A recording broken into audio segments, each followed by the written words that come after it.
Regardless how your previous season went, you have a chance to do something special, something great. Time to start fresh and build on that optimism. And here's Memphis's starting group. Manning the backcourt, we'll see Moran and Payne. Jackson out there with Edey, and it's Williams in at the three.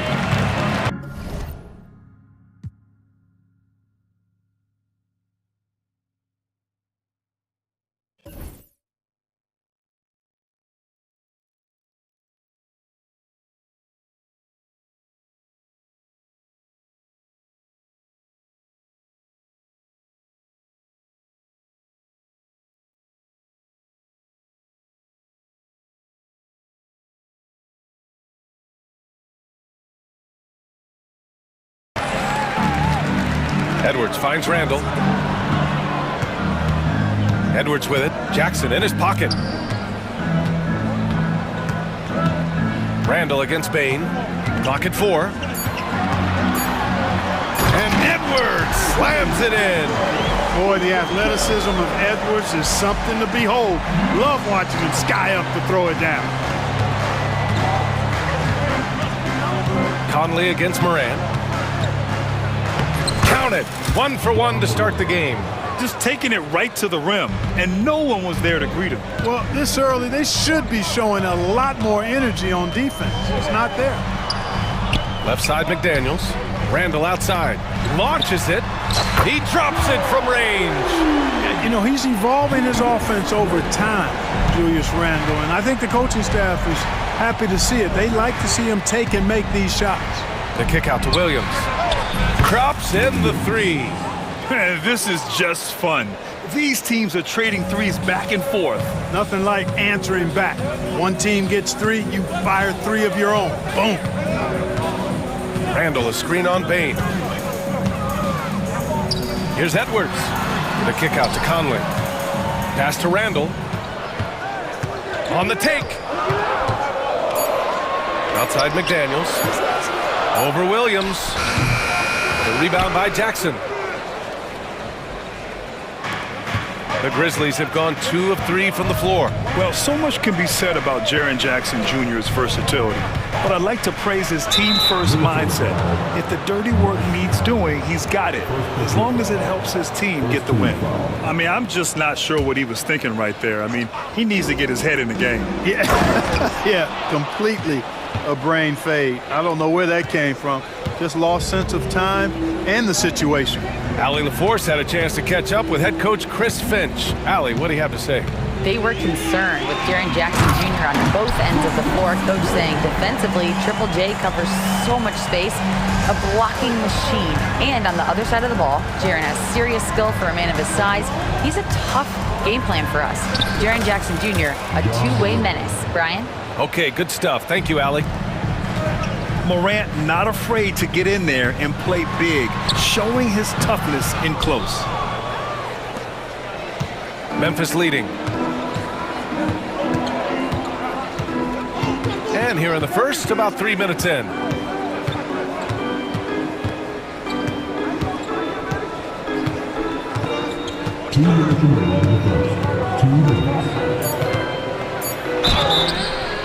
And so he draws the foul, headed to the line to shoot a pair.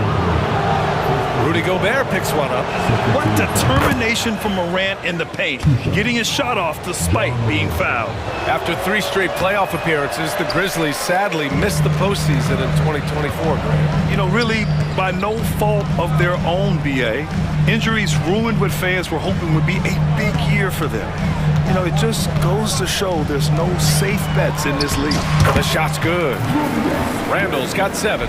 Randall's got an unorthodox game, but he's got a good, strong upper body, which makes him a very consistent scorer inside. Outside Bain. There's a minute 26 left in the first quarter. Great job on the back end of the play. Yep, finished with both hands, making sure of it. Yeah, highly efficient, nothing extra special there, just effective. And he comes up with a bucket. Edwards has got his second basket on the night. Boy, how about the strength of Edwards, confident in taking on defenders and finishing. Morant with it. He's picked up by Conley. Williams from long range. It's rebounded by Minnesota. This is the first they're seeing of Memphis. Yeah, they got swept by this team in the season series last year, which goes against all logic. Yeah, extremely embarrassing. I mean, a team that, by all rights, shouldn't have won a single game took them all. You know that's in their heads as they take the court tonight, for sure. Oh, and he got fouled on his way up. He'll head to the line to shoot two. Come on, this kid is electric. Morant draws a lot of fouls with the way he plays. And Morant drops them both. And Minnesota with possession here. They trail by one. Edwards against Bain. Randall on the screen. From the high post. Pass to McDaniels. Gobert with it. Shot clock at 5. Edwards, the pass to Gobert. The rebound by Edey.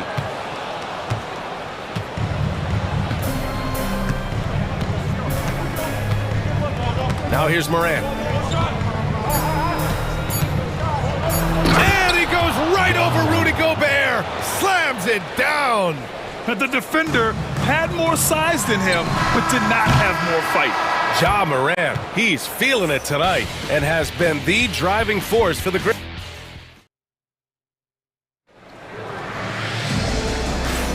And this has been a fairly close game through the first quarter. We'll see what happens here in the second. And a look at how the offensive approach has been going so far for the Grizzlies. Well, guys, early on, they're driving the lane constantly, using their quickness to gain an advantage. Look at their points off penetration. Something else they're doing well tonight, guys, lots of points in the paint. Something to continue to keep our eye on. So on the floor for Memphis to kick off the second quarter. Manning the backcourt, we'll see Morant and Bain. Brandon Clark out there with Santi Aldama. And it's Smart in at the 3, the small forward. Smart outside, back to Morant. Smart outside, kicks it out to Bain. Now here's Aldama, Reed defending. Here's Bain. And the Grizzlies get another bucket right there. Yeah, he continues to improve every year. Bain's developed into an offensive force. DiVincenzo on the wing, hounded by Morant. DiVincenzo against Morant. Pulls it from 20, and Reed with a basket on the assist by DiVincenzo. A versatile guard, DiVincenzo is excellent at hitting his teammates in their spots. Morant against... Oh! Power it home! Oh, wow! Oh, putting on a show for the fans. Morant's skills making it look like a circus in here. Nice shot by DiVincenzo. Oh, what a crafty move, causing the defender to pause right there. Outside Morant. Jackson, he's checked in for Memphis. First team foul. Grizzlies substitution. Number 45. Jackson. Tries a 3 off the inbound. Reed with the rebound. The Timberwolves have gotten 3 of 4 field goals in the second quarter. Here's McDaniels. And he misses the go-ahead basket. You got to move past that one. I mean, they'd want him to take that again. Well, you know, I hear you. That's a good look, but when you're that wide open, I think you got to knock it down. You know, Clark, over the past few seasons, we've seen a historic amount of 20-point-per-game scorers in the league. And that's a function, BA, of the overall skill level being at its all-time high in league history in my mind, but also the pace of play, the way the game is played, three-point shooting, there's scoring, there's more scoring, so more guys are scoring. And I think on top of that, it's a little easier to score because of how the game is played and officiated. It's tilted a little more in favor of the offense for the entertainment value of point production. Here's DiVincenzo. So it'll be 2 free throws. He was fouled in the act of shooting. It's on Desmond Bain. DiVincenzo smartly getting into the defense there, drawing a foul inside while taking the shot. That's a smart offensive play by DiVincenzo. And the Timberwolves making a change here. Randall is checked in. And Memphis also making a switch. Kennard's checked in. Jackson outside. from the low block. Here's Clark. Yes, and a nice assist from Jackson. Clark's got his second basket of the game. Pick works well there, but the defense left a lot to be desired. Yeah, that's not the defense you need. You got to be tougher defensively. It's intercepted. And up the court come the Grizzlies on the break. Oh, Clark with the slam. A great decision from Smart. He's all about doing what's best for the team. DiVincenzo, pass to Alexander Walker. Smart against Randall. The ball's knocked loose and stolen by Clark. Smart looking around. Kennard for three. Drains the triple. And now a 9-point Memphis lead. They've been the more poised team tonight, and the score reflects that. Well, I like the way they're playing. A very smart first half. Quality shots, not wasting possession. Here's Randall. He's got it. 4 for 4 now. He's automatic. Yeah, and anytime there's contact in there with Randall, he usually gets the best of it. Here's Jackson. And the dunk by Jackson. He makes the D look silly. What an incredible move. Man, how about that finish right there? Not too bad. I got to tell you what, safe to say that was a good-looking play from start to finish.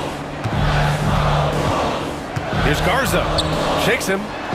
And that's 2 points on the layup. Garza's gotten his first basket of the night. They're punishing those late defensive rotations, getting good looks inside throughout the half. Here's Jackson. And he makes no mistake. Slam dunk. Can you say immediate entry into the highlight reel? Woo, what a tough BA. It's showtime now, man. They've built up a lead, and they're starting to rub it in. And why not? A little salt in the wound. The more plays they make like that, the more they'll have these guys reeling and on the ropes. Here's Jackson. 6 points for him. 4 seconds separating the shot and game clocks.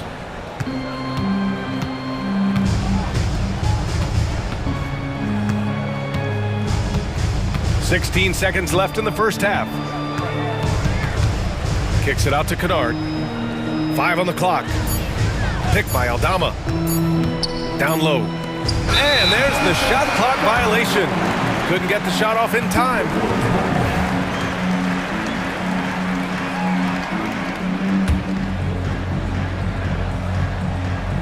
Just 4 seconds left in the half. For 3, Randall. Oh, and the release was before the buzzer, but it's off target. And so that brings the first half to a close. It's the Grizzlies. They lead by 7. And time now for the halftime break, with the third quarter soon to follow on 2K Sports. I think for the Timberwolves, like most teams right now, they're optimistic. We'll see how they handle the first couple of games. Yeah. Changing gears now. Fellas, we need to talk about how dominant Ja Morant looked in that first half. Ja was dynamite. That's it for us.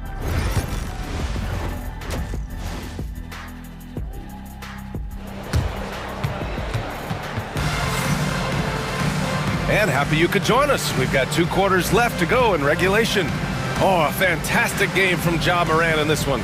They've leaned on him to provide a lot of offense, and that's how he likes it. And you know what? They've come at him a few different ways defensively, and nothing has slowed him down. We've got Edwards, Julius Randle out there with Naz Reid. Then there's McDaniels, and it's Gobert in at the 5. So that's the lineup from Minnesota.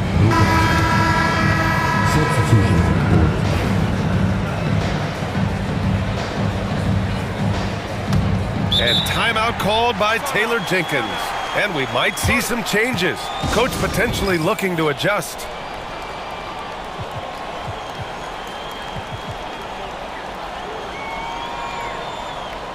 The Grizzlies making a switch here. Morant's checked in. And let's take this time to bring up the list of last season's elite shot blocking teams. The Grizzlies 4th, number 5, the Timberwolves. One look at last season's shot blocking numbers, and it's clear that these are 2 squads that love to play the physical game down in the paint. And he lobs it up, and the dunk by Jackson. An opportunistic player. When Jackson sees an alley-oop opportunity, he doesn't pass it up. Edwards with it, guarded now by Smart. Edwards, the pass to Alexander Walker. And the layup is good. Alexander Walker's got his first points of the game. Another shot right in the lane. That's been their MO this evening. Moran against McDaniels. Yes, sir! Ja can throw it down. Once Ja Morant gets rolling, there is no stopping him. Ja is feeling it tonight. Here's Edwards. Goes to the reverse layup and drops it in. Edwards got his third bucket of the night. Guys, that time he went for the fancy finish for us there, man. That was sweet. And Anthony Edwards has stated that his goal is to ultimately surpass Michael Jordan. Hey, look, that is a lofty goal to run after. I don't know if he'll catch him, but I like the fact that he's ambitious enough and confident enough to put it out there. His ability speaks for itself. This guy's a star already, and his star continues to shine. His work ethic and confidence give me belief that he's going to have a chance to at least get close to that. We know about 25 years ago, there was a guy named Kobe Bryant who sought to do something similar to what MJ did, and he got pretty close to matching it. To have a big who's great at the line, such a plus. Jackson outside. No good on the three. This has been a close game in a lot of ways, but they do have an edge on the boards. We've seen it time and time again in games. Effort and determination on the glass can make up for a lot of other weaknesses. McDaniels against Kennard. Smart outside. 5 to shoot. Here's Morant. With the D right on him. Morant gets his. Just make sure you keep getting him touches. I mean, you love what he's doing at the offensive end. Don't go away from it. Edwards. Yep, that one goes. Edwards got 4 points now in the quarter.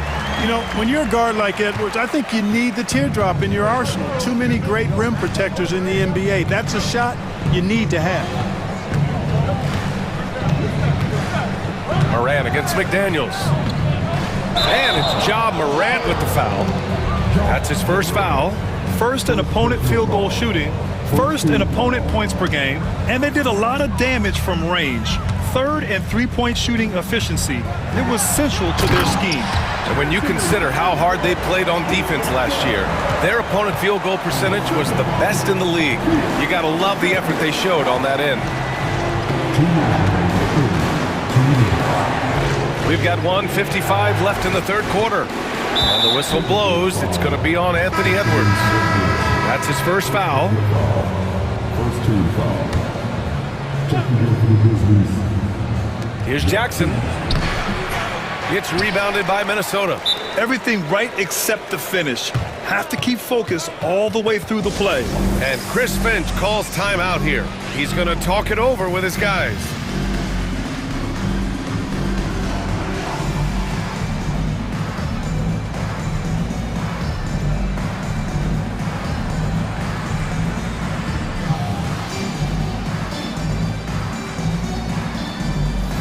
Minnesota with some changes. Garza's checked in for Reed. Randall comes in for McDaniels. And it's Dante DiVincenzo in for Edwards. Clark is checked in for Memphis. Desmond Bain comes in for Kennard. To the tie. On target from range. Alexander Walker's got 5 points now in the quarter. Yeah, never a bad idea to have Randall with the ball. Just a great passing forward.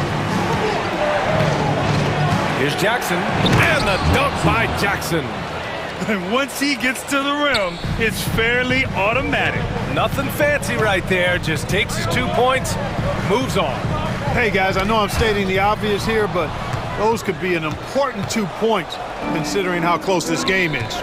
Boy, that foul looked intentional. Not exactly what you'd expect here. Yeah, I know. It just doesn't make sense given the situation. It's his first trip to the line. And the growth of Jackson Jr. is downright scary, especially defensively. This guy has been upping his game, and no opponent is happy about that. Here's Randall. That one falls. Randall's got 13. They just look so overwhelmed inside. That's why they continue to get attacked. Yeah, I think they've got to ramp up the aggressiveness. If they don't, things are just going to get worse from here. Up top, Jackson.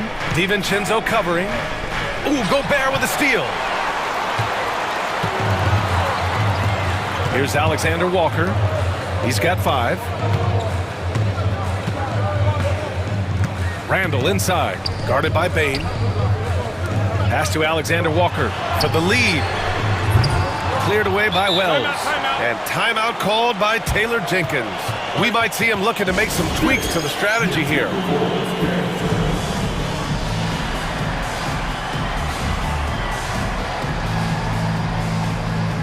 Aldama's checked in for Jaren Jackson Jr.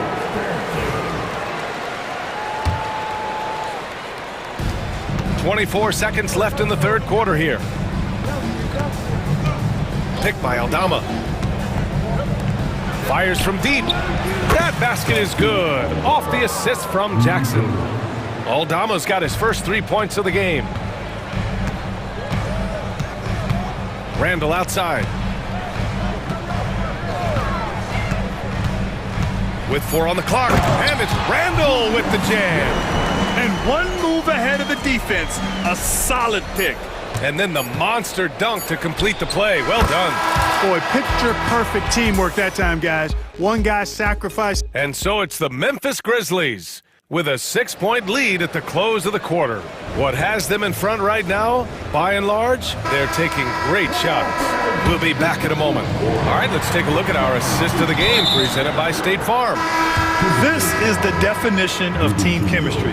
I love to see this kind of communication and connection between teammates leading to the perfect pass. For me, next to the big-time alley-oops and monster throwdowns, passes like that are probably the next best thing when it comes to sweet-looking NBA highlights. We've reached the fourth quarter in what has been a very competitive game. Should be an exciting finish. On the court for Memphis to start the fourth. We've got Brandon. Oh, a sensational slam by Amp. Oh, doctor. Oh, my goodness. Anthony Edwards throwing it down with force. Get this guy in the dunk contest. Aldama, the pass to Jackson. Driving in. And denied. He sends it right off the glass. Just 4 to shoot. New notification. Wi-Fi connection lost. Here's Bain. And it's Gobert with a rebound. Gobert's got 4 rebounds now. Here's Randall. And how about that? 8 for 9 now. Randall, another bucket. He continues to expand his offensive game. And timeout called by Taylor Jenkins. He was quite emphatic, demanding the timeout, clearly wanting to address strategy with his team. All right, let's get a report from Allie. I was able to listen in on what Taylor Jenkins had to say to his team. Well, coach is thrilled with their 3-point shooting, saying in the huddle, guys, let's keep it up. Continue to shoot it from deep. It's working. They've been on fire from distance so far. Appreciate the report, Allie. Jackson gets the bucket. Yeah, that's how Jackson's most effective, playing aggressive around the basket. Edwards with it, guarded by Morant. Edwards, a pass to Randall. It's McDaniels on the wing. That's in. Coming off an assist from Randall. That's 10 straight points they've given up in the painted area. And you know, it doesn't matter how good your defense is on the perimeter if you're going to allow easy ones inside like that. Outside Morant. Pass to Jackson. McDaniels with the rebound. Timberwolves trail by 4. The open shot by Edwards. Again, the Timberwolves score. He's such a clutch shooter. He just lives for the big shot. Morant surveying the floor.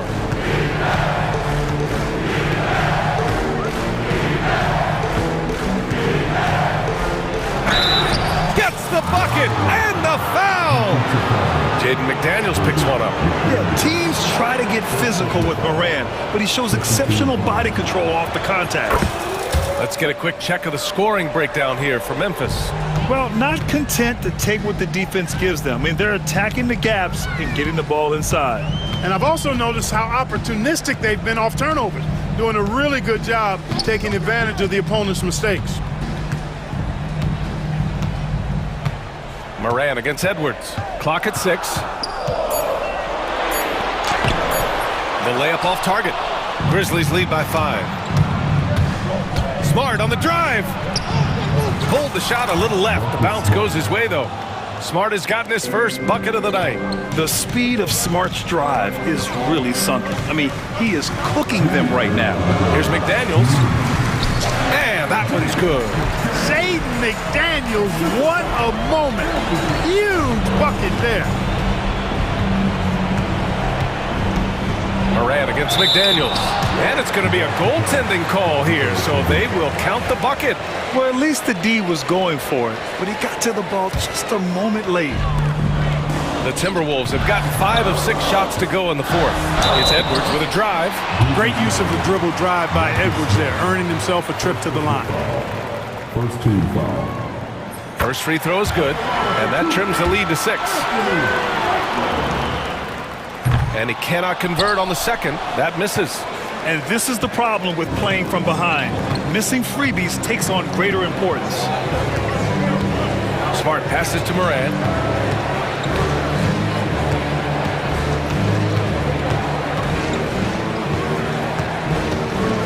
Ja slithers his way in. What you say? Wow! My goodness. Come on now. And the bounce that Morant possesses is unlike anyone else at his position. And here's Edwards outside. Memphis with a rebound. And I'm surprised that didn't go down. I mean, I'm sure he is too. Payne, the pass to Moran.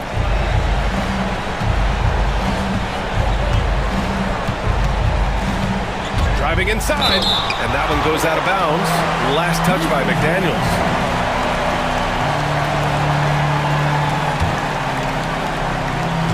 59 seconds left in the game. Just 5 to shoot. Blocked again! So good at finding these spots. Gobert loves reaching out and sending them away. Edwards, so good inside. Seems like Edwards never stops competing and believing right until the final buzzer. Now Morant. 34 seconds left in the 4th. Kicks it out to Bane. To the middle. Here's Clark. Can't hit the turnaround jumper. And right here, they can't waste any time. No, you need a quick bucket and then a quick foul. And he sinks it. Gobert can look over the top of just about any defense right there. Delivers a nice pass. And they foul intentionally. Now they're going to have to do that again. They're not in the penalty just yet. Yeah, and that was a smart move. I mean, you have to foul right there. You just don't want them to run out the clock. Yeah, they have to extend the game. I mean, plain and simple. Use every second you can on the clock here. He hits the first one, and that puts him up 5. Second one is good, getting both at the line.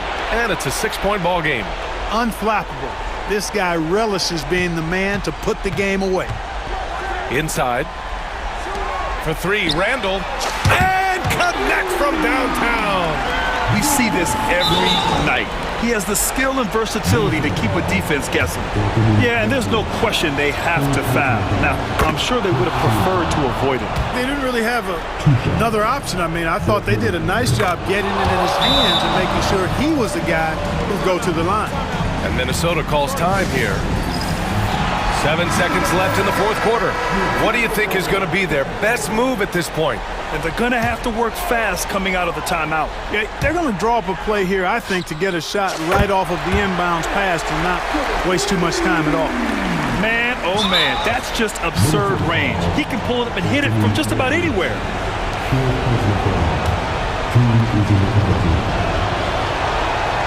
So the first one drops, and that makes it a 3-point lead. So he gets them both, and it's a 4-point ball game. Now a timeout called by Minnesota. They're down by 4. Let's hear from our analyst. Give us your take on the strategy being discussed right now. it's hard to say whether they have enough time for a quick shot and a foul. I agree with you. Time is not on their side, but that's really their only hope, so I'm sure that's what they'll try to do.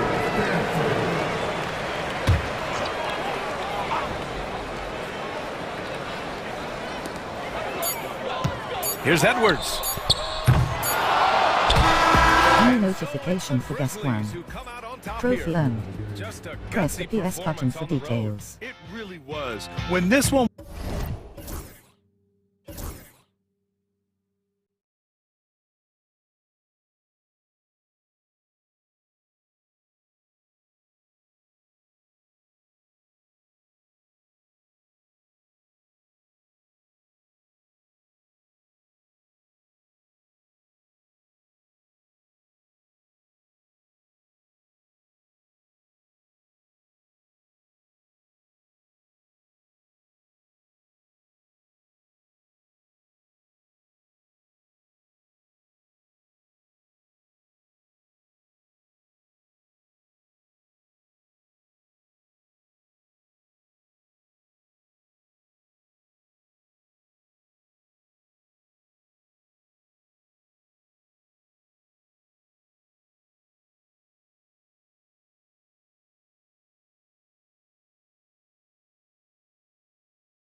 All the fanfare of opening night, it must be tough for the players to keep their focus.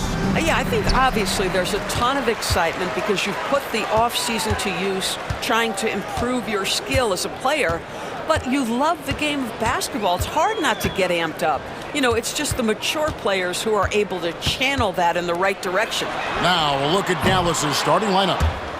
Irving on the wing along with Thompson. Derek Lively is out there with Maxi Kleber. And it's Doncic in at the point. Kleber sets the screen for Irving. From outside, off the mark. And the great shooters know when they've got enough opening to go for the three. I didn't think it was a bad choice on that possession. George with the ball. He's picked up by Irving. And George kicks to Martin. Lets it go with the three.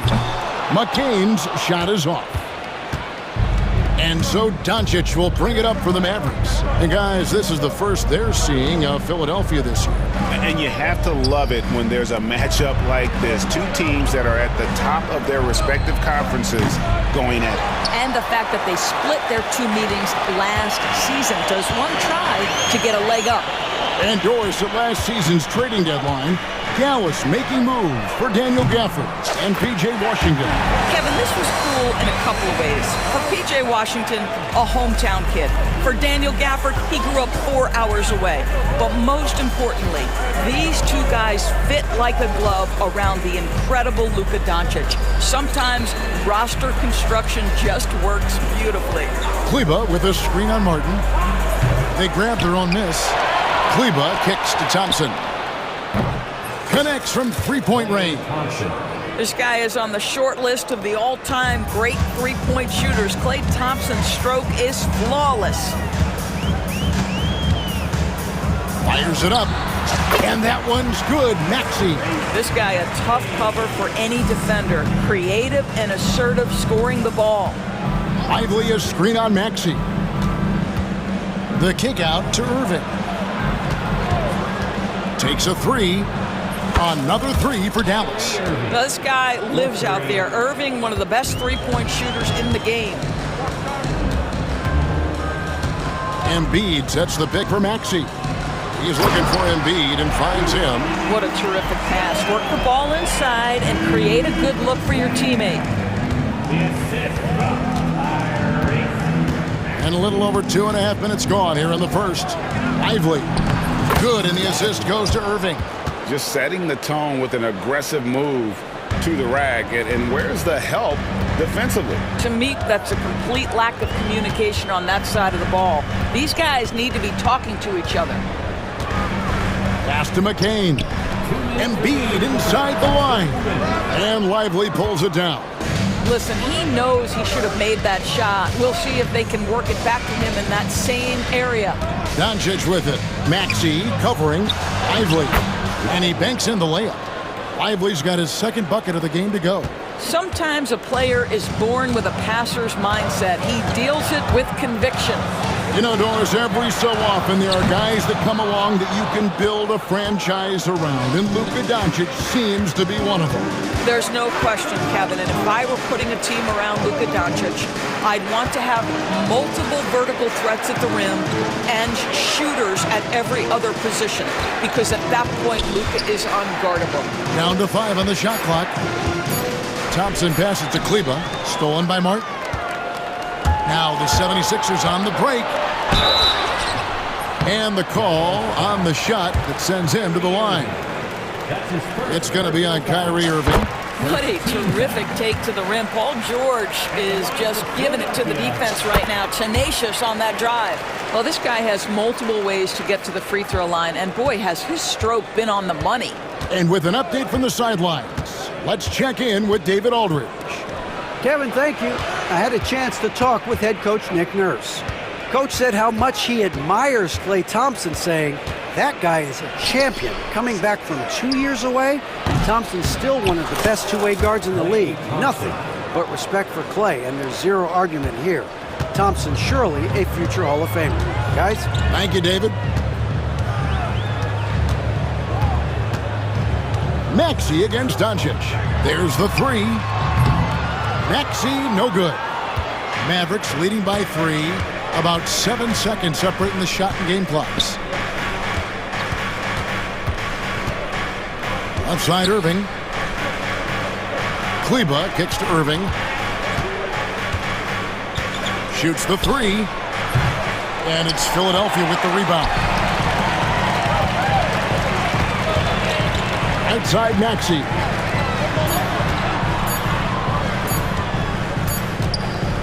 At the end of one, a closely contested game so far.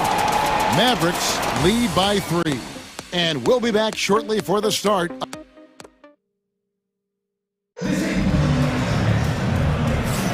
And some good action in the books as we get back to the game that's been pretty close here so far.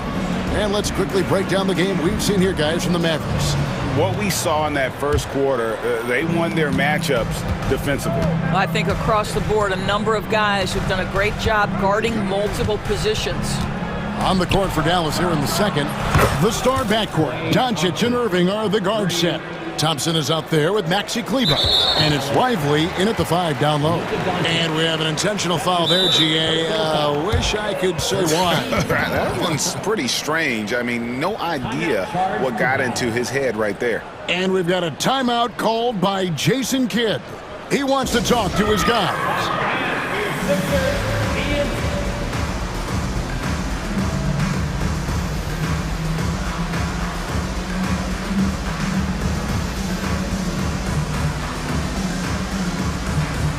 A different look for Dallas. Daniel Gafford's checked in for Jarek Lively.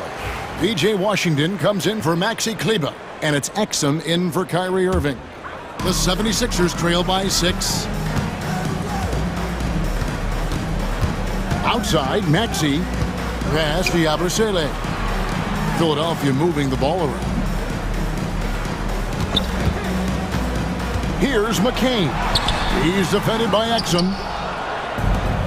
Dallas has gone 3 of 7 tonight from three-point territory. Washington with the screen on Maxey. Exum's shot is off. Now the 76ers with it. Following this one, they get to host the Hornets. And that game is the second of 2 straight at home. Here's Yabusele. Guarded by Doncic. Pass to McCain. Off target with his 3. Mavericks leading by 6. And when you look at P.J. Washington, his value, DB, lies in his defensive versatility. Well, he's cross-positional. You can switch virtually every position with him on the defensive end. There's a strong physical presence, but maybe my favorite attribute is he's fearless. There's a toughness and an edge, and boy, you give him a big shot to take, he's not going to hesitate. We're closing in on 2 minutes played here in the second quarter. Outside, Maxey drains it from beyond the arc. Maxey's got 5. And one of the many ways Maxey can hurt you with his shooting, lightning fast on that release. For the screen on Maxey. Here's Doncic. On the wing, Thompson. Covered by Oubre. Here's Exum. Again, the miss by the Mavericks. And they had some botched coverage that turned into no coverage. And the rejection by Gafford. Boy, you see the great timing of Daniel Gafford on the defensive end. Doncic with it. Maxey covering. And the dunk by Doncic. Gives the team such a great element having a one guard who can get to the 10. Certainly something every team wants to have. Well, you love it. Fearless, aggressive, leaving no doubt whatsoever. Here's McCain. He's defended by Exum. Just 4 to shoot. Takes a shot at the elbow. He hangs in there and cashes in on the second chance points. The shot goes up. You've got to put a body on Andre Drummond. This guy's so good off the offensive window. Doncic passes to Washington.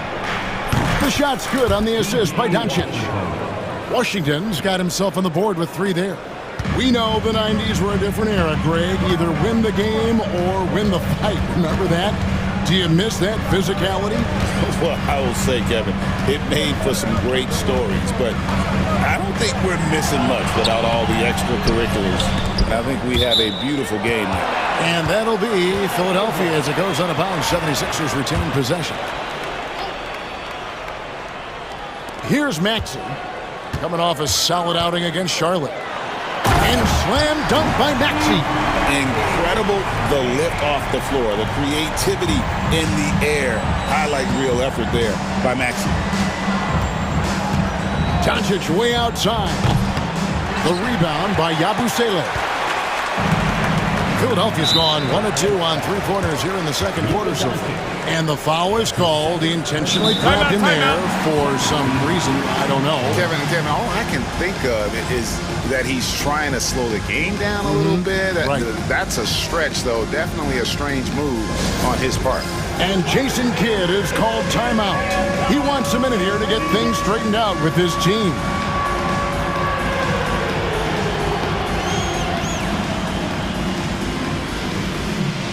And the 76ers with a completely new group now. And then for Dallas. New notification. Wi-Fi connection lost. For Doncic. Lowry deciding where to go with it here. Lobbed up there for Embiid climbs the ladder, if that's even possible. And you put the ball anywhere within a 3-foot radius of the rim, and Embiid's gonna go get it. And he's also coming with bad intentions.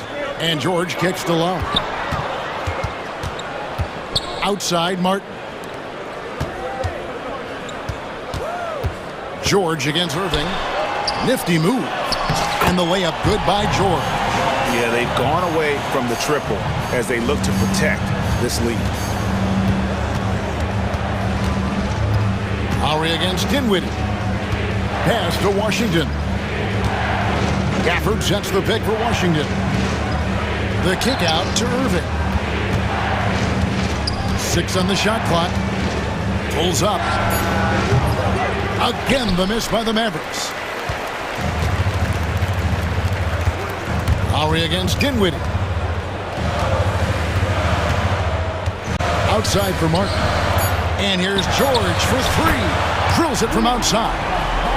George has got the lead up to 5 now for the 76ers. And that'll do it for the first half. A competitive game so far. Philadelphia ahead. Thank you, David, for that interview. And we'll see you back here after the break for third quarter basketball.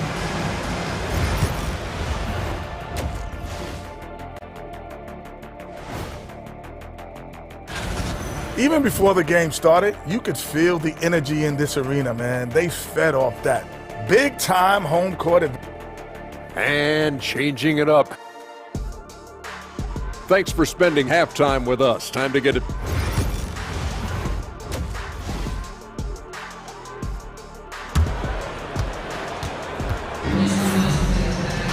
Second half of basketball upon us.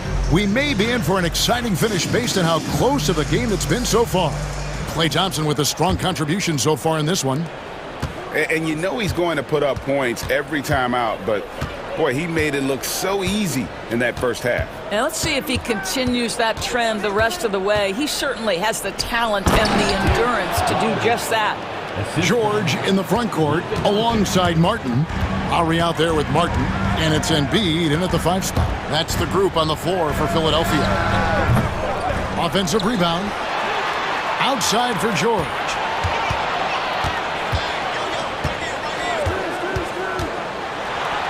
It's Martin on the wing. Over Kleba. And the shot no good, a bit short. Mavericks trail by 3. Doncic with it. And it's Martin picking him up. And finished off by Lively. You just put it in the vicinity of Derek Lively. You think you overthrow it, Lively goes and gets it. It's hard to believe, but Luka Doncic is still in his mid-20s. Doris, does he even have a ceiling? That is the question, Kevin, and I'm not sure he does, because in the first part of his career, he's been all NBA consistently, and we're talking first team multiple times. He's averaged over 30 in a season. I don't think there is a ceiling, Kevin. Thompson for the triple. Thompson with the 3. This is what you call a dead-eye three-point perimeter shooter. Klay Thompson doing work. George looking over the floor. Ball stolen. Thompson finds Lively. On the wing, Irving. Covered by Martin. Pass to Kleba. Over in the corner, Doncic. For the lead. And it's Philadelphia with the rebound. They tried to stay perfect in the half, but 3 for 4 now. Lowry with the ball. Picked up by Thompson. Now here's Embiid. Outside for Martin. Left side, Martin. From the arc. And there's Paul George on the assist by Martin. George has got 12 points in the game. Oh, he is absolutely unstoppable right now. Paul George in rhythm. Look out. Here's Doncic. Pass to Kleba. The kick out to Irving. Another shot. It's hauled in by Paul George. Boy, he'll usually knock it down if he's left that wide open. Just comes up empty. Lowry against Doncic. Martin with a screen on Doncic. Right at the free throw line. The shot by Lowry, no good. And so Doncic will bring it up for Dallas. Kleba with a screen on Lowry. To the wing on the left, Lively. Martin against Irving.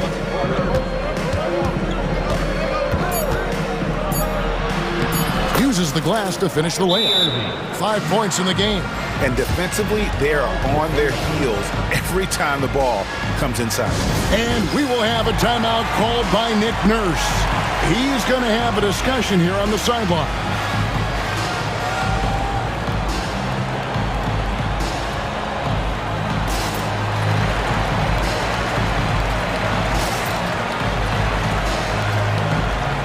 So it's both teams making substitutions here. And now let's have a look at the teams that were last year's best from the free throw line. The 76ers in second. Yeah, they were incredibly accurate on free throws last season. They are an organization that doesn't neglect an important part of the game. Maxey attacking. Pass to Drummond. Back to Maxey. And he uses the glass on the layup. 9 points for Tyrese Maxey. And with how explosive Maxey is, he's not your average guard in the paint. Gafford sets the pick for Washington. Philadelphia foul. That's his first personal foul. First team foul. There's 1:17 left here in the third quarter. Bounces high off the rim and drops. Irving's got 4 points now in the quarter. You guys know it's pick your poison when you are trying to cover Kyrie out of the pick and roll. Maxey against Dinwiddie. And slam dunk by Maxey. Just the kind of play they need in a game this close. You know, that's the kind of aggression they want from their floor leader.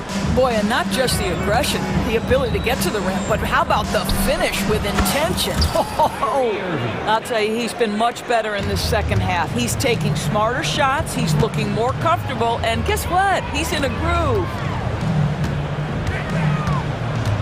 Maxey passes to Yabusele. And he dunks it down. Oh, clever pass there from Maxey. So good at finding his teammates. Shot clock and game clock separated by less than 6 seconds. Dinwiddie attacking. Outside Irving.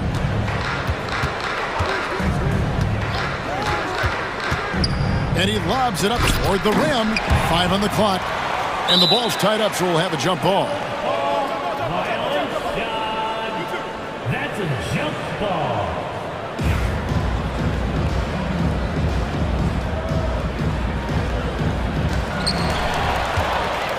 Washington kicks to Irving. Kicks it out to Dinwiddie.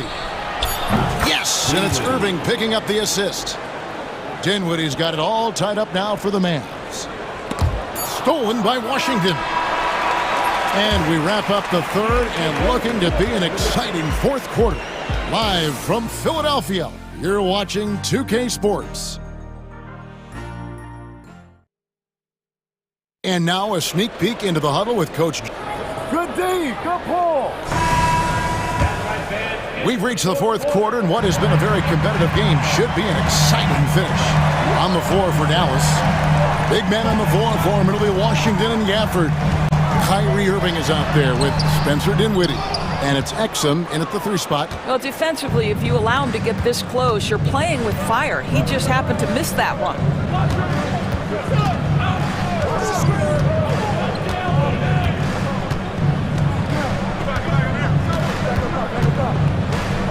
On the wing, Dinwiddie. No luck that time on the shot that would have put them on top. Philadelphia has gotten fewer than half of their three-pointers to go down tonight. They're 4 for 9. And he shows us all what the breakaway rim was invented for. Can you believe he almost brought the whole thing down by hanging on that ball? And then Washington with the dunk. In tight windows, you have got to be confident and on point. Spencer Dinwiddie, really good job in the pick and roll. An intentional foul committed, but for what purpose, Greg? I'm not sure. A scene of confusion right there. I can't imagine why he thought it was a good idea to foul there. Here's what Philadelphia's going with right now. Joel Embiid. He's checked in for Andre Drummond, while George comes in for Yabusele. And Kelly Oubre subbed in for Martin. Back to George. Over Irving. And he gets it to go, hitting off the back of the rim. And the 76ers lead by 2. The kick out to Irving. Back to Doncic. Dallas moving it around. Lively a screen on Oubre. Thompson for the triple. Offensive rebound. The shot by Kleba, wide open. Tries yet again. Lively. Persistence pays off as they finally hit a shot. You have to appreciate the doggedness and intensity on the glass. Wow. Maxey passes to Oubre. Here's McCain. Covered by Irving. Three-pointer. Maxey, no good. Dallas has gotten off to an 0 for 2 start from downtown here in the fourth quarter. And no good. Had a chance to take the lead there. 76ers have gone 2 of 4 from the field since we started the final quarter of play. Nice read by Maxey. Sees it, hits it, done. Here's Doncic. And the slam by Doncic. Doncic has been in this position many times. He makes it look easy. Maxey against Doncic. Here's Oubre driving to the basket. And finished off by Oubre. You have got to respect that about Oubre. He believes in himself even in the tight spots of the game. Doncic feeling it out. Pass to Lively. Here's Kleba. Now here's Thompson. He's covered by Maxey. Kleba sets the screen for Thompson. It's good, and they get the go-ahead bucket. And the Mavericks lead by 1. Well, big-time moment means big-time guy, and Klay Thompson delivers yet again. Oubre finds Maxey. Now George. Kicks it out to Maxey. Mavericks with the rebound. Lively's got 4 rebounds now tonight. Lively a screen on George. Doncic passes to Kleba. Doncic outside. Offline with his 3. Well, the defense clearly was not interested in guarding him from downtown. They're very fortunate he missed. So much riding on that shot. What a bucket. I'll tell you, that changes things, doesn't it? Good job, young fella. What a game. Thompson for the triple. Frames it from downtown. Yeah, Klay Thompson loves delivering in tight spots. How easy does he make that big bucket look? Oh, George loves delivering when the game is on the line. That is absolute basket. Screen by Kleba. He lobs up the alley-oop pass, and Embiid pulls it down. And the timing just not there on that attempted alley-oop. Just a missed connection, and it happens. I'm sure they will go back to it if given the opportunity. And it's Thompson with the ball. He'll bring it up for the Mavericks. And here is Doncic.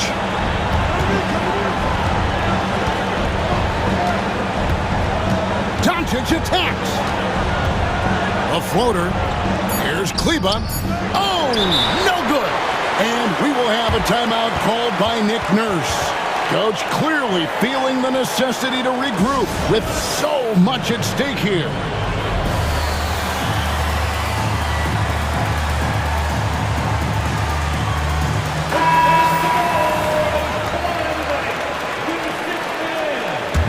Substitution. Daniel Gafford. Here's McCain. Got it. But oh.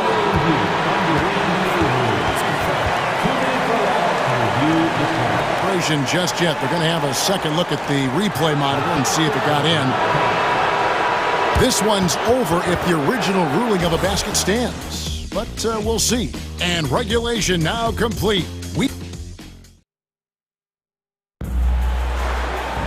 Well, 4 quarters weren't enough to decide this ballgame. Sit back and enjoy as we move on to overtime.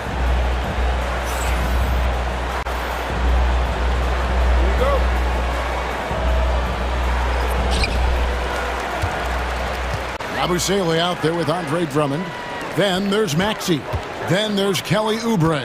And it's McCain in at the shooting guard. Oubre kicks to Yabusele. They set the pick. Maxey passes to Yabusele. 2 points. That one goes. Yabusele's got the first basket here in overtime for Philadelphia. And the crisp passing has opened things up for them offensively. Outside Irving. And that's out of bounds. It was last touched by Gafford. Some changes for Philadelphia. Embiid comes in for Andre Drummond. And Georgia subbed in for Yabusele. The 76ers lead. Now, here's Maxey. In the corner, it's Oubre. Maxey looking it over. Lets it go from deep. And Kelly Oubre, good for 3. And the 76ers lead by 5. Well, you have to respect how fast Kelly Oubre gets his shot off in catch-and-shoot situations. Irving, good. Oh, you gotta love the back and forth action we're witnessing here right now. I mean, the crowd's going crazy. One moment for one three-pointer, then they come right back and boom, another. Boy, this is starting to get real. Push the action a little bit. Paul George right now challenging defenders to stop him. So he goes 2 for 2 at the line, and it's a 4-point ballgame. He is absolutely the guy you want at the line in that situation. It just shows you how much he loves these moments. Outside Irving. Gafford sets the pick for Irving. Back to Doncic. 6 to shoot. From deep. And it's Philadelphia with the rebound. George has got 5 rebounds tonight. On the wing. He's covered by Irving. Thompson against Maxey. Good D by Thompson. Mavericks trail by 4. Around 2 minutes into overtime now. It's been a good one. Here's Doncic. Money! And he has brought them to within 2 points. Such a clutch shooter. This guy lives for these kinds of moments and delivers. Maxey against Doncic. And here's George for 3. The Mavericks pull it in. To the inside. Oh, wow! A huge basket to tie the game! Well, a point guard's responsibility in part in today's NBA, get their guys going. And Kyrie Irving doing just that. Oubre kicks to George.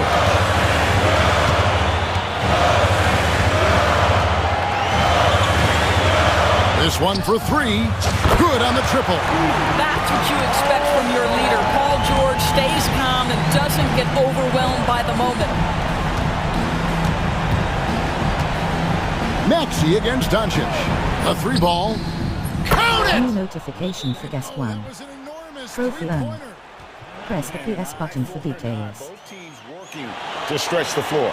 Well, that three-point shot just gives you so much room to operate on the offensive end. And it's Nick Nurse calling timeout here.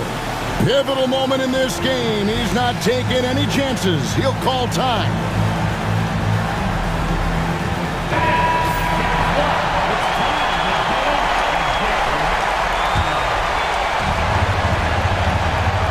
And here are the 76ers now. Nice work to get it inside and draw the contact. That's his first personal foul. Second team foul. Good on the first, and that gives them the lead. And so both free throws are good. And it's a two-point ball game. Yeah, free throws put them in an excellent position to win this thing now. It's all in the hands of the D. And Jason Kidd is called timeout.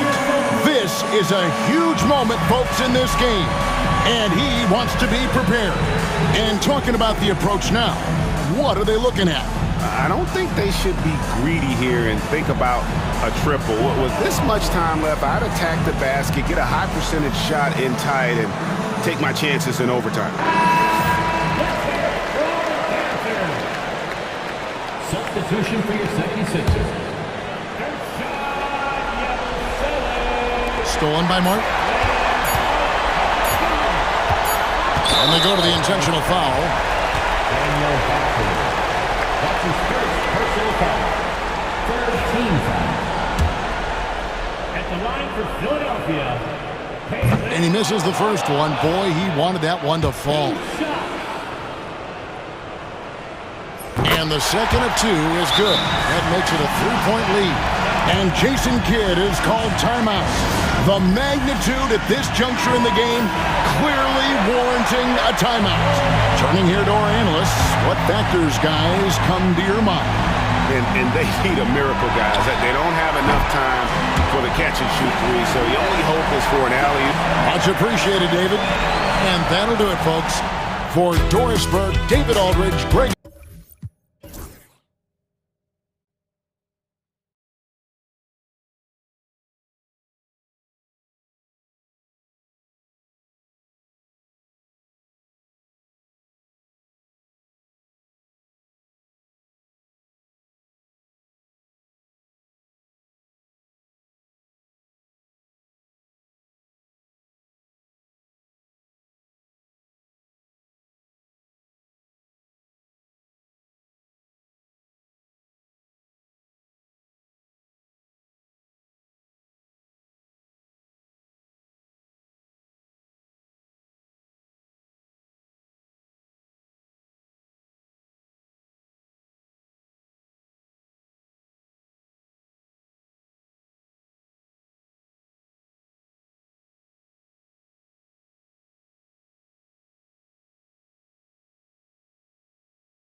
same goal right now, and that's to have a strong start to the season. No question, BA.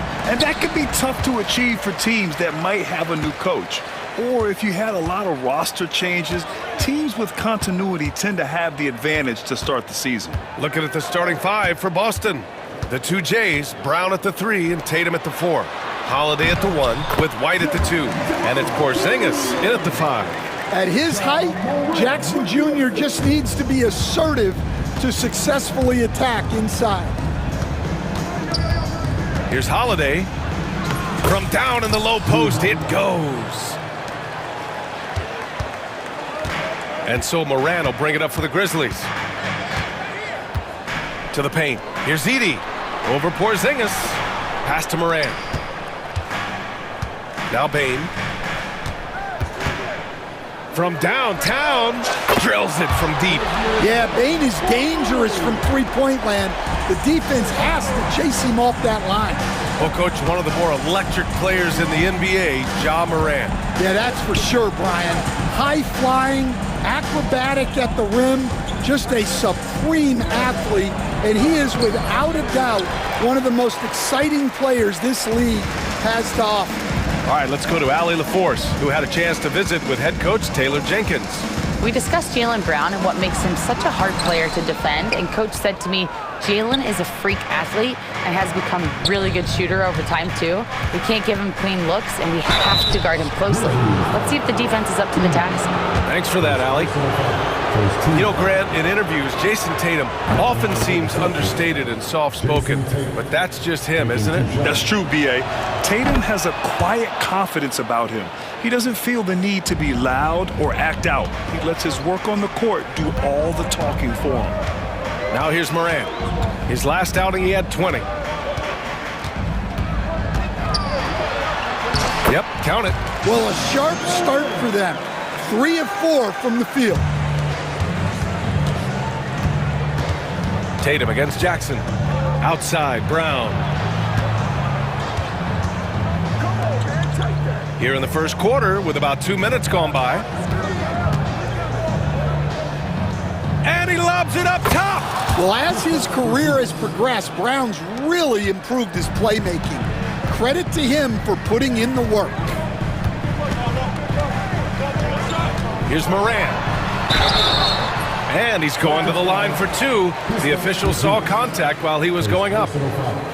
All right, guys, we're lucky to have Shams Charania joining us now. Our 2K insider calling in with a story. What do you got, Shams? Thanks. Well, the Celtics won their 18th championship in 2024, the most of any franchise in the NBA, and with multiple extensions this summer, securing their core moving forward, Boston has made huge financial commitments to compete for championships every single year. Not a team to be taken lightly. All right, Shams, thank you for the report. And so it's Memphis with it, following the bucket by the Celtics. Some room here for Bane. The wide open shot is on the money. Bane's got 5 now. I love this approach. Getting him involved early, and it's already paying off. Yeah, well, his offensive contributions are going to be very important in this game. So it's good they've already got him in a rhythm. And it's Ja Morant with the foul. That's his first foul. Second team foul.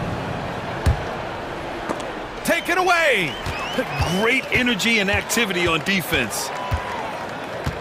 Outside, Williams. Pass to Moran. We've got 1:48 left now in the first quarter. The rebound by Jason Tatum. Celtics trail by 3. And here's White. Still without a bucket. Tatum with a screen.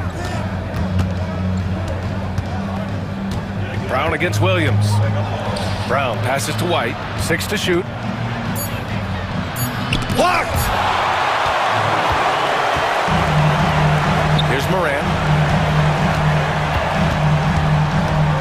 Kicks it out to Jackson. Back to Moran. Jackson the screen. Moran into the lane. Nifty move. And Jackson lays it in. Jackson's got his second bucket on the night. And setting the tempo with an assertive move. Like, where was the defense on that play? Well, when you are the aggressor this early, it is intimidating. Tatum passes to Porzingis. Morant against Holiday. And a slam dunk by Porzingis. They put the ball in the air, and all Porzingis has to do is hop up and get it. Nicely done. Here's Morant. Tatum pulls it in. He's as surprised as we are. Most nights, that bucket is automatic. White. Good. And Brown gets the assist. Well, when you have a scorer as skilled as he is, you do everything you can to get him the looks he needs. Pass to Bain. Morant with it. 3 seconds separating the shot and game clocks. Going inside. Now here's Jackson. Back to Morant.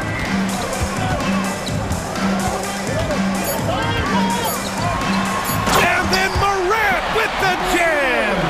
Just rising up to the rim. Man, when he gets up there, he gets up there. You know what I'm saying? Well, a good close contest so far as we finish the first quarter. Memphis.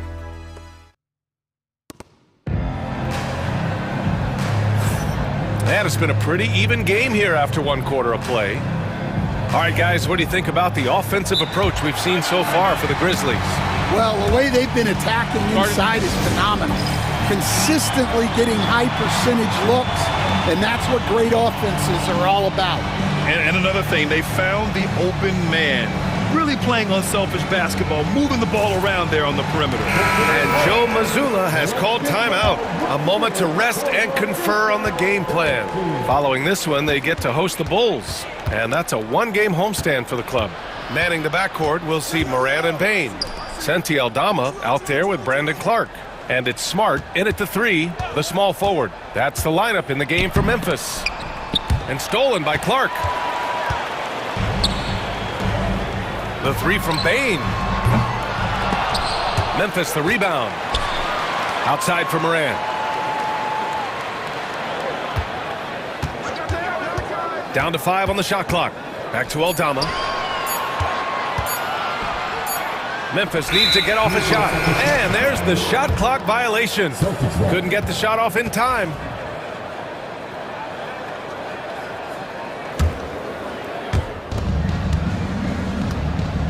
Holiday against Morant. And Holiday powers it home. Look, you know coming in that Holiday is aggressive. He will try to force you to bend to his will. And coach, a perennial all-defense performer, Drew Holiday. Fearsome at that end of the floor in particular. Yeah, Brian, he's as good a defensive guard as there is. Great size and strength at the point guard spot. You combine that with his IQ and his competitive will. He is a problem on a nightly basis. And the foul on Santi Aldama. That's his first foul of the game. It's Brown on the wing.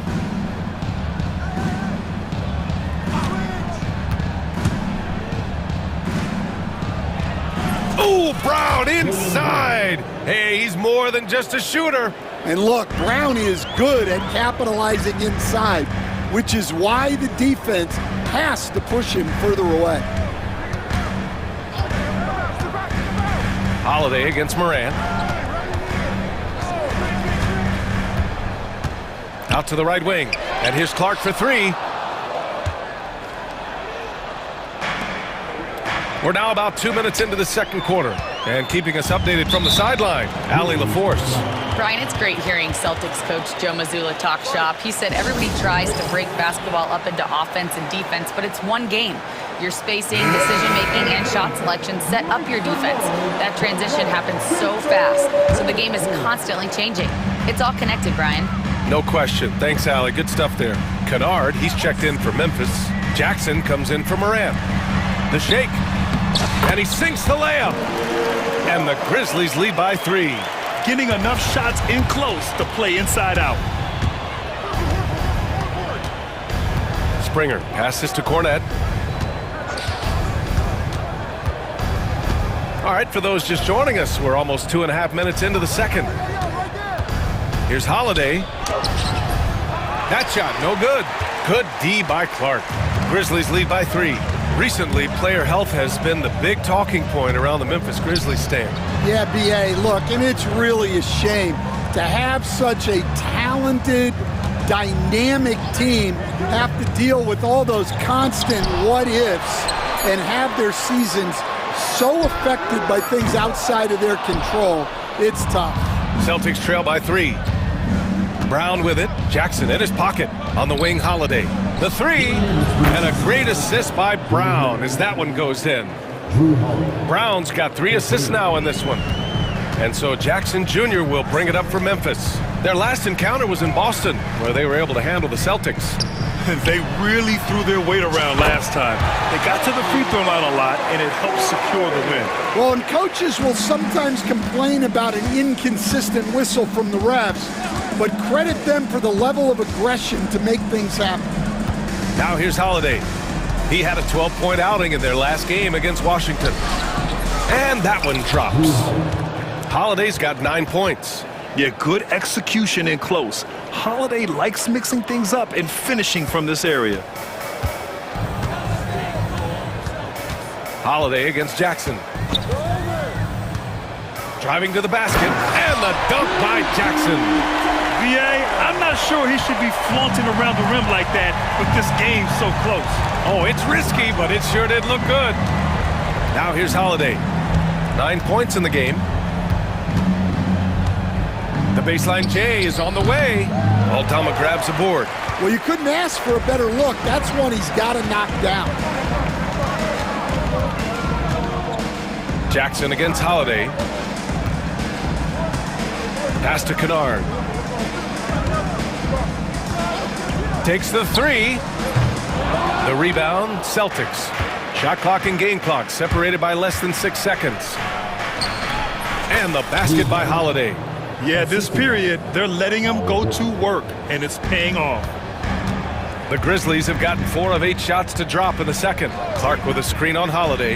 The drive by Jackson, and the dunk by Jackson. All he needed was a little separation. So effective. Boy, cleared the path, put him in position for a prime-time dunk. Well, give credit to the screener there. That's how you help free up your teammates. That could have been an easy pass and finish. Not really sure what went wrong. Yeah, that just comes down to the timing being off between those 2 guys. And so a close game as we wrap up the first half of play. Grizzlies out in front. They're up by 3. And we'll be right back after halftime to get the third quarter underway.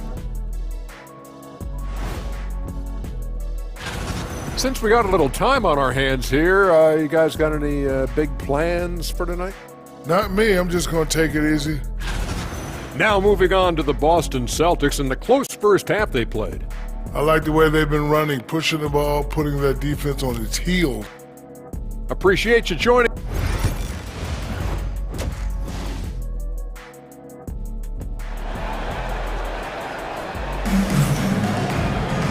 And in that first half, we saw a pretty tight battle.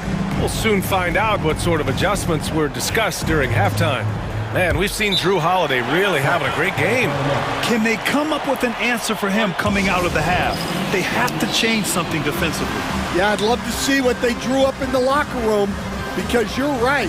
He's the problem right now. And Joe Mazzulla has called timeout. He'll take the opportunity to regroup. And with today's switching defensive style, versatile wing players are tremendously in demand, Coach. Yeah, well, position now, Brian, comes down to who can you guard. And guys that can guard 3, 4, 5 different positions, those 6'7", 6'8" guys are often able to do that, and they are extremely valuable. Kicking off the second half, here's Joe Mazzulla's 5. Pritchard and White at the 1 and the 2.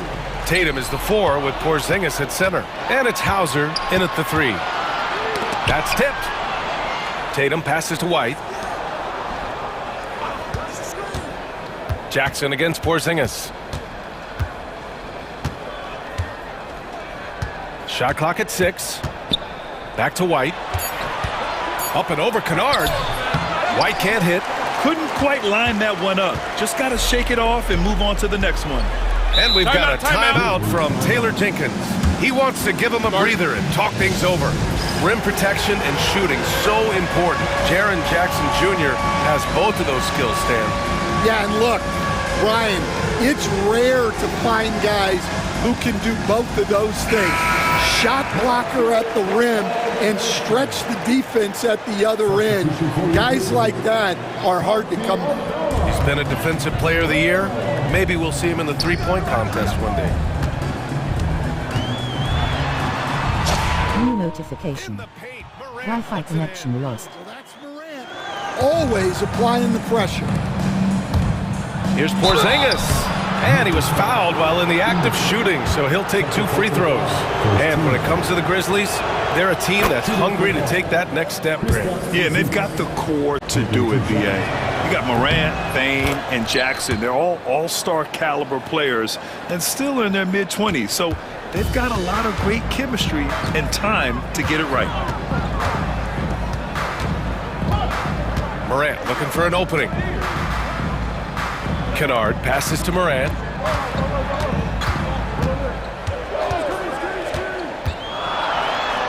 Oh, and makes it with the kiss. Morant's got 12. They're not messing around. 5 of their last 6 buckets have come from the interior. And now we have an intentional foul. I'm not sure why. Yeah, bizarre play, BA. Not sure what got into him. Jackson, he's checked in for Memphis. And Joe Mazzulla has called timeout. He wants to make sure everybody's on the same page. And checking the 2K leaderboard. These teams led the league in three-point percentage last year. The Celtics second. Well, last season, what stood out about this team was their three-point shooting. They shot a very high percentage from distance. Tatum against Jackson. Oh, it's blocked by Jackson. You have to be aware of Jackson Jr. He's a former defensive player of the year and an elite shot blocker. And the call will be against Jason Tatum. That's his first foul. Memphis making a switch here. Smart's checked in. Into the third. 2 minutes in now. Back to Morant. Just 5 on the clock. To the inside. Edey. Porzingis grabs the board. Celtics trail by 5. Tatum with it. And Kennard picks him up defensively. They kick it out to Porzingis. Here's Pritchard. Again, the miss by the Celtics. And so Morant will bring it up for the Grizzlies. Looking ahead, they've got the Warriors coming to town for their next game. That'll be the second and last game of a quick homestand. Jackson with a screen on White. And he got the whistle on the way up. So he'll be headed to the line for a pair. That one on Tatum. Some guards are absolutely fearless working inside. And Morant very high on that list. One thing you can say about Boston, Grant, they know how to put a team together. Yeah, the Celtics' consistency of winning is just impressive, both now and throughout their entire history. They are really the gold standard in this league, and it's mostly because of great draft picks and great trades. Well, we expect Tatum to take these shots. His jumper is very consistent. Morant against White. Morant hammers it down hard. And he just driving the stake in him there. He's a guy just never lets up. Yeah, they're not pulling any punches here. Even the guards are attacking the basket. Kennard finds Morant. Just under 3.5 minutes played here in the third quarter. Porzingis grabs the board. Porzingis has got his 4th rebound in this one. Out to the right wing. Pritchard, the pass to White. Tatum with a screen. Throws it up high. Oh, Tatum slams it home. Smart play by Tatum in the pick and roll. Disrupting the defense and getting himself open. Here's Morant. Ooh, Morant battling inside. He's been shooting with great consistency tonight. Love to see that confident play on offense. And that one goes out of bounds. Last touch by Tatum. Yeah, just couldn't make the connection, but you appreciate their attempt at moving the ball. Jackson, he's checked in for Ja Morant. And timeout called by Taylor Jenkins. He wants to review the game plan.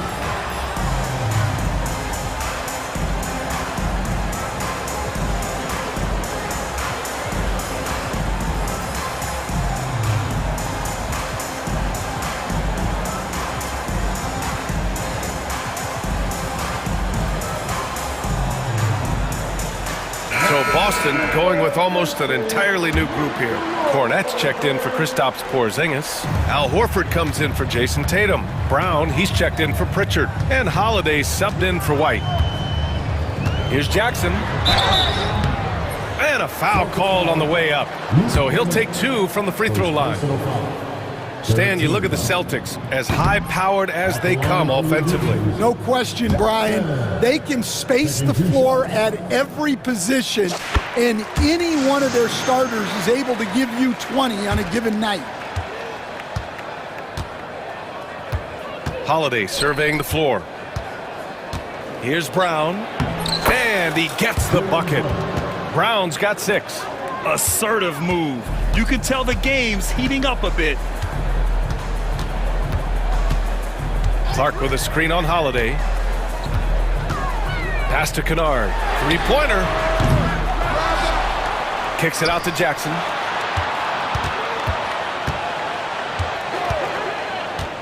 Drives to the hoop.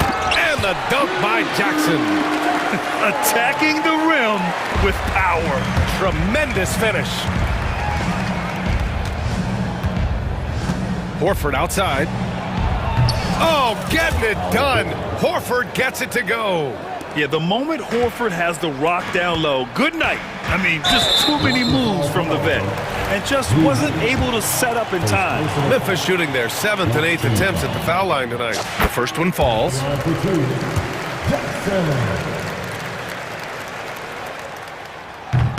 And so Jackson nails both of them. Here's Holiday. 11 points in the game. Up and in on the layup. 13 points in the game. Nice execution by the offense, generating a good look. And so it's Memphis with a 6-point lead at the close of the quarter. Getting lots. Well, what a terrific game it's been so far. With this fourth quarter sure to bring more pressure-packed basketball.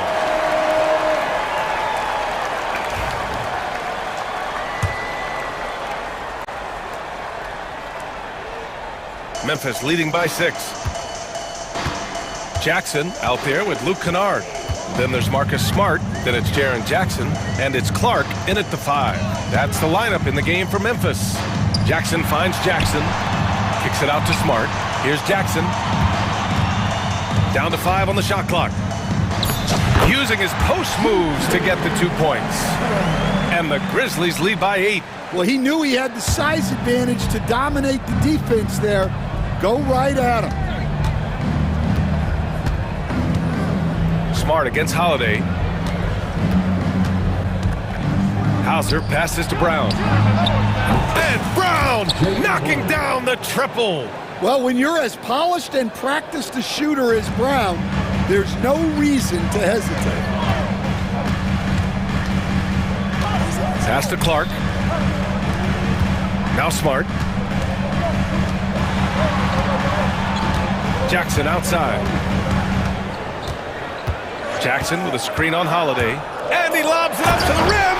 Yeah, Jackson's ability to both dive to the rim as well as pop out for a jump shot makes him an excellent partner in the pick and roll.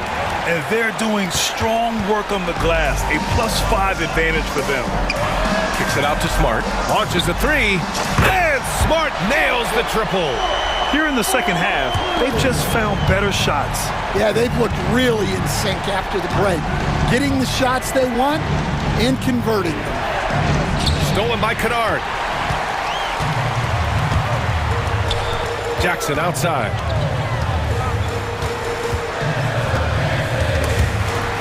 And Jackson gets double teamed.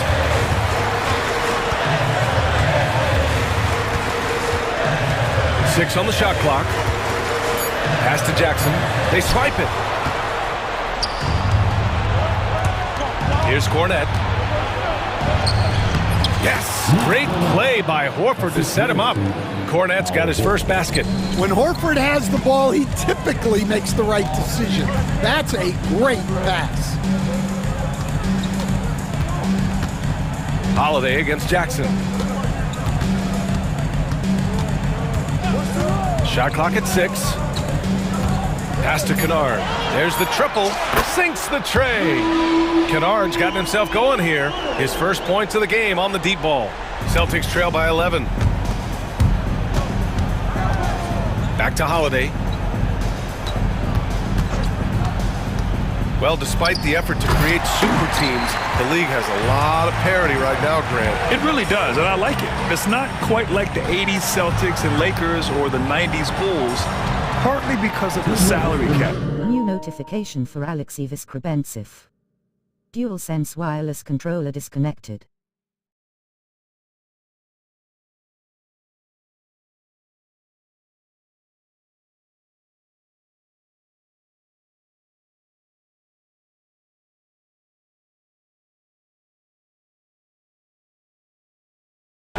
It's so hard to pay more than 2, maybe 3 stars at a time.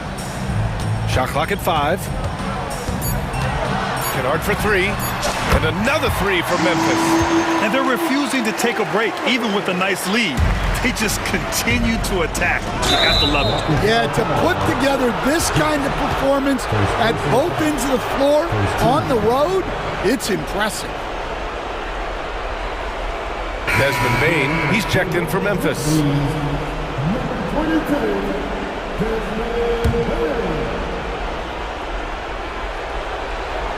Stolen by Bain, and timeout called by Taylor Jenkins. He wants to make sure everyone is aligned, given the situation right now.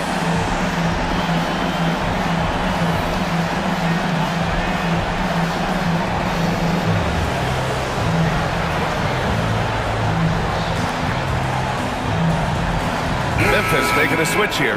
Morant's checked in. They can take their time if they want. Yes, you have to regroup. Make sure you get a good shot. Out of bounds as Memphis keeps possession.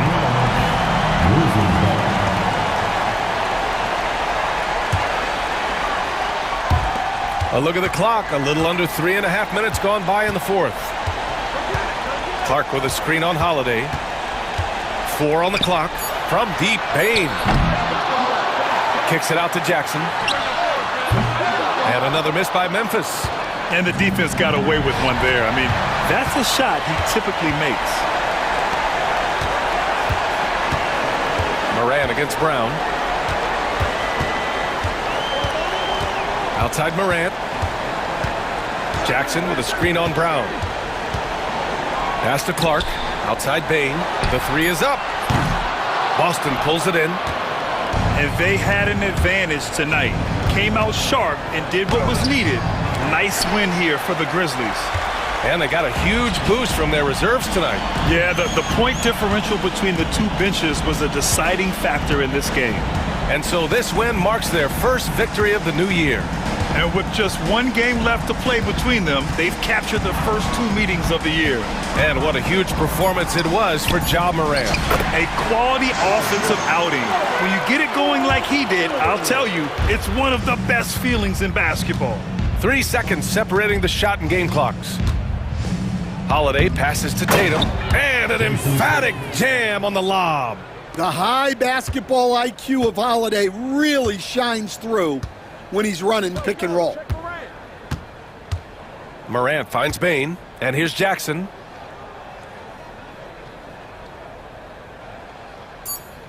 And he was camped in the lane there. He gets a 3-second call.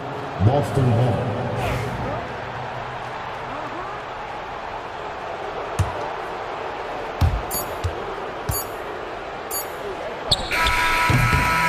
And so it's the Grizzlies taking care of business in this one. A competitive game. You have to feel like this crowd. Thanks, Allie. Great interview once again. And that about wraps it up. For Grant Hill, Stan Van Gundy, and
this one has been about the impact of the backcourt.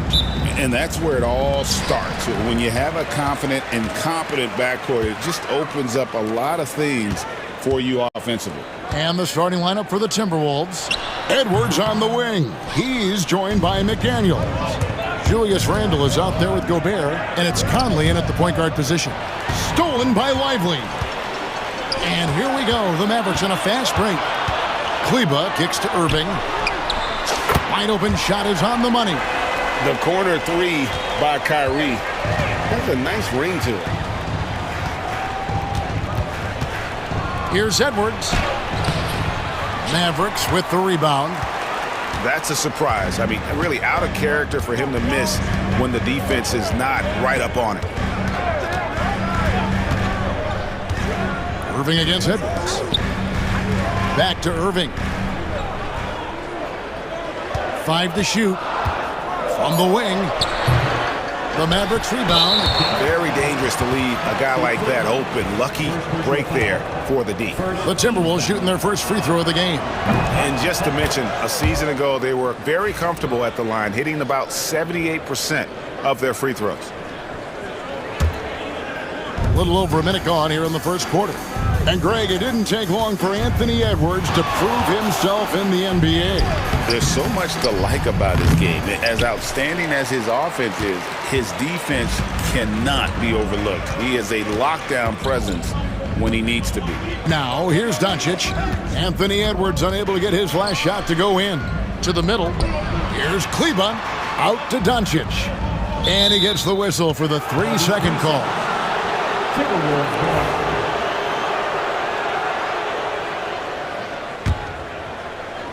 First quarter, about a minute and a half in. Pass to Gobert. Nice ball movement by Minnesota. No one near Edwards as he lets it fly. Bangs home the trifecta. Well, it doesn't matter where he is on the court. If Edwards likes a look, he's going to take it. Lively with it. Back to Doncic. Knocked away. Stolen by Conley.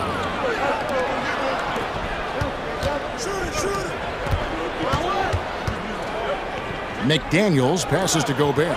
Three-pointer, Randle. It's rebounded by Doncic. The Mavericks have gone 1 of 3 from the field to start this one so far.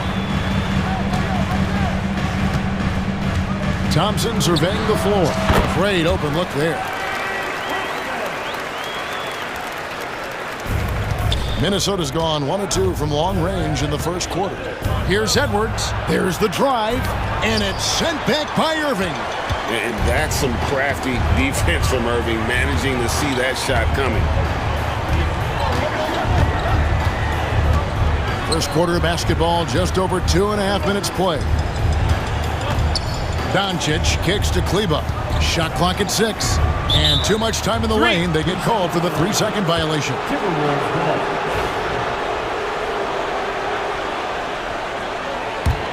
The Timberwolves trail. And Greg, at the time Kyrie joined Dallas, there were some questions around how he and Doncic would fit together. Yeah, well, Dallas needed another ball handler who could score and make plays for others. Doncic couldn't do it all by himself, especially in the postseason. Now they're trying to build around those two guys. And let's head over to the sideline and catch up with David Aldridge. Kevin, Rudy Gobert has tied for the most defensive player of the year awards all time, but he's challenging himself to do more offensively. He said it's all about just being okay with missing or making mistakes, freeing my mind and doing the things that I work on to get out of the shell that I was being put in. Kevin, back to you. All right, David Aldridge, we thank you for that report. Now, here's Kleba. Still without a basket. Just 3 to shoot. Irving passes to Kleba. And they force the shot clock violation. Great D.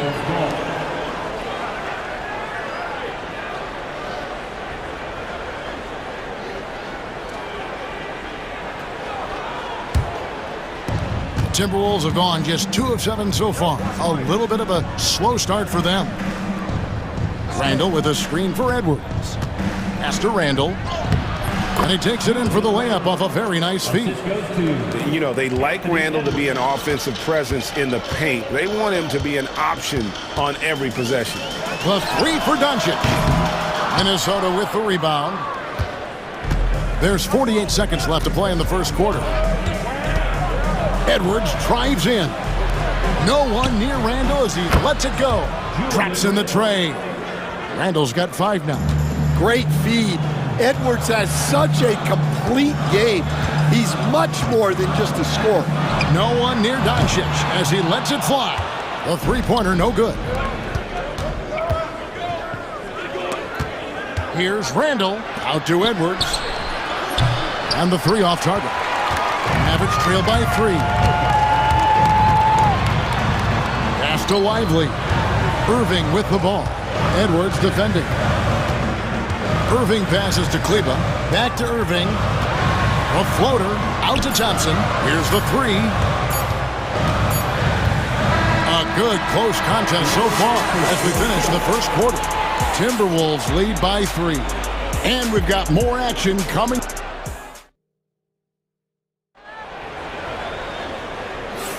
And if you're just tuning in, it's been a pretty even game through the first quarter. And what do you guys think about Minnesota here in this one? I mean, offensively, I thought they did a good job of protecting the ball. And defensively, boy, were they disruptive. Well, their defense was incredible. Wreaking havoc and coming up with steals left and right. Just a tremendous effort. And one forward, Thompson. At the other forward, Washington. Dante Exum is out there with Luka Doncic. And it's Gafford in at the center, filling out the middle. So that's who Dallas starts the second with. Hey, Coach, what about Naz Reid? After going undrafted back in 2019, he is really showing him, isn't he? Well, Kevin, what a story. Uncommon skill level for a player of his size. He can shoot the ball. He can handle the ball. He's got a lot in his arsenal.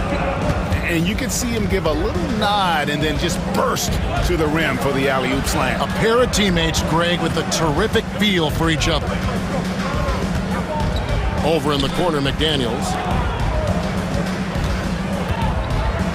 Here's Alexander Walker. He's defended by Exum.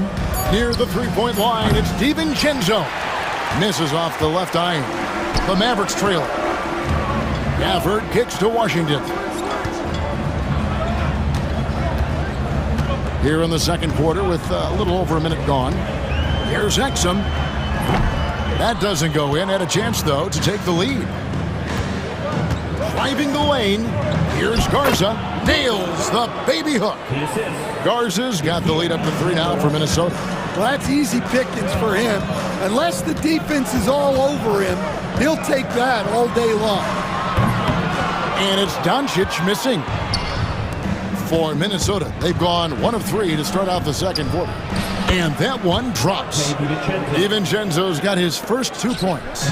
Well, when you move the ball, you open up the defense. Great job to make the unselfish play.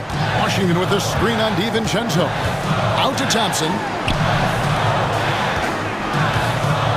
Exum deciding where to go with it. Let's go. Cans the shot from the wing. You know what? Didn't find a very good shot on that possession, but still able to get 2 points. Here's DiVincenzo. Reed with a screen for DiVincenzo. 2 free throws coming up, and they call the shooting foul. You know, Stan, it sometimes seems that coaches get themselves ejected on purpose to fire up their team. Am I on the right track there or not? Well, Kevin, certainly it happens with some guys. There have certainly been guys, Jerry Sloan, Don Nelson, who would do some of that. How about you? How about you? Now, Kevin, you know me. All I've always ever tried to do was help the referees because we all just want to get to the right call, and I could help them in that. You did all the time. As much as I could, but they were not receptive. Both teams running perimeter-oriented plays that are working. Well, you know it's become a three-point shooting league. Teams shooting a steady diet from outside. Thompson for the triple. Reed with the rebound. Minnesota leading by 4. Here's Alexander Walker. Pass to Garza. Here's DiVincenzo. 1:53 left to play in the first half. Reed with a screen on Thompson. DiVincenzo can't hit it. The Mavericks have gone 3 of 7 shooting the ball here in the second quarter. And the defense of the Timberwolves stand as good as it gets. Well, Kevin, they can compete with anyone when it comes to size, not just up front, but on the wings. They're long and athletic, but it all comes down to execution, and they get it done. Yeah, not sure what that was about. I mean, talk about a brain cramp. Julius Randle's checked in for the Timberwolves. And Jason Kidd has called timeout. He's ready to talk things through with the team.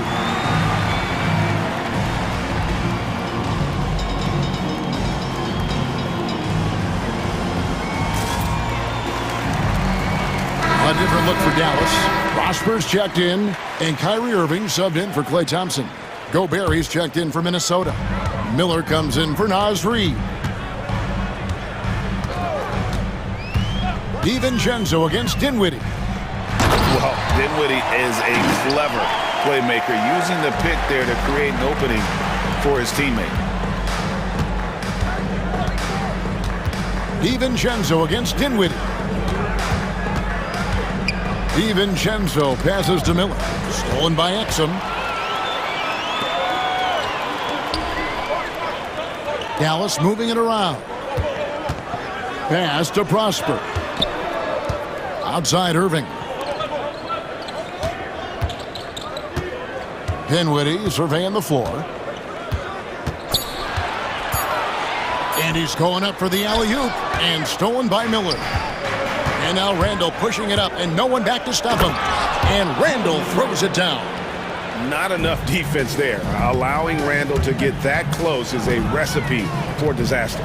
Dinwiddie finds Exum. The 3. DiVincenzo with the rebound. Minnesota leading by 6. That's a 2 from Randle.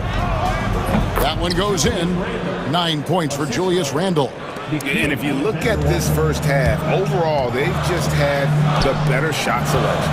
Yeah, they've done a better job executing offensively, moving the ball and creating high percentage looks. And that's a lesson for the D. Fight harder on the glass. Yeah, they need to pay attention to the details. Second chance points are backbreaking. The clock runs out, and we're heading to halftime. The Timberwolves on top. They're up by 6. We're back after this from American Airlines Center.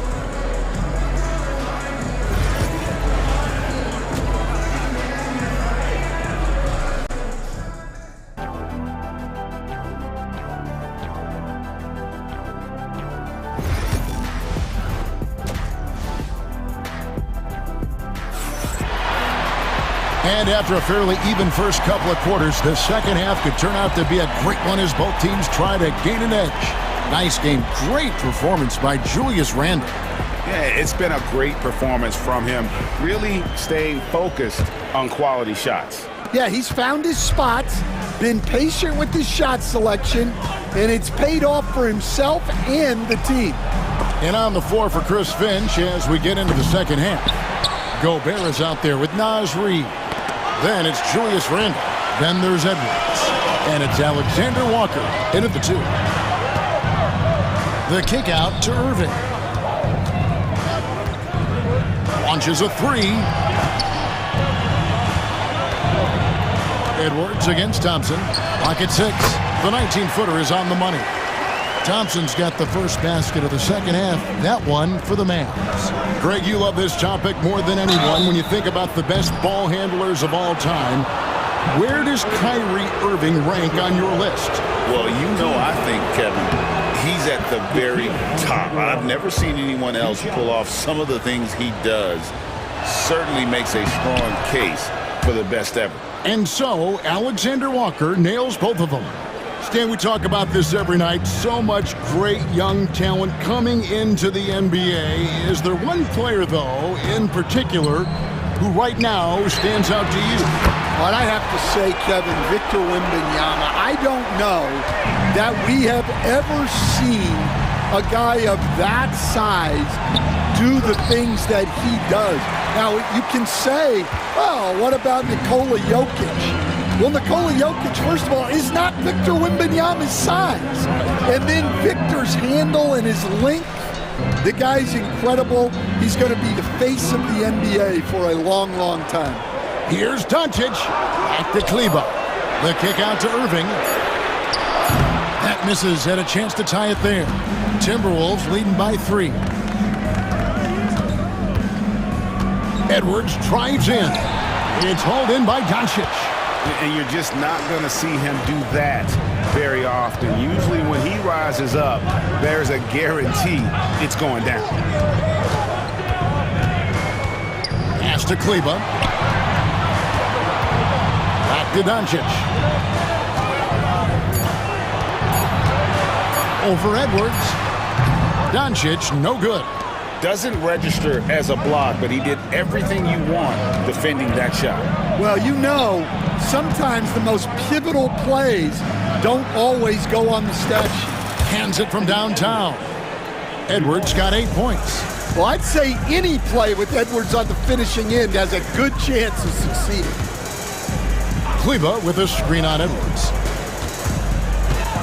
Doncic kicks to Irving. And there's the whistle. 3-second violation.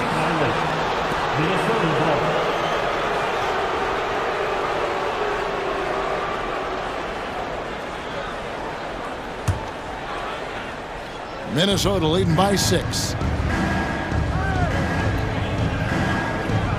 A little over 2.5 minutes off the clock in this final half of play. Here's Alexander Walker. And another 3 for Minnesota. Well, defensively, all eyes are on Edwards, and that creates opportunities for others. Time now to turn to our sideline reporter, David Aldridge. David. Hey, Kevin, the NBA has split its draft into 2 days. The league's executive VP and head of operations, Joe Dumars, says rosters have expanded and they're seeing a larger influx in talent, a lot of times from the second round. This format will do justice to those slept-on players. Kevin? Yeah, good stuff, DA. Some Hall of Famers from that second round, for sure. Out of bounds, Timberwolves ball as Minnesota keeps possession. Great energy on the deflection and a good job disrupting their offense. Yeah, there's nothing easy on offense. Coaches love seeing that kind of hustle on the defensive end. Mavericks trail by 7. Last year, coach, as you know, the Timberwolves making it to the Western Conference Finals. Yeah, that equaled their deepest run in team history, dropping that series to the Mavs. Minnesota has never been to the finals, one of 5 franchises who've yet to get there. And he's going to get whistled for that foul, G. That was intentional, but not exactly logical. How about pointless to foul there? I mean, I don't know where his head is, but it's not in the game. And we've got a timeout called by Jason Kidd. This will give him a chance to discuss some potential alterations.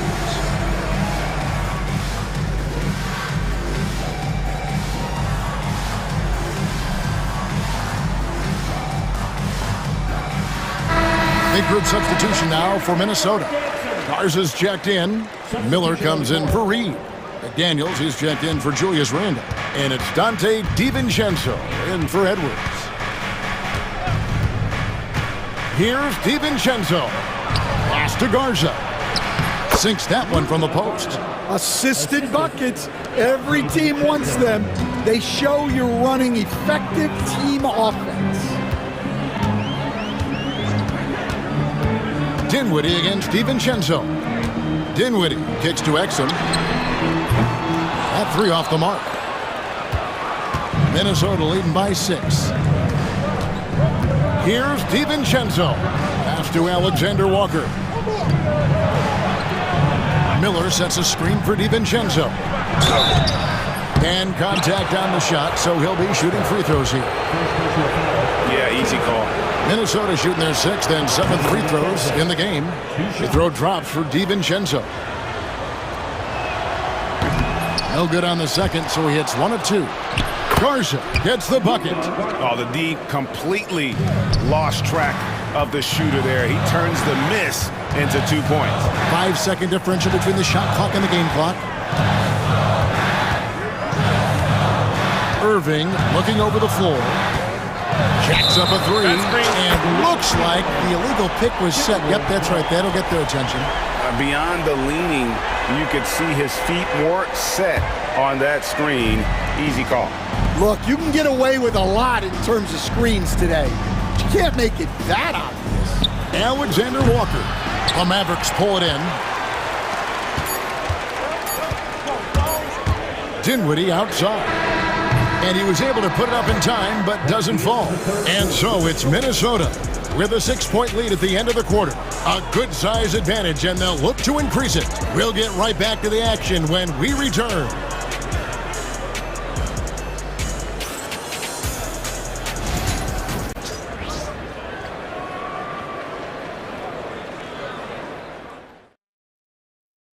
And a quick look now at the State Farm assist of the game. And he sliced the D wide open with his feed. They had no chance to prevent that basket. Now that is an elite level dish. What a great passer. 3/10 quarters behind us. One more to go. Thanks for being with us as we begin the fourth. We've got Spencer Dinwiddie. He's out there with Kyrie Irving. Dante Exum is out there with Daniel Gafford. And it's Prosper in at the power forward. That's the lineup out there for the Mavericks. Keeps it alive. Great positioning on the putback. Well, you have to love the hustle to follow it up there. Timed that tip perfectly. And here is DiVincenzo. Out to Miller. Hits the three-point bomb. And no matter who it is, that kind of D isn't going to get it done. Dinwiddie passes to Irving. Gafford sets the pick for Irving. Back to Dinwiddie. Exum with a wide open look. That one falls coming off Dinwiddie's feet. Both teams running perimeter-oriented plays that are working. Well, you know it's become a three-point shooting league. Teams shooting a steady diet from outside. Here's DiVincenzo. Dinwiddie with the rebound. Mavericks trail by 4. Stolen by McDaniels. Dinwiddie against DiVincenzo.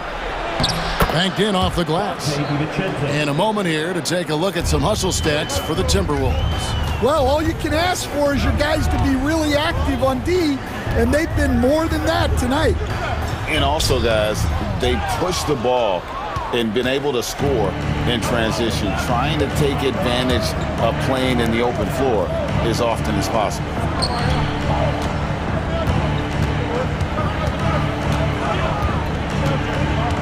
Back to Alexander Walker.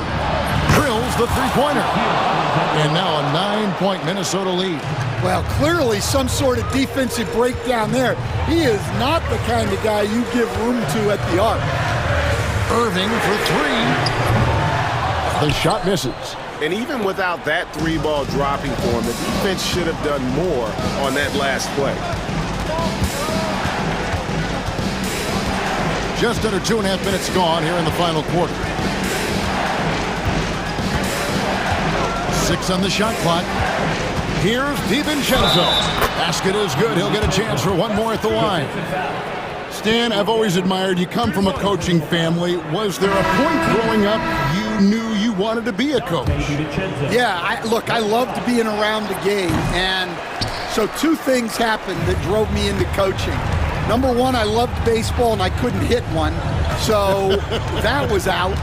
And I wasn't a good enough basketball player to go on that way. So if I wanted to stay involved in the game, that's when I knew I wanted to be a coach. But your dad had a little bit of that in his background. I say in a little kind of tongue-in-cheek, right? He was a guy that led the way in your interest there. Yeah, my dad coached for over 40 years, and I think he had a great passion for it and always used to tell us that he never actually felt like he worked a day in his life. He loved it so much. Following in his footsteps. Terrific story. Mavericks trail by 8. Doncic outside. Pass to Kleba. Doncic against DiVincenzo.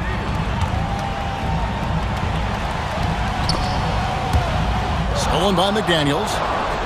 It's 2-on-1. Irving with the steal. Down low. A flawless finish on the alley-oop. Yeah, nice, silky finish on the alley-oop from the stupendous feed. That sequence couldn't have been executed any better. Here's Alexander Walker. Out to Miller. Pass to Garza. Now, Alexander Walker. Miller with a screen on Doncic. Shot clock at 5. Shooting foul as the whistle blows. He'll shoot 2 free throws. And you don't ever want to get into the habit of letting the offense get to the rim.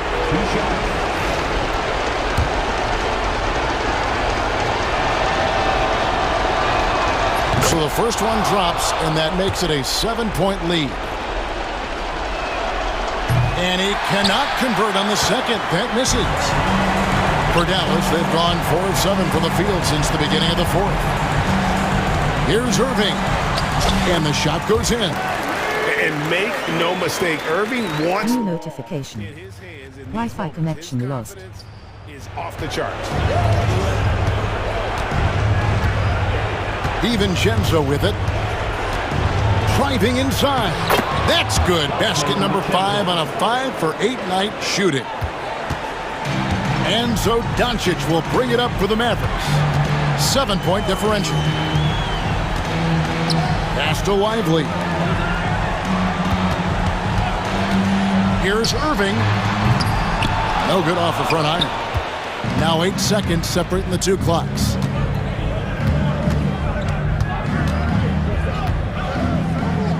DiVincenzo kicks to McDaniels. Now DiVincenzo. The putback controls the rebound and puts it back up and in. And it's a 9-point Minnesota lead. You know, we talk about it all the time, guys. Those second chance buckets, always the result of that extra effort.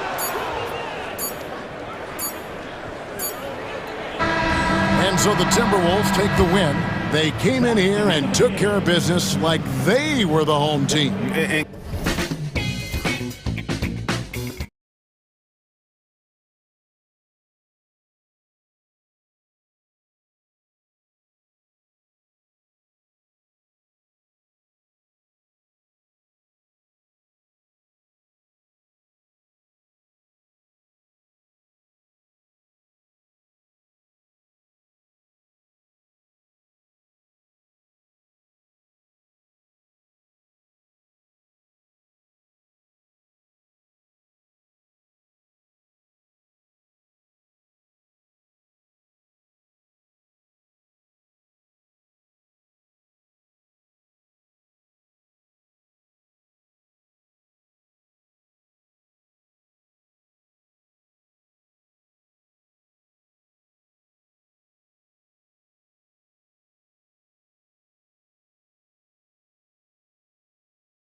from this guard matchup. These guys are lethal one-on-one, but I think the key is to keep their teammates involved, playing unselfish basketball. Now a look at Philadelphia's starting lineup. They've got Tyrese Maxey, Caleb Martin out there with George. Then it's Joel Embiid, and it's McCain in at the shooting guard position. George's shot is off. And usually that's a bucket for him, but look, nobody's perfect in the mid-range. Tatum. No good. And George with some nice D. Martin with the ball. Now guarded by Brown. Oh, a big finish with a one-handed jam. While he's a bit undersized for a forward, he more than makes up for it with his bounce. Outside Tatum. Brown, a screen on George. Here's Tatum. Oh, a dunk and a foul! A powerhouse move! He's got a chance for one more at the line.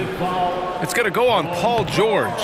You look at his college days and his rookie year, Tatum has always been on a winning team, Richard. B.A., I think it starts with his approach. There's always been an air of professionalism when it comes to Tatum.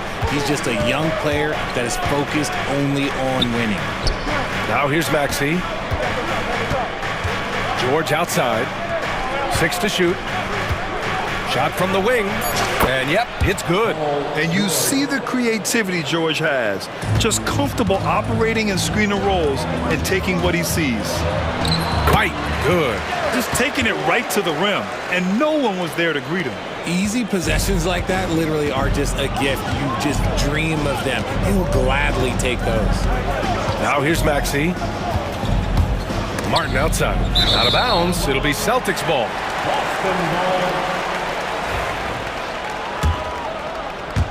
First quarter, just over a minute and a half in. Holiday against Maxey. Porzingis with a screen on Maxey. Holiday passes to Porzingis. Goes up and lays it in nice and easy. Great body control by Porzingis. He sets a good pick and then rolls right into a scoring position. And let's swing it over to the sideline and hear from Allie. I was able to talk to Joe Mazzulla for a minute. I talked to him about Joel Embiid, and Coach told me Embiid does have us worried. He's just so physical out there, but we're going to be physical right back and get in his face when we can, so they'll be trying to challenge the big man all night. And Allie, thank you for that. Martin outside. Pass to McCain. Maxey with it. Embiid, a screen on Holiday. 5 to shoot. Maxey passes to Embiid. And that one's long. The Celtics have gone 3 of 5 here in the opening quarter. Outside Holiday.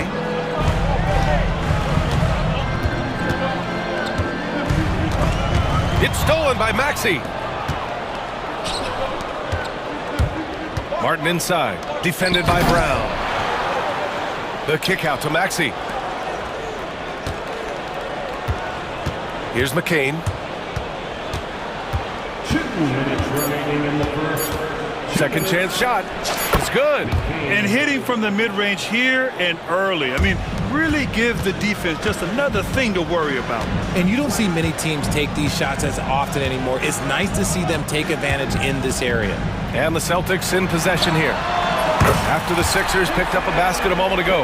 Well, Tatum is the obvious option for the catch and shoot. He's such an efficient scorer. Now here's Embiid. No made baskets yet. George feels it out a bit.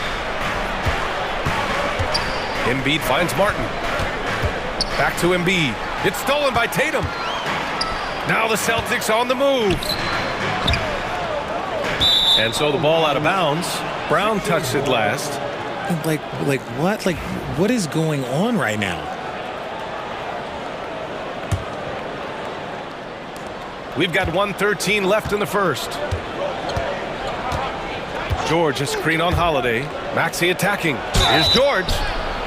Oh, and there's the whistle on the shot. So 2 free throws for him coming up.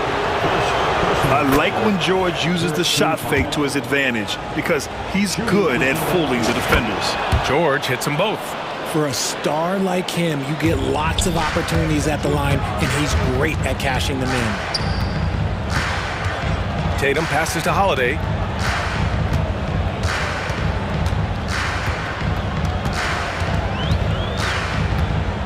kick out to White. Pass to Brown. On the wing, Tatum. Late clock. The Celtics got to hurry here. Here's George. Embiid passes to George. And the ball out of bounds. The Celtics will have it.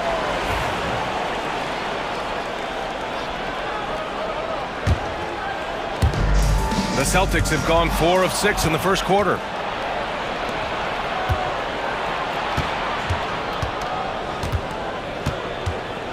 Maxey on the wing. He's covered by Holiday. Here's McCain. Puts it up from 17. Yep, that one's good. He just brings a great feel for the game at the offensive end. Boston trailing. Philadelphia foul. McCain, first personal foul, second team foul.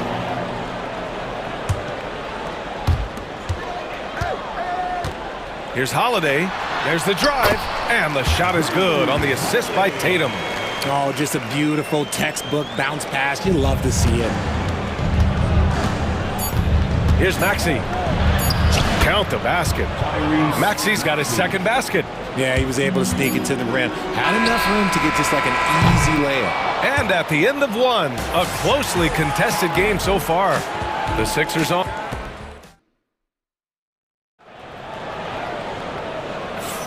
And getting it going again here in the second quarter. Fairly close game so far. And a closer look here at the hustle stats for the 76ers. From the very start of this game, they have been giving the ball handlers trouble, using good pressure to force turnovers and get steals. Yeah, we got to talk about how pestering they've been on defense, forcing turnovers and finding ways to score off them. We've got Drew Holiday, Al Horford out there with Jaylen Brown. Then there's Peyton Pritchard, and it's Cornette in at the 5 spot. That's the 5 to begin the second quarter for the Celtics. Gives us a chance to catch up with Allie LaForce. Brian, the Sixers' 2 stars make a great pairing. Maxey said of Embiid, since I was a rookie, he's had the ultimate faith and believed in me. And Embiid said of Maxey, he's something else. Always smiling with the same energy. Good games, bad games, always the same. People like that set the tone for everybody else. Brian? That's a good call, Allie. Thank you. NBA scoring has been climbing over the past decades, Grant. Is the league too offensive at the moment, you think? Well, we know that people like scoring, the fans, players, everyone, but the league needs to make sure there aren't hamstringing defenders too much.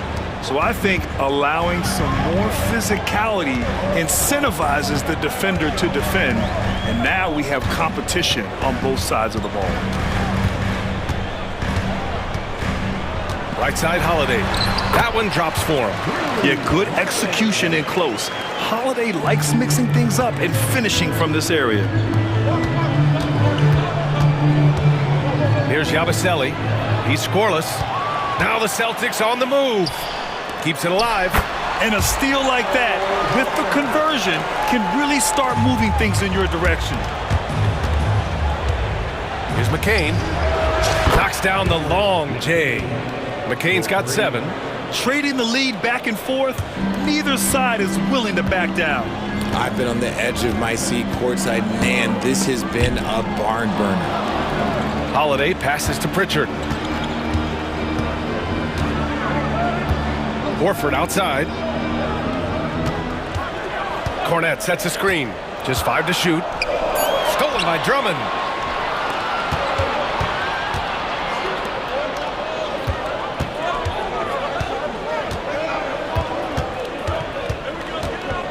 Now here's Maxey. Tightly guarded.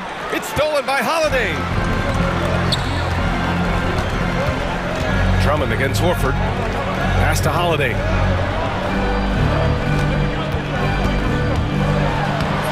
Rebound by Philadelphia. Quarter 2 and just under 2.5 minutes gone by. There's the block. And they're able to recover. Out to Oubre. And it's going to be a 3-second call.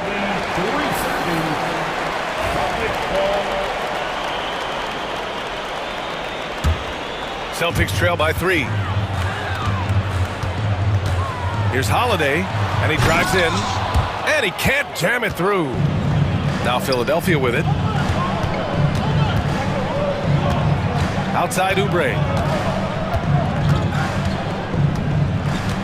Quarter number 2 and around 3 minutes gone by. Clock at 6. And there's the lob. And Drummond with the jam. Showing off some mobility there. When Drummond rolls like this, he's hard to stop in pick and rolls. Outside Holiday.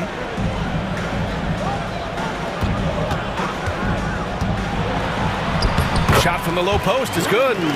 Holiday's got 6. Love how selfless he is setting brick screens like this. Plays like that right there are what help create easy scoring opportunities. To the right side. Oubre against Brown. Pass to McCain. With the drive. And there's the slam dunk to finish it off. And after putting it down, he dangles from the rim a little. Man, that's borderline taunting right there, Grant. They're playing with a certain swagger right now. 1:19 left in the first half of this game. Right side Brown.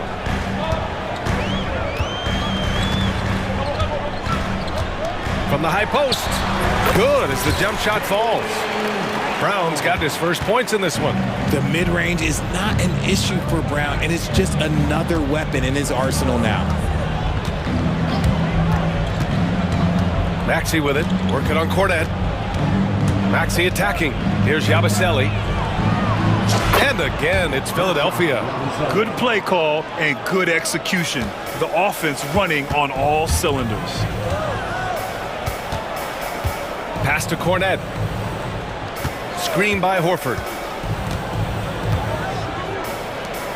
Here's Pritchard. Yet to see a basket. Brown passes to Horford. And a great assist by Brown as that one goes in. You see the great fundamentals. Horford sets up with a quick shot off the feed. No hesitation. Shot clock and game clock. 1 second differential. Maxey surveys. Pass to Drummond. Here's Yabusele. 6 on the shot clock. Here's McCain. Oh, there's the shot clock violation. So they'll turn it over. Boston ball. Substitution on the court. That'll count. Can't get it to drop. And the first half comes to a conclusion in a game that's been very close so far. Sixers ahead, leading by 3. Allie, as always, thank you.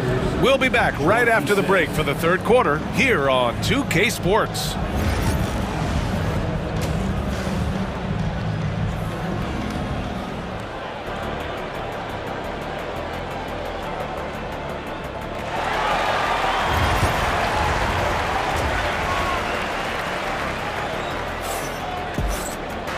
And as we get into this third quarter, as we've seen so far, neither team able to create much separation on the scoreboard.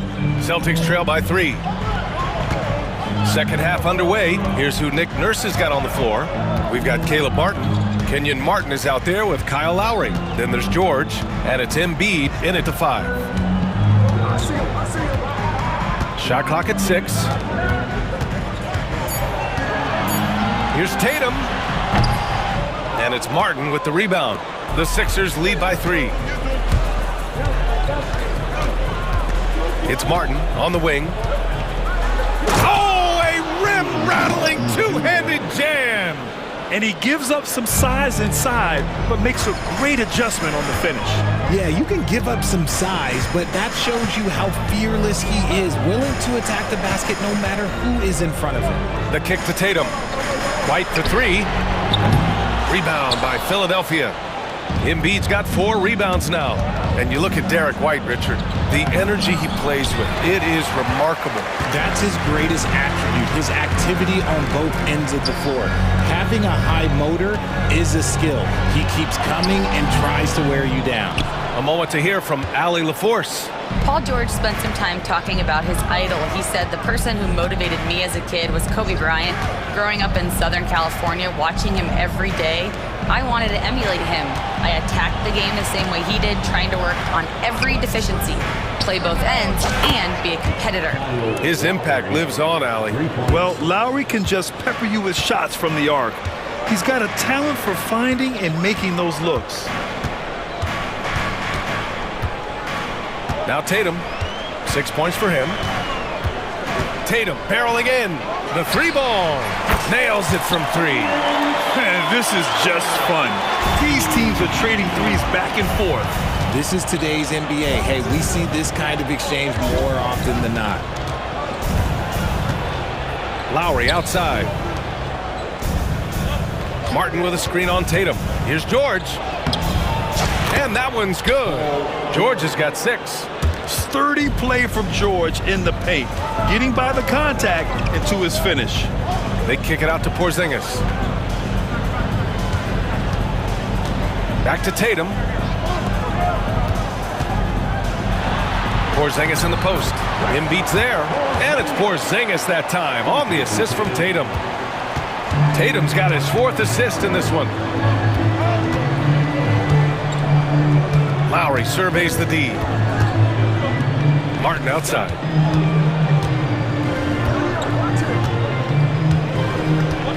George a screen on White. And he's going for the oop here. And out of bounds. Boston will have it. There's one for the low light. Wow. I'm not sure who messed up the pass, but look, somebody did. Celtics trail by 5. Right side Tatum. And Tatum fires one home. Tatum just has too much bounce right there. Better be careful, you're trying to stop that. Third quarter action. Just under 3.5 minutes have passed. Lowry finds George. He's off on the layup. And Tatum's got the ball here for Boston. White on the wing. Tipped. And that's out of bounds. Boston will retain possession. He had the right idea, just couldn't come up with the swipe. And deflections, they're a stat that all teams track. They show who is the most active defensively. And timeout is called by Nick Nurse. I think right now he must be looking at some adjustments.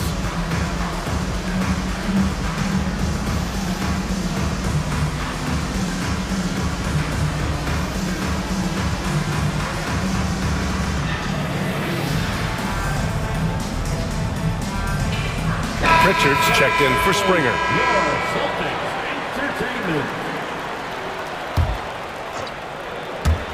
In the third quarter with just over 3.5 minutes off the clock.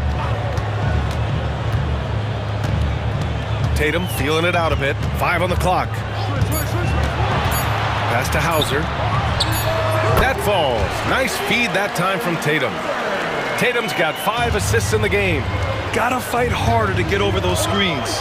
Yeah, as soon as these guys feel contact, they are just disappearing like they're not even there. You gotta show some fire and keep defending. And this kind of selflessness is great to see. Textbook positioning to draw the charge. 1:04 left to play in the third quarter of basketball. Outside Tatum. Here he goes. Ooh, Tatum hammers it home off the dribble. Ooh, quick first step by Tatum, then look out. Lowry outside. 41 seconds left in the third quarter. New notification. Wi-Fi connection lost. Incredible game. This lead has been exchanged 8 times. Tremendous show of will and resilience on both sides. Pass to Hauser, to the wing, right side. Right side, Porzingis. The kick to Tatum. 6 to shoot. Unable to get that one. Some solid defense from Martin. Lowry outside.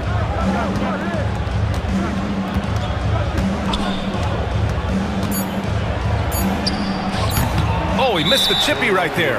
That's the shot they wanted. It just didn't fall. Tough to watch those miss. I'm sure they'll convert the next chance.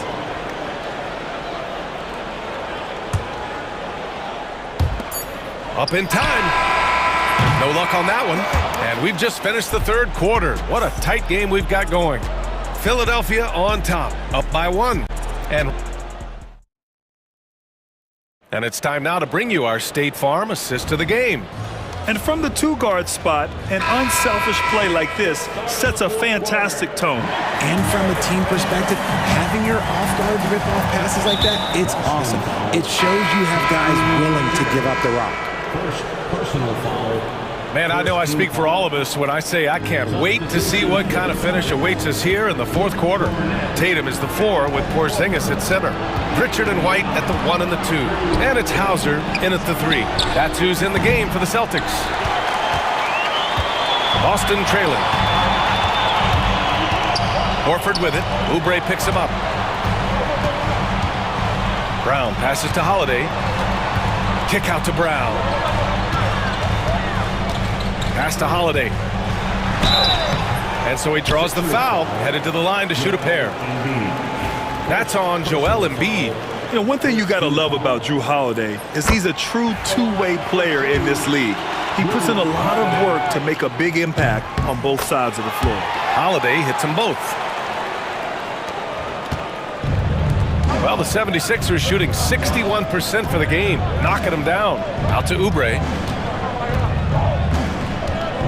Pass to McCain. Now Maxey. Just 5 on the clock. Pulls up. Philadelphia, the rebound. Let's go with a 3. And Pritchard pulls it down. The Celtics with the lead. Now here's Brown. He's covered by Oubre. Horford passes to Pritchard. Outside, Brown. Shot clock at 5.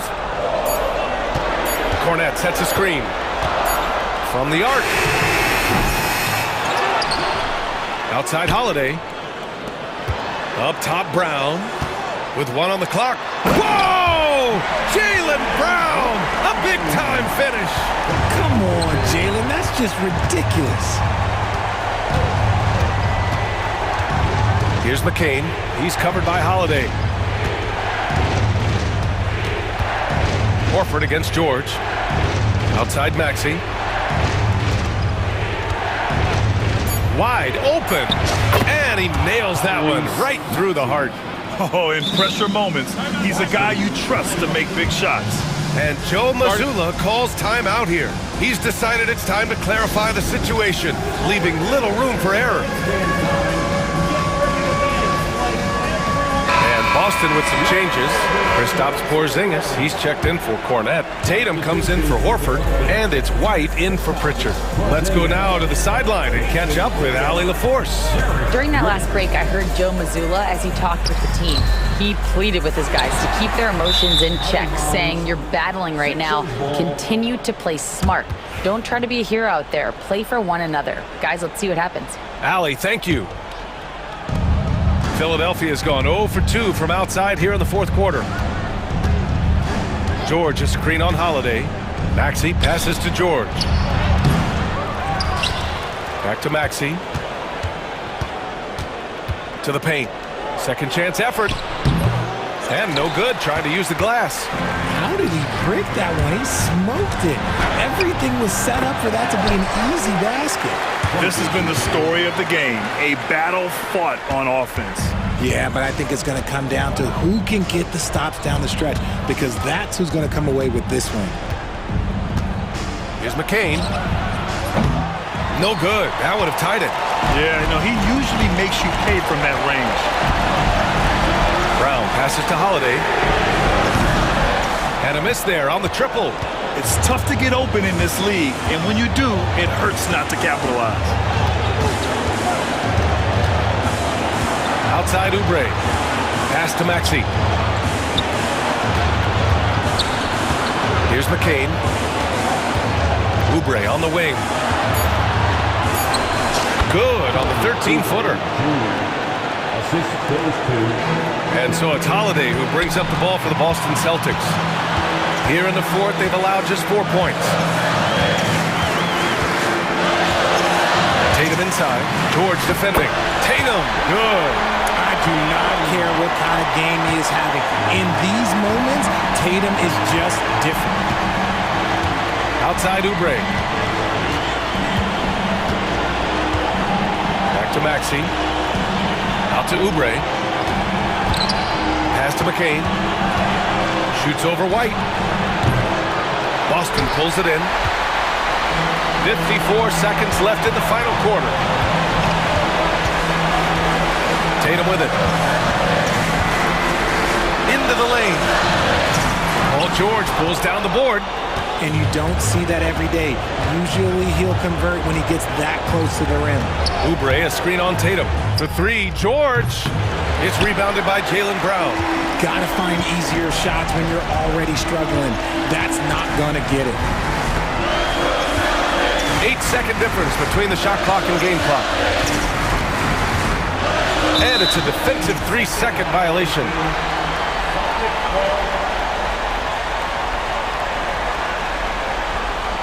At the line, Drew Holiday. At the line, shooting 1. And the technical free throw is good. It's now a 2-possession game thanks to that free throw. There's 18 seconds left to play in the fourth quarter. And so they foul intentionally. Second personal foul. Second team foul. 17 seconds left in the fourth quarter of this one. And now they decide to foul intentionally. First personal foul. Third team foul. And no good, as the first free throw misses. We'll see if he can hit the second. At the line for That's good, going 1 of 2 from the line. And that puts him up 5. And Philadelphia calls time here. They trail by 5. Turning here to our analyst. What elements become the primary keys at this point? And they're going to have to work fast coming out of the timeout. Yeah, no time to waste. They basically have to execute things perfectly from here on out. Here's McCain. A deep three. And out of bounds. Boston will have it.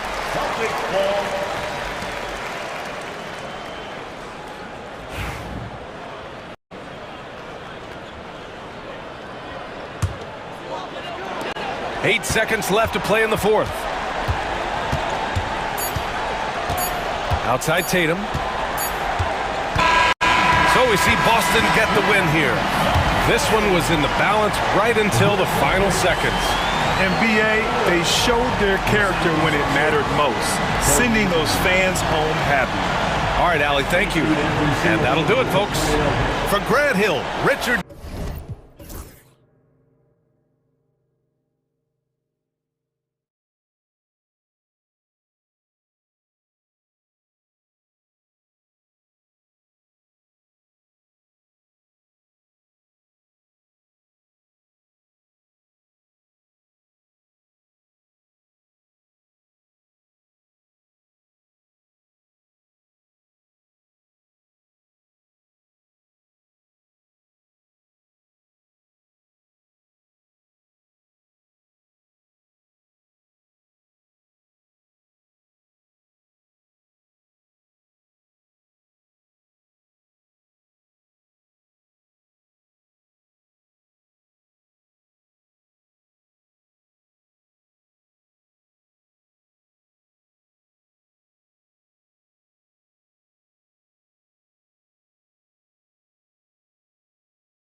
It's Edey in at the center position. Here we go. And this season's still very young. Greg, what are you looking forward to this year? Oh, well, Kevin, I'm always interested in the rookies, seeing which guys step up. The leap to the NBA can be a huge one, so you never know what'll happen with some of these young players. Now here's Edwards over Bain. Edwards' shot is good. Nice mid-range J from Edwards there. He's obviously not too concerned about what the analytics say about that shot. Morant outside.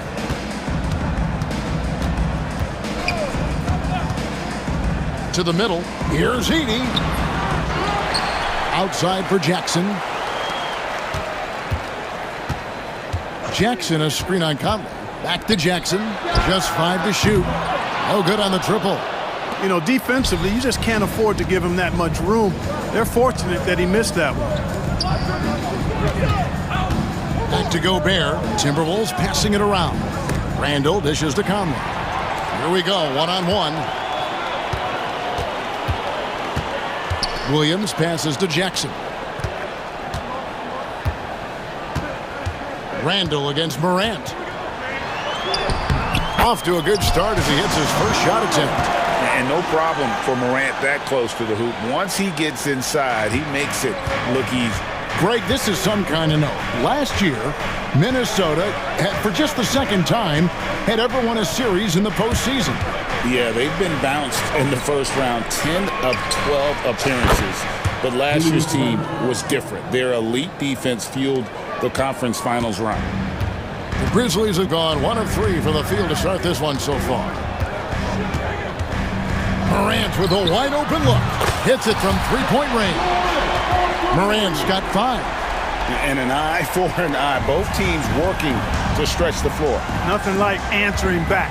One team gets 3, you fire 3 of your own. Boom. Out to Conley. And again, Minnesota with the triple. One of the league's more reliable three-point shooters. Conley didn't always have that in his game, but he's lethal now. Morant against McDaniel. Inside, Edey. No good on the shot. Gobert with the defensive effort. With a short break in the action, gives us a chance now to send it over to David Aldridge. Thank you, Kevin. Well, a bit ago, Taylor Jenkins and I were able to chat. Their team's main focus tonight, well, it starts with All-Star Anthony Edwards. He said Ant is an incredible player. He's so physical. We have to throw multiple bodies at him. It's got to be a team effort to keep Edwards in check. An ambitious game plan. Kevin? Thanks so much, David. This is how athletic Morant is. A point guard who possesses incredible athleticism. Outside for Randall. Pass to Gobert. And here's Edwards. Guarded by Bain. Bain against Edwards. Can't connect from short range. Looking at Memphis, they want to turn it around after the loss to the Lakers in Los Angeles. Bain passes to Jackson. And a wide open look for Bain. Again, Memphis. And you have to stay connected to Bain. He's too good off the catch. Here's Edwards. Randall outside. Pass to Conley. Beyond the arc. That's in. Coming off an assist from Randall. Conley's got 6. And he's not going to miss that sort of an opportunity from deep. Clark, if you had one word to describe Mike Conley, what would it be? Reliable, steadfast, dependable. And I know that's 3, but I wanted to give you... Oh, my goodness! Come on now. And leave it up to Morant to put on a show. What a spectacular dunk. And Gobert kicks to Edwards. Gobert dishes to Edwards.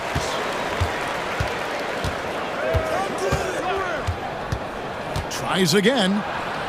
Pass to Randall. Now Gobert. Edwards with it.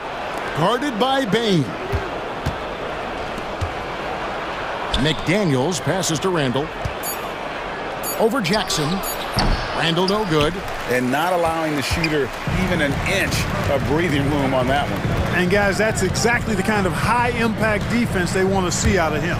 Here's Morant, and finished off by Morant. Ooh, he put a little extra on that one. He does. He doesn't usually finish soft either. Obviously, he can when necessary, but not that time. Not when he can throw it down like that. Boom! So at the end of one...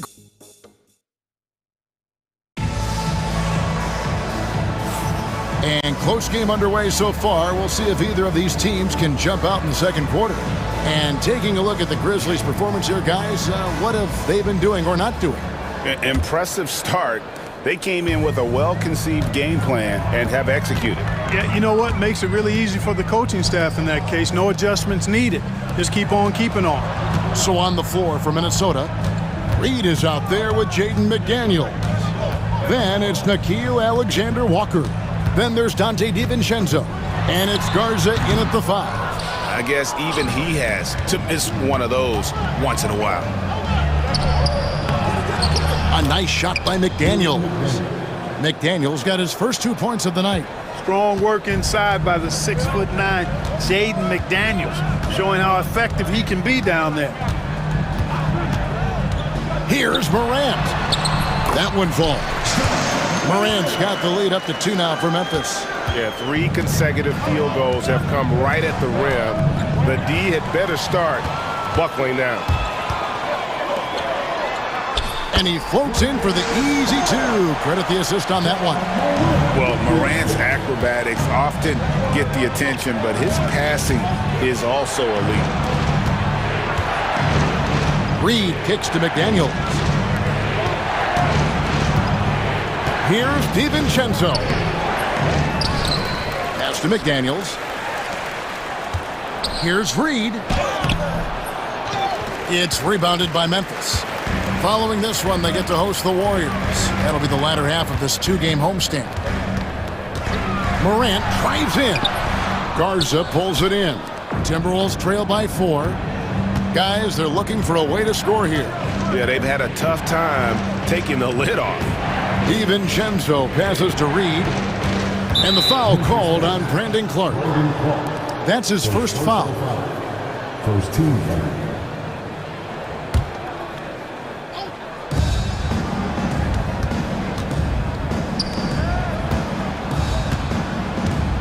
McDaniels against Smart. 4 on the clock. Here's DiVincenzo. And it's rebounded by Morant. Memphis leading by 4. Fires the 3. No love that time with that miss. He is now 6 for 9. Here's McDaniels. That's his second shot and his second basket. He's 2 for 2. And he found the soft spot in the D on that possession. Morant against McDaniel. Payne for 3. Buries it from 3-point range. Payne's got his second bucket of the night. Analytics or the eye test? The optics or the numbers in front, Greg? When you're judging the performance of a player, what kind of criteria do you use? Well, an MVP candidate recently said, my eye test tells me this guy's a terrible defender, but the analytics tell me he's a great defender. I'm confused, and I often feel the same way. And the shot is good. 6 points for Jaden McDaniel. And he has really come to life here after a slow start in that first quarter. Stolen by McDaniels. And now Minnesota on the fast break. And finished off by McDaniel. Just doing it solo. Love seeing McDaniels grab that steal and take off and convert. Morant kicks to Bane. Off the mark there with the 3-point shot. And on an open look like that, he's very gifted at making the weak coverage pay. And we've got a whistle. The refs are indicating it's a transition take foul. It's going to be a shot and the ball. And a look now at how the offensive approach has been going here so far for Memphis. And right from the jump, they've been working hard to establish themselves inside, using agility and power to get shots in the paint. And, you know, another thing that's been working for them tonight, scoring off turnovers, points off miscues. They've been converting any mistakes at the other end. Catching up on the changes for Memphis. Kennard. He's checked in for Desmond Bain. And it's G.G. Jackson in for Morant. The Grizzlies have gone 3 of 7 shooting the ball here in the second quarter. Jackson against DiVincenzo. Jackson down low. And Aldama has it in the corner. Sinks the triple. Aldama's got his first bucket of the game, and he's on the board for 3. And guys, we talk all the time about making the extra pass. Clark there proving how important that concept is. DiVincenzo can't hit it. Memphis leading by 3. Jackson with it.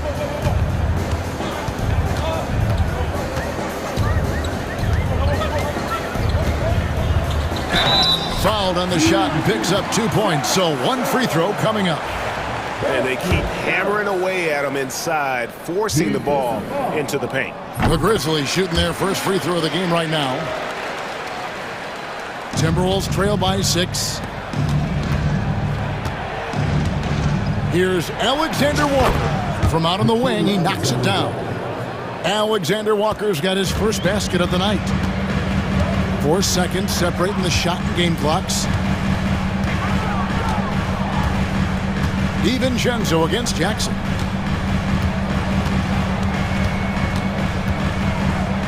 Outside, Smart. Shot clock at 6. Jackson kicks to Kennard. Outside for Jackson. To the right side. Here's Aldama. And the last second attempt doesn't fall. So that'll be it for the first half. Fairly even battle underway in this one. Memphis out in front, leading by 4. We'll see you after halftime for the beginning of the third quarter.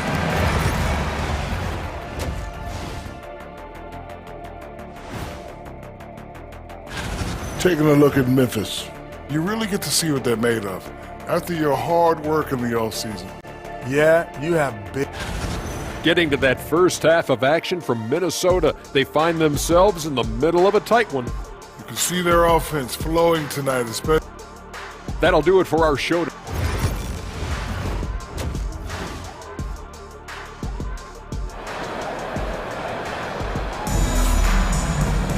And we've got second half action for you. Thus far, a pretty evenly contested game. Guys, Ja Morant has been sensational. He's done a fantastic job of finding open space to operate within the first few quarters. And you know what? It helped that they had a few guys with very hot hands on the perimeter, too. We've got Edey. Jackson is out there with Luke Kennard. Then it's Jaren Jackson. And it's Smart in at the 3 spot. And that's the group for Taylor Jenkins as we begin the second half. Edwards passes to Alexander Walker. Back to Edwards.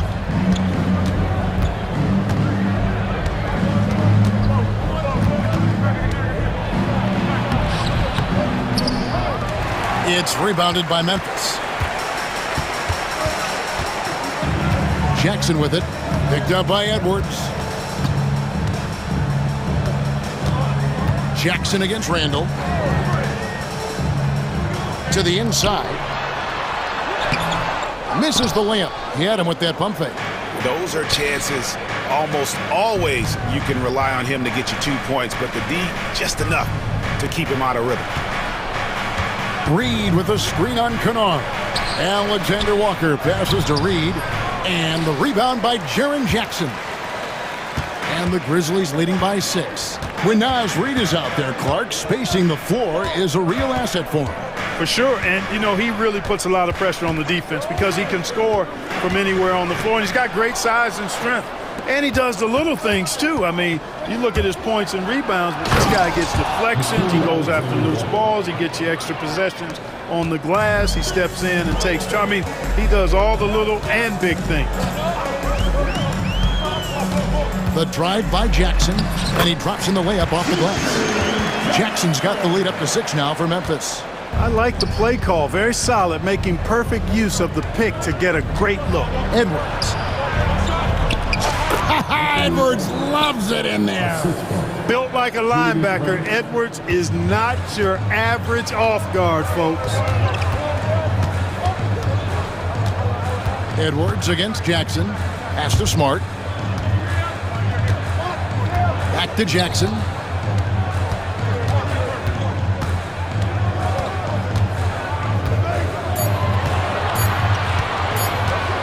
Fires the three. Gobert pulls it in. Gobert's got his 4th rebound with that last one here tonight. Here's Randall, and Randall throws it down. You know, once he has the positioning he wants, he's ready for the big finish. Julius Randall throwing it down. And it's Taylor Jenkins calling timeout here. He wants to make some adjustments to the game plan, clearly. And some changes here for the Grizzlies. Wells comes in for Marcus Smart. And it's Morant in for G.G. Jackson. Minnesota also with the sub. Garza's checked in. Here's Morant. And Morant throws it down. Obviously, Morant has found his flow here, finding plenty of ways to create for himself. Edwards finds Gobert. Bounce pass from Alexander Walker. Gobert with a screen for Edwards. Shoots over Morant. That one's good, and the Grizzly lead is cut down to just 2 points on the bucket from Edwards. Really like what Edwards did there, assertive in the two-man game. Morant scanning the floor. And 2 free throws coming up, unable to get that one to go with all the contact. Nice work to get it inside and draw the contact. Exactly. The defense determined not to allow the easy layup right there. They'll settle for making him earn the free throws. Now an all-NBA caliber talent, Morant still feels like he has room to improve.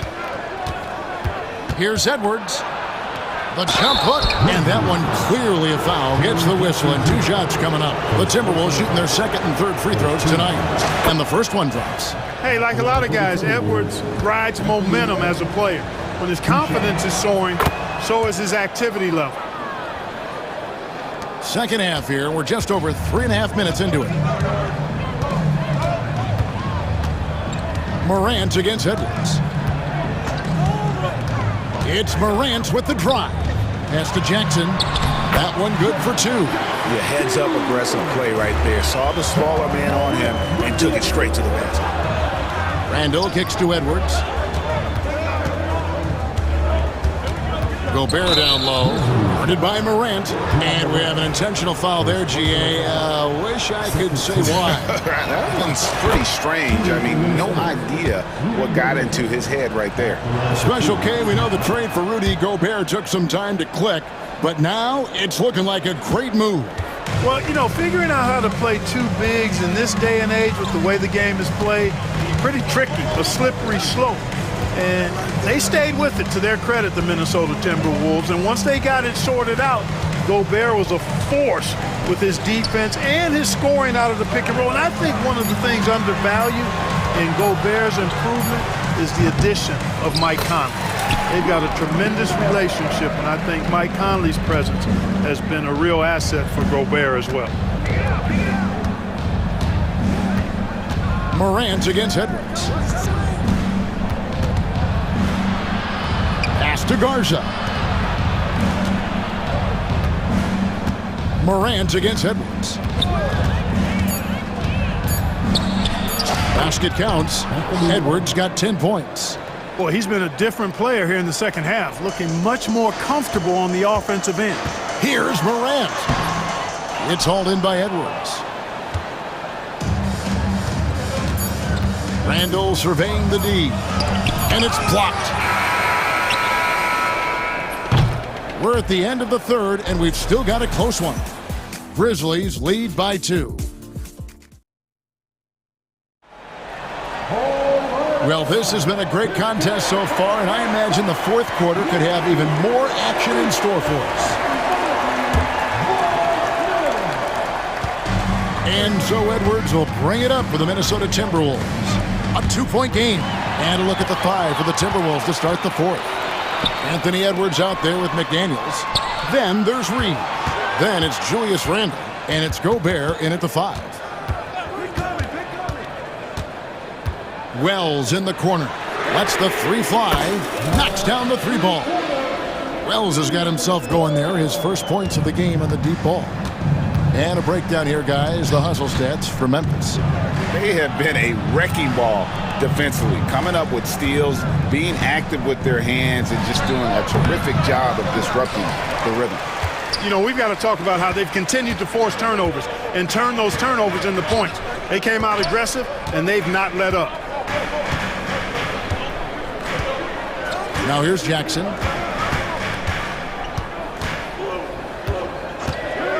Releases. The offensive rebound. Timberwolves trail by 5. Reed finds Edwards. Kept alive. Here's Gobert. And slam dunk by Gobert. Gobert so good around the rim. Had that shot back before the defense could do anything with it. We've got a timeout called by Taylor Jenkins. Clearly, he's got something his players need to hear. And immediately. So Memphis going with almost an entire new group here. Brandon Clark, he's checked in for Edey. Smart comes in for Wells. Baines checked in for Luke Kennard. And it's Morant in for G.G. Jackson. A moment now to hear from our sideline reporter, Hall of Famer David Aldridge. David. Hey guys, I caught Taylor Jenkins' message to his team. He asked his team to dig deep. He said, I know you're tired, but they're tired too. It's about who can give more than the other guy at this point. Show me what you can give. Back to you. Thank you, David. Here's Randall. And good that time. Boy, he's a wrecking ball on offense. Randall, so good at finishing inside. Memphis leading. Morant outside. Oh, what a finish! Oh, and he got fancy with that one. Yeah, maybe trying to give them the momentum boost they need to break this game open. And I like it. I mean, some coaches might want to see just a sure-handed lay-in there, but for me, I don't mind a little extra. Agile drive by Edwards. And they're forcing the ball inside, and it's working like a charm. Here's Morant, and he gets the whistle. 2 free throws coming up. And it's hard to pick a more electrifying player in the league than John Morant. He explodes off the floor. Both free throws good from Morant. Timberwolves trail by 4. We're in the fourth quarter here, just under 2.5 minutes gone. Edwards against Morant. Edwards passes to Gobert. Fade away. It's rebounded by Memphis. Now Morant.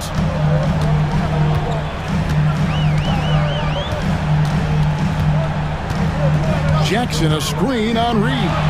And Morant throws it down. Fantastic instincts there by Morant, sizing up the D and then just taking what he sees. Here's Edwards, and finished off by Edwards. At every level, Edwards has been the go-to guy for his team. It's in his DNA. Here's Morant. We've got 1:48 left in the fourth quarter, and the Grizzlies tack on 2 more. Pick works well there. Not much resistance from the D. Yeah, that's not the defense you need. You got to be tougher defensively. Jaden McDaniels, what a moment. Huge bucket there. And here's Morant. Outside Jackson. Back to Morant. And foul on the shot. He'll shoot 2 at the free throw line. It's on Anthony Edwards. And going up strong inside demonstrates confidence. Morant not afraid to get physical. And he does get the second one. And that puts them up by 5. For Minnesota, they've gone 5 of 8 shooting as we've come down the home stretch in this final quarter. Edwards passes to McDaniels. Back to Edwards. To the paint. Here's Reed, and Reed throws it down. You can see why they turned to Reed in that moment. He is a heater. And the Grizzlies leading by 3. Jackson setting the pick here for Morant. Money! A huge shot from Morant. Wow, you see why they put the ball in his hands in those situations. Here's Edwards. Got it! What a beautiful shot to bring him to within 3. Seems like Edwards never stops competing and believing right until the final buzzer. Morant with it.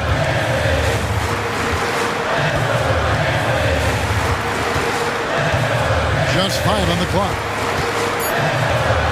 There's the lob to Jackson. Up high to stuff the alley-oop. And the big man going off in the clutch. Jackson Jr. knew it was do or die time. It's good!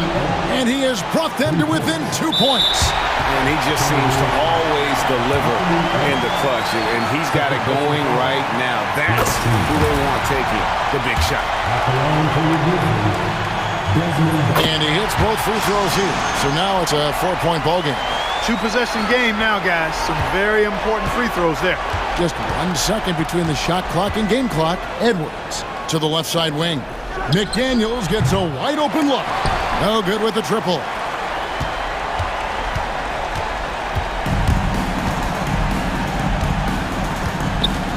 Now, here's Clark.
tip-off, Doris.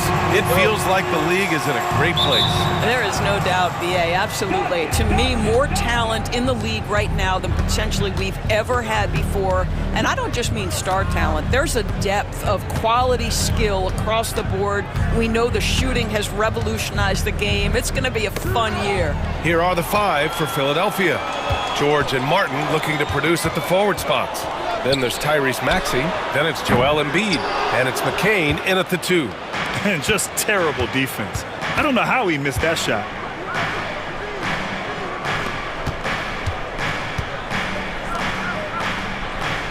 Maxey surveys. Lets the 3 fly. Doncic pulls down the board. Here's Dallas now.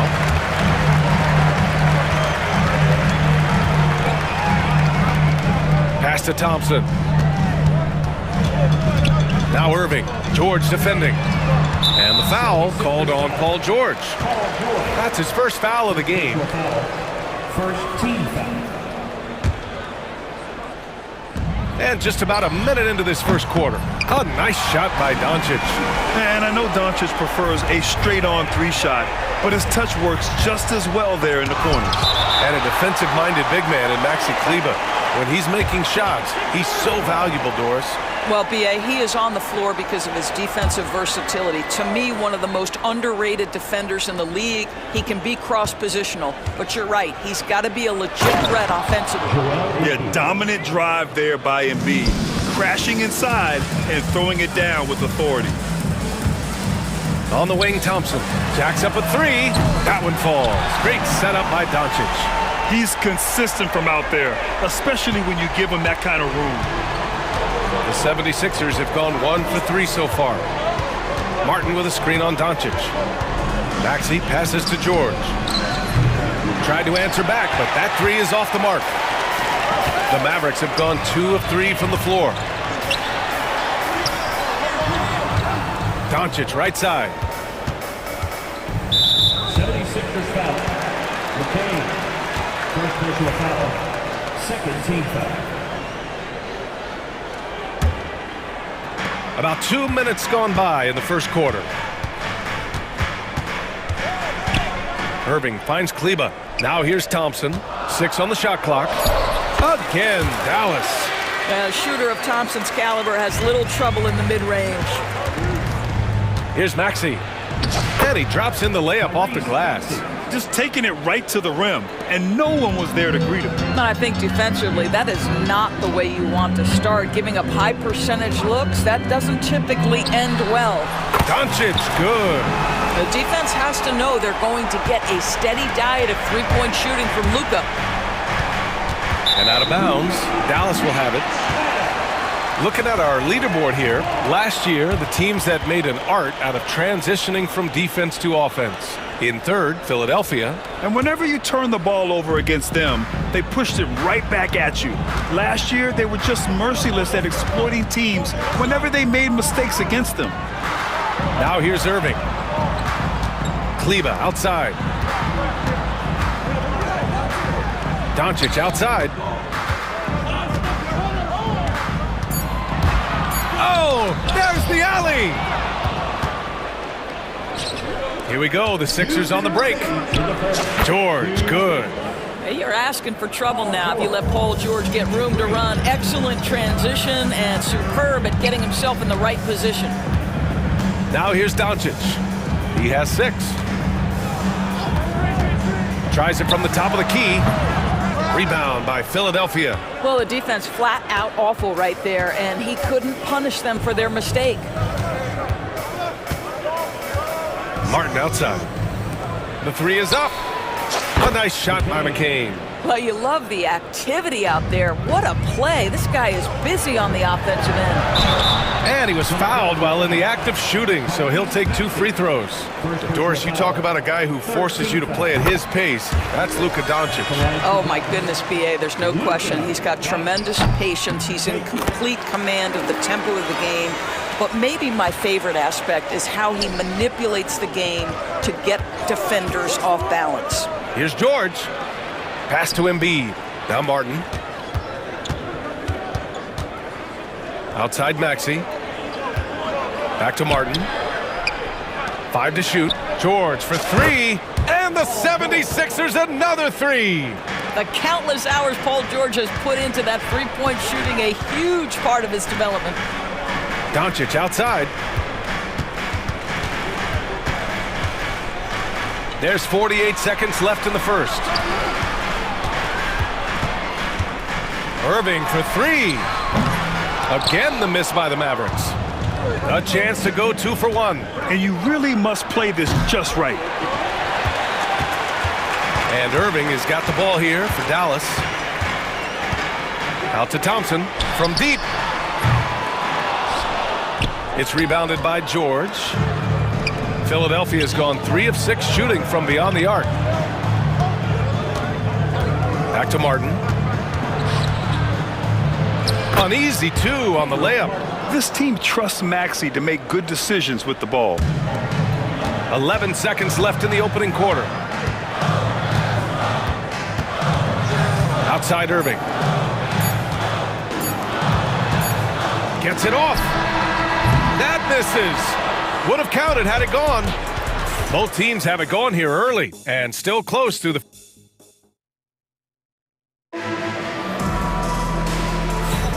And we hope you're enjoying the game. Both teams tonight keeping things pretty even on the scoreboard so far. And what do you guys think so far about the offensive approach for the 76ers? Well, you got to be impressed with how selfless they've been so far. Their passing has been simply outstanding. The other thing that's gone exceptionally well for them tonight is the shooting they've displayed from beyond the three-point arc.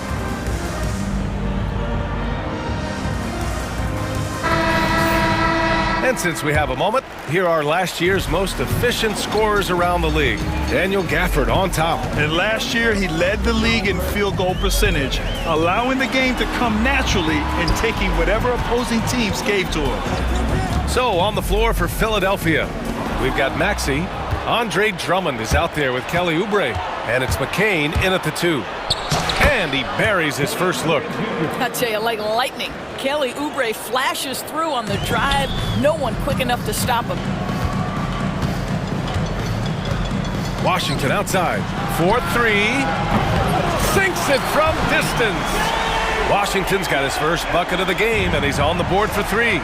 And Jason Kidd inking a multi-year contract extension, Doris. He'll remain the Dallas head coach. Well, B.A., you have to give Jason a ton of credit for the job he's done with this basketball team.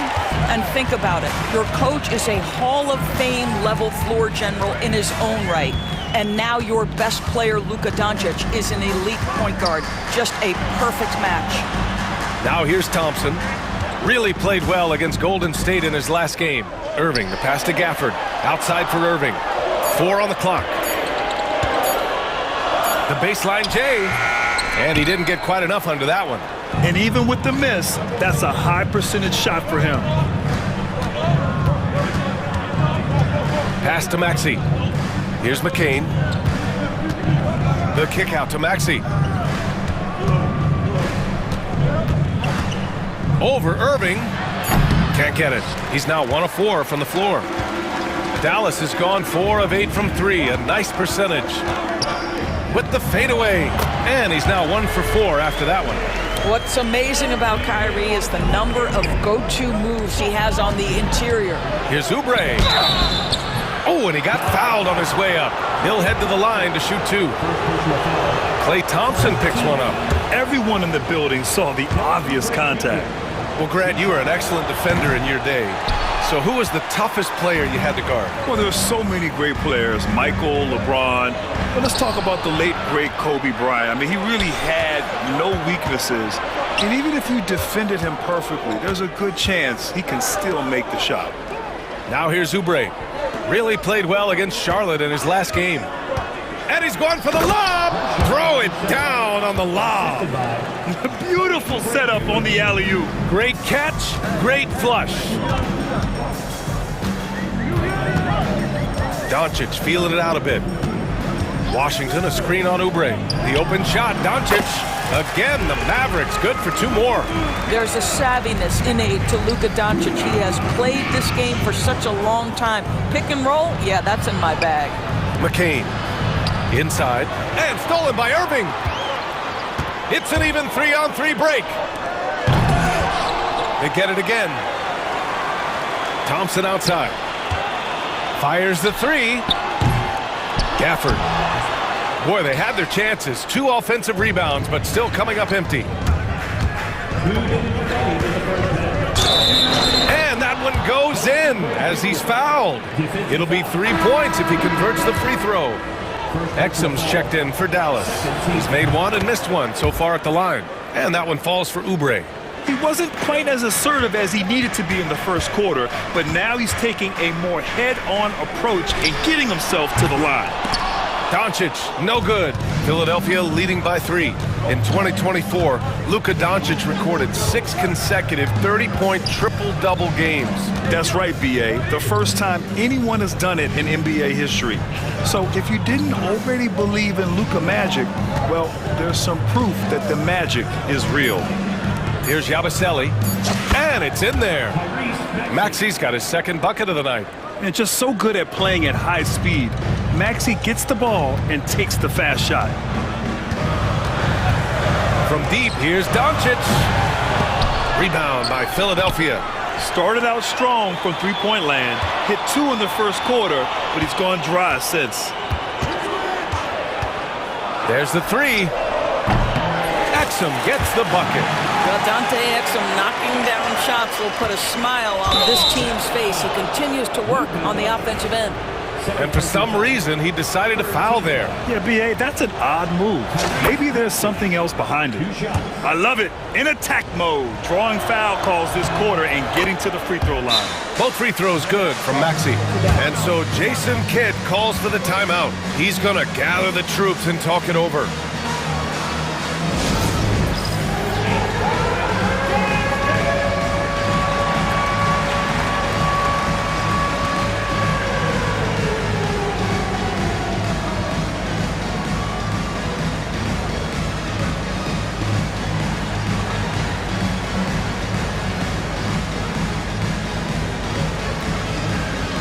For Dallas, Kleba, he's checked in for Washington.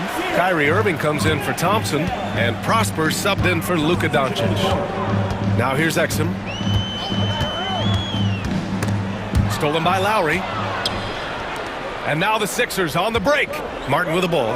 Irving picks him up. Martin with the bucket. Oh, nice play by Embiid. Not just holding it, moving the ball. Irving for 3. Kleba passes to Irving. And here's Gafford. Back to Irving. 3-pointer. And Joel Embiid pulls it down. The Sixers lead by 6. Here's Martin. It's hauled in by Exum. Irving looking around. Fires the 3. Sends it home from three-point land. Irving's got 5 points now this quarter. And here's Lowry from the arc. Here's Martin. He got it up in time, but it would not fall for him. And a pretty tightly contested game here as we end the first half. Sixers ahead, leading by 3. Thanks very much, Allie. We'll be back soon to start the second half of basketball.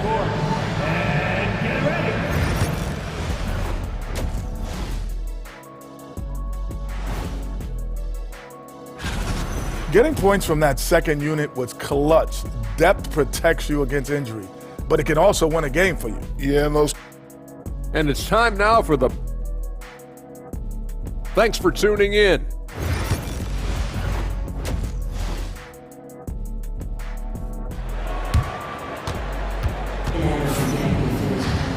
And we've got second half action for you. Thus far, a pretty evenly contested game. You know, one guy who's been getting it done is Luka Doncic. Through the first 2 quarters, he's been on fire. Explosive offensive performance. Boy, he has been shouldering the load. Aggressive, skilled, talented, and thus far, unstoppable.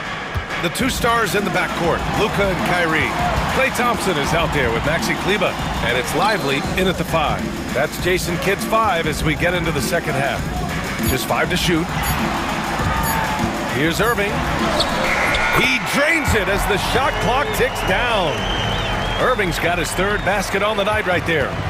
And here's George. He'll bring it up for the Philadelphia 76ers. They lead by 1. Lowry outside. Martin, the pass to Lowry.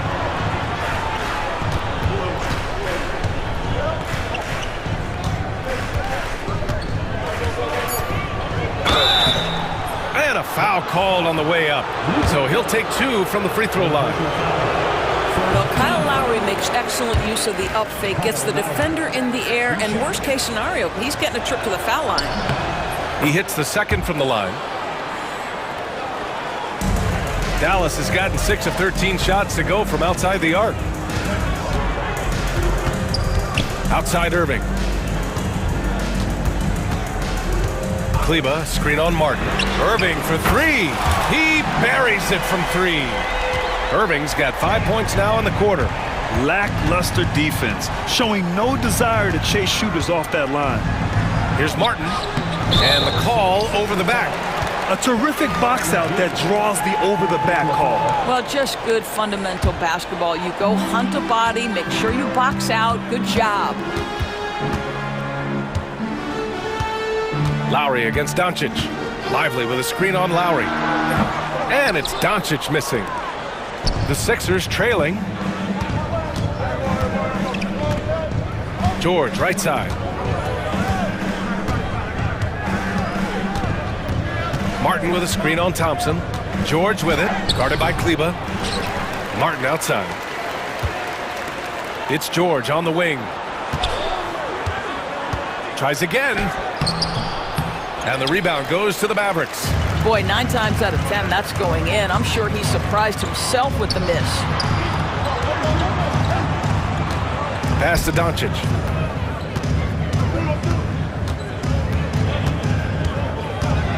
Puts up a 3. Another shot. Out to Thompson. Takes a 3. Oh, Thompson buries the tray. Well, nice play by Klay Thompson, one of the best shooters in the catch-and-shoot game. Martin with a screen on Doncic. Lowry, the pass to George. Down low.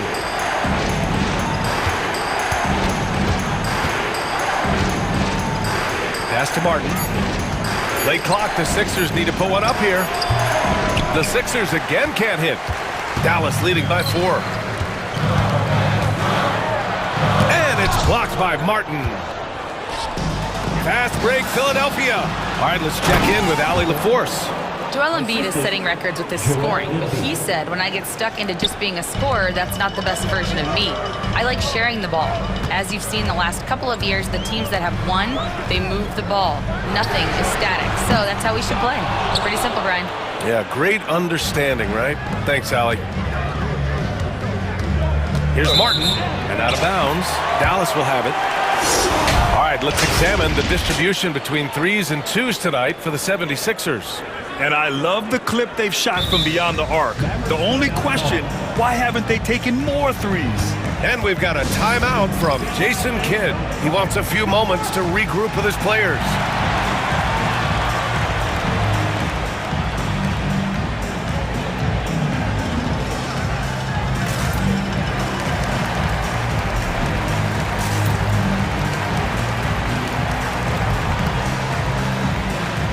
And a new group getting ready for the Mavericks. Gafford, he's checked in for Lively.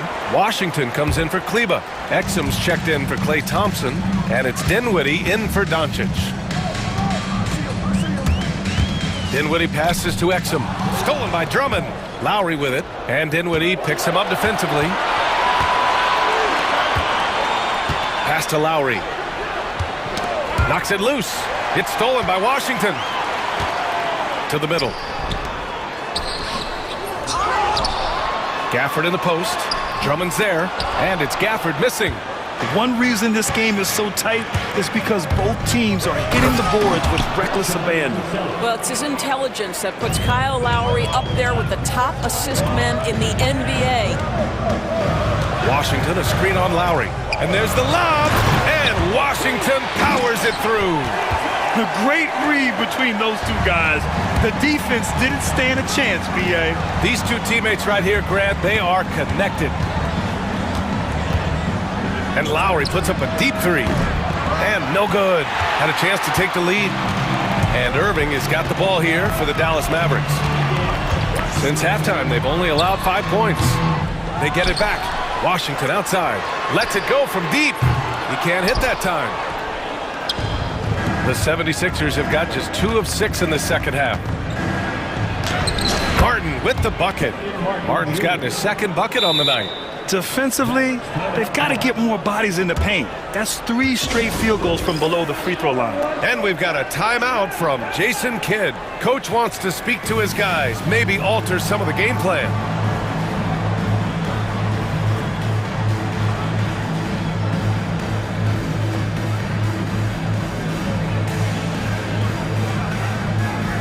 Hardy, he's checked in for Irving.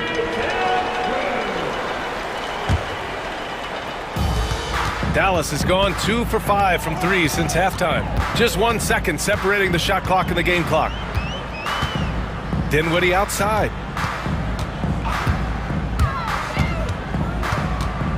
Pass to Hardy. To the wing on the left. Down to 5 on the shot clock. Back to Dinwiddie. From behind the arc. And no good. That's the end of the third, and it's tied up. And don't go away. We'll be back in a few moments. And now we have a moment to reveal our State Farm assist of the game. You can count on him to deliver a few assists like this one each and every night. You know a thing or two about a point guard's job. Set the table for your teammates. Done there perfectly. And with these teams locked in a very close contest, this fourth quarter promises to be a good one. And the 76ers, looking at who they've got. They've got Andre Drummond, Kyle Lowry out there with Caleb Martin, and it's McCain in at the shooting guard. Dallas is shooting just 38%. Their offense not where they want to be. Washington can't get it to fall. The 76ers shooting has been good, 54% in this one. Lowry outside to take the lead. A nice shot by McCain. And that was the right decision. When you're in need of a bucket, you go to your most trusted guys. Well, you've got to earn trust and equity by making shots. Nice delivery there. And here's Dinwiddie from the arc. Rebound by Philadelphia. Drummond's got 4 rebounds now. Here's Yabusele. He's guarded by Gafford. Off with the layup. Pass to Hardy. Exum outside. And it's in after a nice bounce off the right iron. Well, Dante Exum squares up and rises and fire off the screen. Really good timing. And for some reason, he decided to foul there. Yeah, B.A., that's an odd move. Maybe there's something else behind it. And it's a completely new group here for the Mavericks. Pass to Embiid. George outside. This one for 3. It's rebounded by Dallas. He is too good a shooter, guys, to be left open like that. The defense just dodged a bullet there. And that one's good. Irving. I really like the way he's playing in this half. He looks so much more aggressive and confident. Here's McCain. He's guarded by Irving. And there's the foul. It'll go on Kyrie Irving. That's his first foul. And Dallas making a change here. Prosper's checked in. Here's Embiid. And he banks in the layup. The control and focus from Embiid. Able to absorb hits from the defense and still finish. And here's Doncic outside. Buries it from 3. And the Mavericks lead by 3. His first 3 of the half. That gives him 9 total points from beyond the arc so far. Maxey against Doncic. To the left side wing. A nice shot by McCain. McCain's got 5 points in the quarter. They silenced the crowd, firing right back with a 3 to tie it up. And it's Doncic on the drive. The explosion to the rim for Luka. Doncic has been in this position many times. He makes it look easy. And we're about 3 minutes into the fourth now. Maxey against Doncic. George left side, just 4 to shoot. Pass to Embiid. Outside Oubre. For 3, Maxey.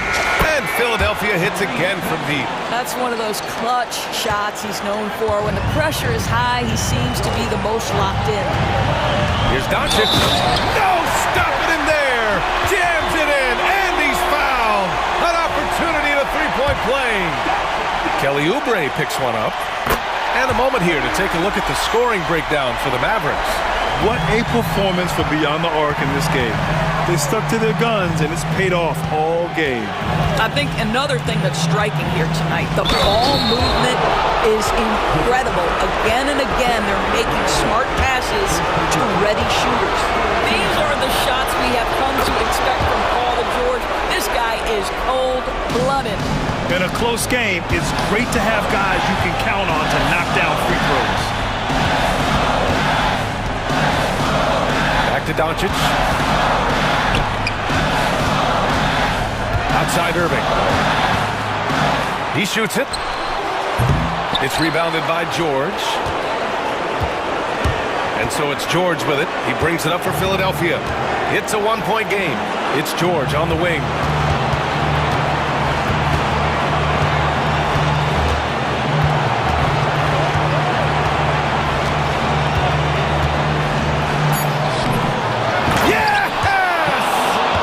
Great to see guys who don't back down under pressure.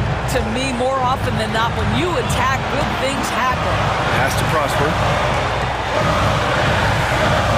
Doncic outside. Here's Prosper. He's covered by Oubre. Doncic passes to Lively. The 3 from Thompson. Offensive rebound. Money! What an effort to get the tip in, just wanting it a little bit more. Here's George. It's a 4-second differential between the shot clock and game clock. He takes it in. Left side, Oubre. George, a screen on Lively. Embiid with it. Pass to George. Nice move. It falls! Good a playmaker are we watching? Always leading, always trying to create for others. And we've got a timeout from Jason Kidd. The pressure is on, and he's got a plan to share with his guys. Given the situation here, what sort of strategy needs to be top of mind? Tricky situation here. They need some kind of bucket to stay alive. And it's either got to be a three-pointer or a score quickly and take the foul. And so it's Dallas with it. On the wing, Irving. Oh my! What a shot!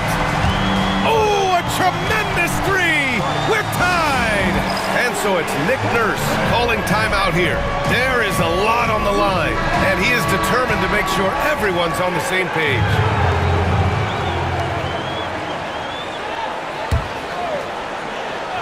Here's George for the win. Oh! He drills the game winner! An amazing finish. It doesn't get any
And what a great day it is.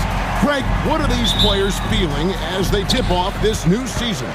It is always exciting to start a new season. Players are just filled with hope and optimism, especially after putting in all that off-season work.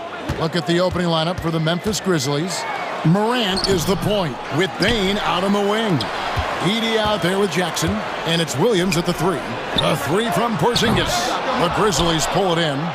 Not quite enough defense that time around. Just lucky he was off. Here's Morant. It's hauled in by Porzingis. That's not the type of opportunity he fails to convert very often. And the dunk by Tatum. Well, not just fast, but also precise. Tatum shows a lot of control on his drive. Morant with a wide open look. Morant with another miss. Well, the defense catches a break there. You expect him to make those. Oh, he blocked it and deflects off the backboard. And now just over a minute played here in the first. And Morant throws it down. The best dunking point guard in the game, Ja Morant. And last season, with all the injuries for the Memphis Grizzlies, Stan, Jaren Jackson had to play a bigger role and was effective. Yeah, Kevin, I think we were all a little surprised at his offensive game. You know, he got more opportunity and we saw him doing more things. He also played more at the center spot, you know, so he's become a great two-way player. We knew he was always an elite defender. Absolutely. Now here's Porzingis. 11-point game his last outing. And Holiday kicks to Porzingis. 6 to shoot. Holiday against Morant. Holiday gets the bucket. I think Holiday knew there'd be some contact here, so he was ready to outwork it. Morant with it, picked up by Brown. Williams scanning the floor. And that won't go, missing the go-ahead bucket. Really just struggling here in the first few minutes. 5 attempts with only 1 fall. Brown wide open, he fires. A three-pointer off the mark. And Morant's got the ball here for Memphis. Trailing by 2. A kick out to Bane. Morant against White. To the inside. Edey. Good. And the nice assist from Morant. Just setting the tone with an aggressive move to the rack. And where's the help defensively? Well, when you are the aggressor this early, it is intimidating. Just to Porzingis. Wants to get it to Brown and does. And that one goes long. Memphis has gone 0 of 2 from deep here. Morant against Holiday. Jackson passes to Morant.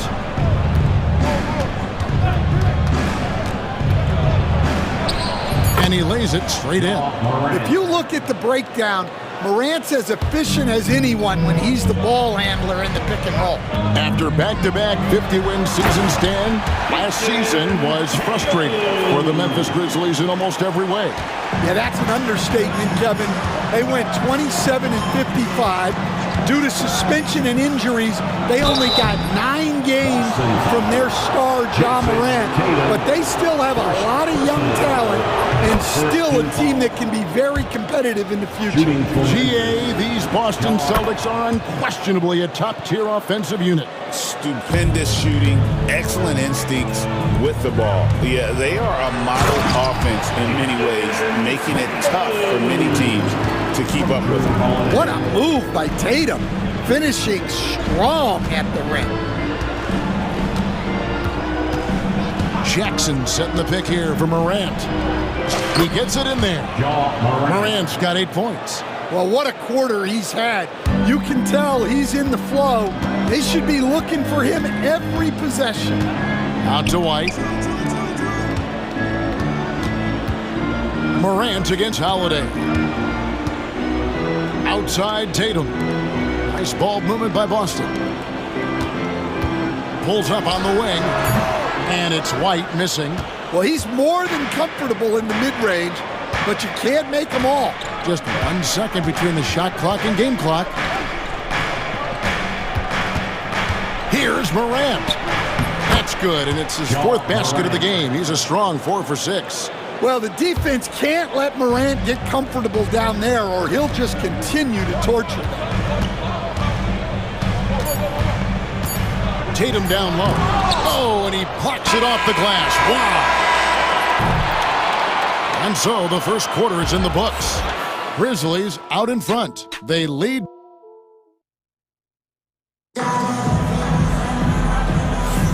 And thanks again for tuning in. If you're just joining us, we've played through 1 quarter of action so far. And for Memphis guys, what jumps out to you stat-wise? You could see they were well prepared defensively coming into this one. KYP, know your personnel. So far, good attention to the scouting report. So on the floor to begin things for Memphis here in the second quarter. Morant is the point with Bane out on the wing. Smart is out there with Santi Aldama. And it's Clark in at the 5 down low. Well, the word dynamic really only scratches the surface with Ja Morant. The way he moves, his speed, it's all just on another level. And so Joe Mazzulla calls for the timeout. He wants to check in with his team and regroup. Jackson, he's checked in for the Grizzlies. Celtics trail by 7. Right now, I'd send it over to the sidelines and get a report from David Aldridge. Kevin, thanks. Jaylen Brown has put it all together. He said, I'm figuring out my spots to be aggressive. That's in my DNA. But also showing how I've grown. Being a great screener, delivering passes on time and on target. That's important to being a great teammate. I'm focused on being a better basketball player. Kevin? Yeah, and he's a smart one too, right, David? He is something else. Outstanding stuff, DA, as always. Stan, as you know, in past years, Peyton Pritchard had always wanted a starting role. Now, more opportunity, and he has responded. Yeah, Kevin, he's very competitive and certainly deserving of rotation minutes. He is just now entering his prime. And foul on the shot, so he'll get a chance at the line. Well, Stan, when I think of you as a coach, I think defense. So let me put you on the spot as you assess the wing defenders in the NBA right now. Who are some of the top 2 or 3 that you notice? Well, look, there's so many good ones. My favorite right now is Lou Dort because he's so strong, he's so disciplined, and he has an amazing ability to use his body even against guys that are a lot taller. He is a frustrating guy for great scorers to play against. Now, he brought a lot to the NBA, but haven't the Thunder done a good job developing that kid? Well, they have, and look, they've got other great defenders too, like Jalen Williams. Here's Pritchard. Lays it up and banks it in. Pritchard's got his 2nd basket of the game. Well, he can beat you in a lot of ways. Very challenging to defend. Outside Jackson. That's basket number 2 with his 3rd shot off to a fast 2 for 3. They're finding lanes to the hoop now with consistency. 5 buckets in a row from the paint. The kick out to Brown. And the rebound goes to the Grizzlies. Their last encounter was in Boston, where they were able to handle the Celtics. And really brought an impressive physicality to that matchup, drawing a ton of fouls, and of course, went on to win it. Well, and coaches will sometimes complain about an inconsistent whistle from the refs, but credit them for the level of aggression to make things happen. Outside for Jackson. 6 on the shot clock. Inside, and stolen by Horford. Here's Pritchard. The shot's good. Brown making the play. Pritchard's got 6 here in this quarter. Well, it took him a while to get his legs under him. He didn't do much in the first quarter, but now he's off and running. Jackson. Al Horford with the rebound. Well, the defense was right where they needed to be to stop the layup. Great awareness and effort. Well, Greg, Boston didn't just win the title. They won their 18th NBA championship in style. No series went more than 5, going 16-3 in the postseason, Kevin. Half of those wins were by 15 or more. The Celtics really weren't even challenged during that title run. Now here's Jackson. Here's Aldama. Good for the basket. Starting off 1-for-1 with that shot. Well, Aldama's size makes attacking from right under the hoop an easy option. The kick out to Holiday. 1:25 left in the first half of basketball. Here's Pritchard, guarded by Jackson. There's the screen. Brown against Smart. Brown the pass to Holiday. Off target from outside. And the Grizzlies leading by 6. 52 seconds left in the first half of the game. Jackson misses. For Boston, they've gone 4 of 8 so far here in the second quarter. And here's Brown outside. A three-pointer is right on target. Brown's got 5 points so far. This shot used to be a question mark for Brown coming into the league. Now you gotta guard him from deep. Holiday against Jackson.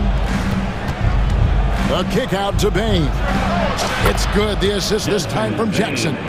Bain's got his first 3 points of the game. Well, when a 3 goes in on the other end, Bain really wants to answer with his own triple.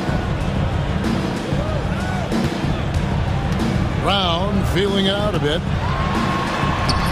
Rebounded by Smart. Outside, Bain. Aldama. The lead pass was put in just the right spot. And now an 8-point Memphis lead. I mean, the number of points they've scored in the paint already here is eye-opening. And so it's Memphis holding on to an 8-point lead heading into the break. They're feeling very confident, shooting the ball with great efficiency and dictating the pace. Right back after this break.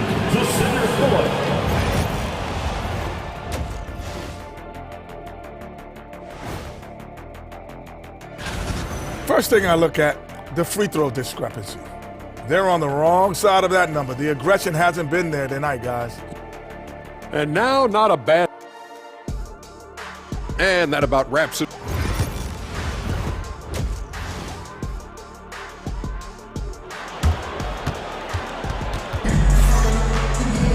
And we've got third quarter of basketball for you. 2 quarters in the books. Guys, Ja Morant has been sensational. Well, we'll find out if they were able to find an answer for him over the break. He was scoring with ease in that first half. Yeah, I'd love to see what they drew up in the locker room, because you're right. He's the problem right now. The post pair. Tatum and Porzingis. The assist. Then there's Derek White, and it's Springer in a 2-guard. And that's the group for Joe Mazzulla as we begin the second half. Vicious finish by Tatum. These coaches love when he's aggressive. And it's Jackson with the ball, bringing it up for Memphis. And Coach Derek White spent his first 4.5 seasons with the Spurs and Coach Greg Popovich, who did a lot to boost his confidence. Yeah, Kevin, White was a late first-round pick. He's a humble guy, very hard-working. I don't even think he realized he could be this good. Another good play. This is how they built the lead, calling on the right guys at the right time. Yeah, come on. They're just having their way out there and continuing to press the advantage. Now here's Jackson. Jason Tatum missing his last shot. The drive by Jackson and the dunk by Jackson. Oh, inflicting some punishment with the two-hand flush. They're going for the throat. Tatum on the wing, guarded by Jackson. Front past the arc. It's rebounded by Memphis. Outside Jackson. Just over a minute and a half played here in the third. And stolen by Tatum. Here's Porzingis, the fast break chance. Stolen by Smart. And they're on the break. Jackson has the open look. And it's off from three-point range. Well, that one didn't fall, but otherwise they've been excellent shooting the ball to start this half. Outside, Porzingis. Oh, Tatum in position. And the dunk by Tatum. Smart play by Tatum in the pick and roll, disrupting the defense and getting himself open. Outside, Jackson. Down low to the middle. Shot clock at 6. There's the lob to the hoop. And Memphis with another turnover here. What a rise for Taylor Jenkins. Working his way, Stan, from the G League assistant there to NBA assistant and now to NBA head coach. Wow. Wow is right, Kevin. And Taylor Jenkins, one of the best coaches in the NBA. This is a guy who just kept grinding and learning. I think sometimes coaches get too concerned about when they're going to get their opportunity. Taylor Jenkins was always concerned about being ready when his opportunity came. I think you and I are alike. We root for the grinders, don't we? The guys that have really worked to climb that ladder. I certainly do, Kevin. Now here's Morant, following the miss by Porzingis. And the officials calling for a 3-second violation.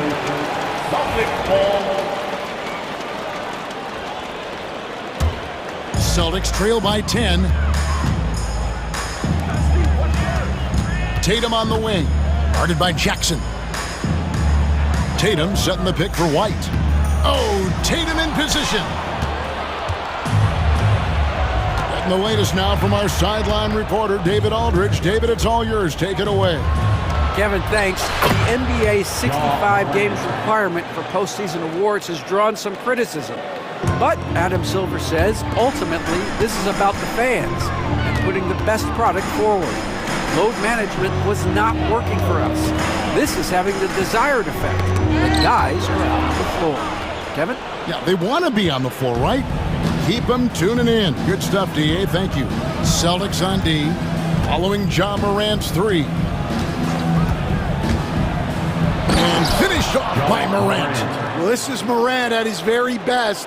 His teammates need to just continue getting him the ball and letting him do his thing. Now here's White. Still scoreless. We've got a timeout call by Taylor Jenkins. And coach has decided they need a moment to talk things over.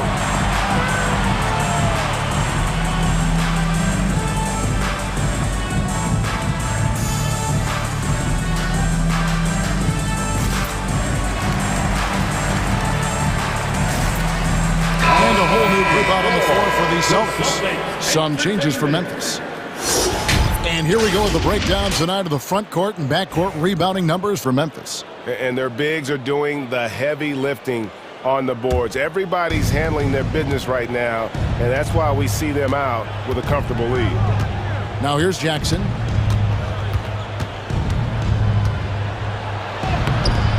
The rebound by Cada.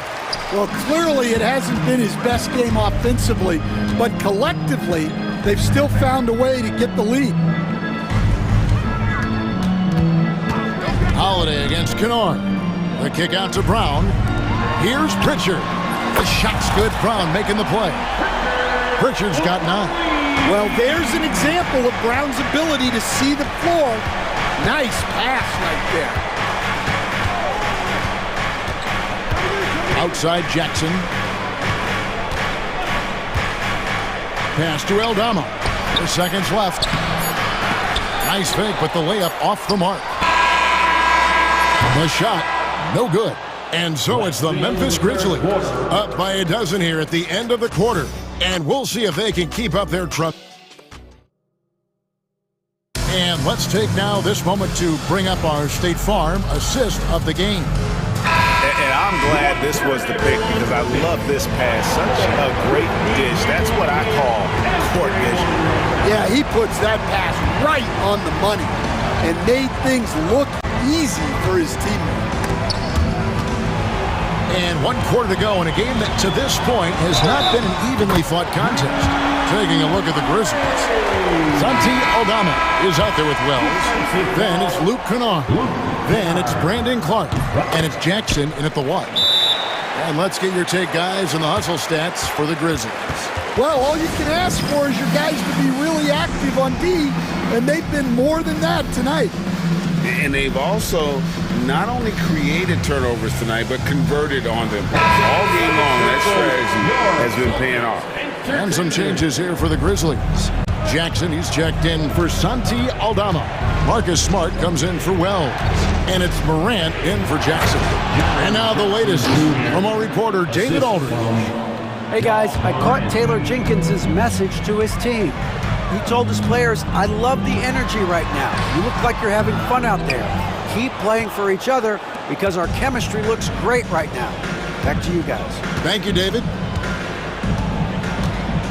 Takes it inside. Smart dishes to Morant. Pass to Jackson. Good, and a nice assist from Morant. Morant's got 3 assists tonight. Where there's a lot of emphasis on three-point shooting, Greg, what's your opinion of that? Well, Kevin, stretching the D isn't just about how far out they have to defend. It's the distance between that and how far in you have to defend. That's why analytics favors shots at the rim and from distance. White against Morant. Pass to Kennard. Sinks the three-pointer. Kennard's got himself going with the triple, his first basket of the game. Yeah, how about the percentage they're shooting from beyond the arc here in the second half? That one's good, and the Grizzly lead is cut down to just 12 points with the basket from White. Now Morant.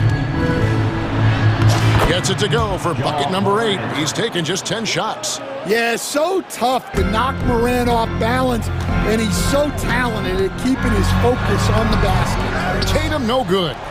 Doesn't register as a block, but he did everything you want defending that shot. Well, sometimes the most pivotal plays don't always go on the stat sheet. And the foul on Drew Holiday. That is his first foul of the game.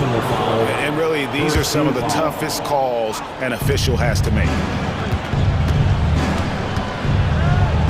Morant with it. Lobbed up there for Clark. An emphatic alley-oop jam. Well, with Morant running the pick and roll, good things usually happen. Here's Tatum. Here he goes. And slam dunk by Tatum. Well, he can play the 4 because he gets off the ground so well. And it's Clark in the corner. Smart, wide open, he fires. No good from outside. Well, that's a shot the defense felt like they could live with, and it worked out. Whoa! Tatum capping off the alley-oop. Yeah, nice lob there, and what a leap by Tatum. You just have to admire that kind of thing. Morant kicks to Clark. Back to Morant. Jackson passes to Kennard.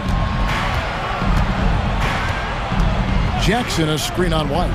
And Kennard wide open. He shoots. Misses the 3. Celtics trail by 12. White the pass to Tatum. Oh, what strength and power from Tatum. Well, we've come to expect this from Tatum. Just so good at taking over games all by himself. Morant surveying the D. Clark sets a screen for Morant. It drops. That's his 9th field goal of the contest. A blistering hot 9 for 11. And that's just cold-blooded right there. He's taking no prisoners. Yeah, he's leaving no doubt in this one. Doing everything he can to slam the door on a comeback. And Stan, as he enters his prime, Jason Tatum is shooting to become the face of the NBA. Yeah, and Kevin, he knows winning is the key. For a star player on a great team, learning that balance, when to take over and when to set up your teammates, is a big part of it.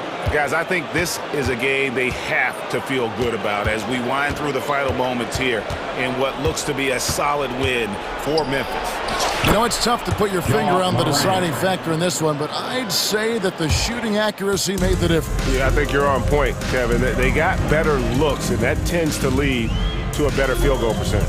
And it'll go down as their first official win of the new year.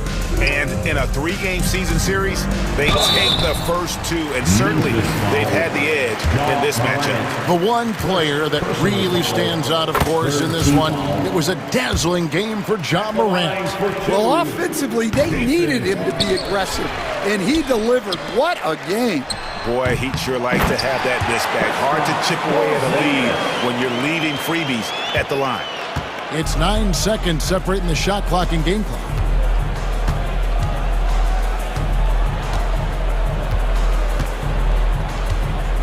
And here's Morant. Clock at 6. And it's Clark in the corner. Memphis needs to get off a shot here. Jackson misses.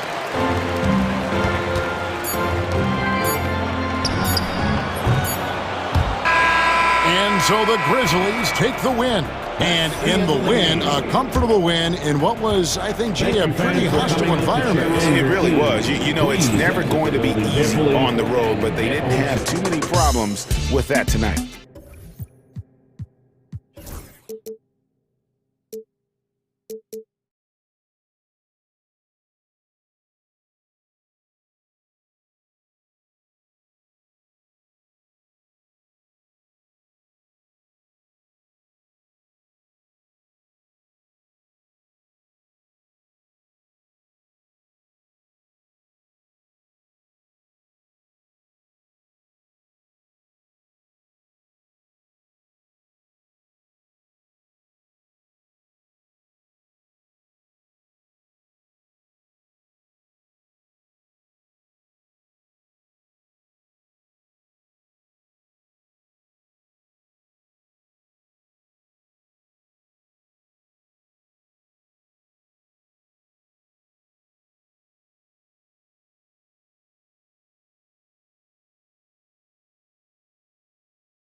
in the backcourt. Luka and Kyrie.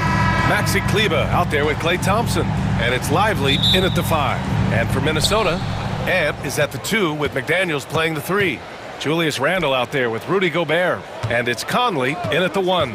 And it's opening night. Great to be here with you, Clark. Always great to be with you as well, B.A. And this is perhaps my favorite night of the year when you talk about the NBA opening night. So much excitement, so much anticipation, and we know the rest of the season will deliver. Now here's McDaniels. Oh, and Gobert powers it home. Gobert plays as tough at the rim offensively as anybody in the league. Kleber, screen on Conley. Doncic passes to Lively.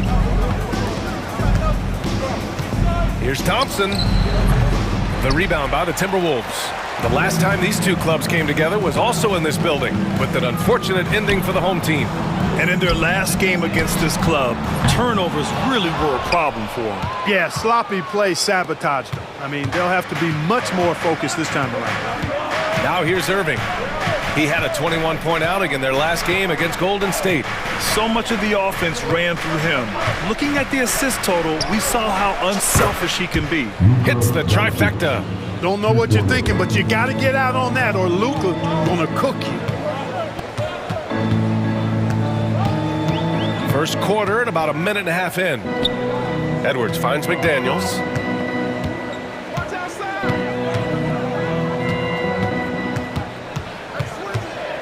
The kick out to Conley.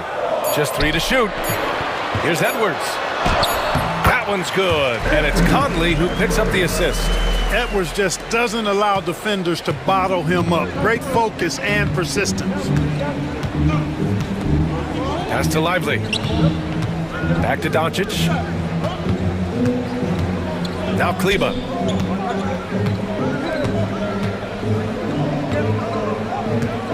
Shoots over Randle. Hits the front of the rim and out. For Minnesota, they've gone 2 of 3 from the floor. And he might not blow you away with numbers, but there's a reason why McDaniels is on the floor so often, Clark. Hey, B.A., I love his versatility at both ends of the floor. He knows exactly what's needed from him by his team. He gives it to him. He doesn't need a lot of touches. He just plays the game. Love his motor. Love his consistency. He is the epitome of a value-utility guy. You know, he gets there so often. Gobert would like to make these at a higher clip.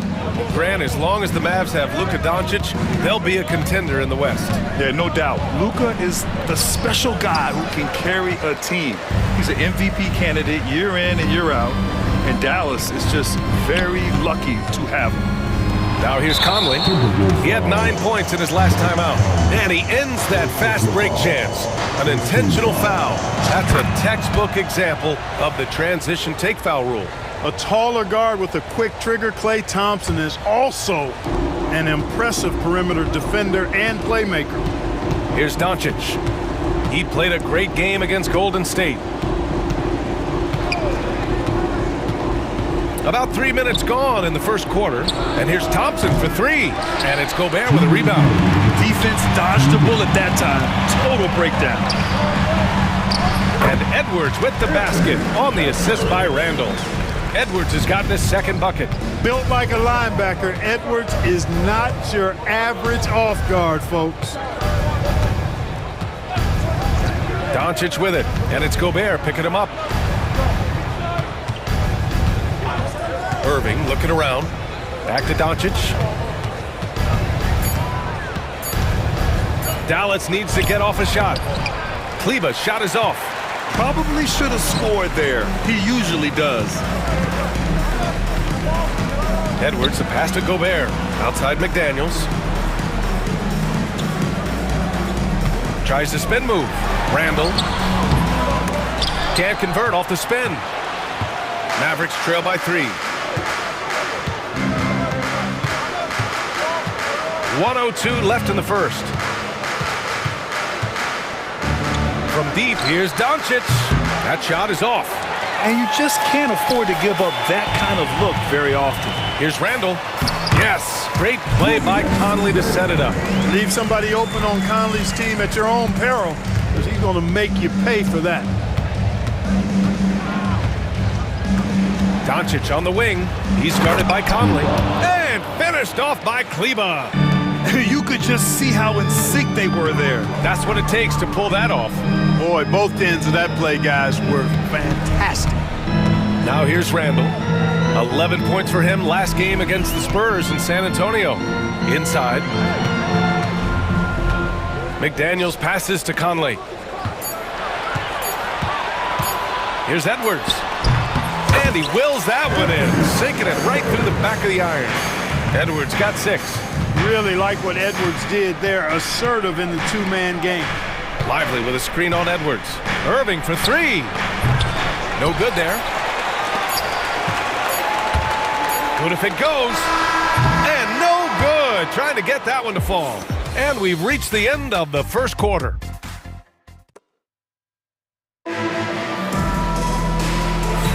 Hope you've enjoyed the broadcast so far. Halfway through the first half in this one. All right, let's quickly break down the game. What we've seen so far from the Timberwolves, guys. Well, it's simple. When you can dominate the boards at both ends, you can control the second chance touches. And, you know, their rebounding advantage has been glaring, simply outworking them on the boards for that entire first quarter. We've got McDaniels, Dante DiVincenzo out there with Nickeil Alexander-Walker. Then there's Naz Reid, and it's Garza in at the center position. That's the 5 to begin the second quarter for the T-Wolves. Now here's Alexander-Walker. 5-point lead, biggest of the game. Tries yet again.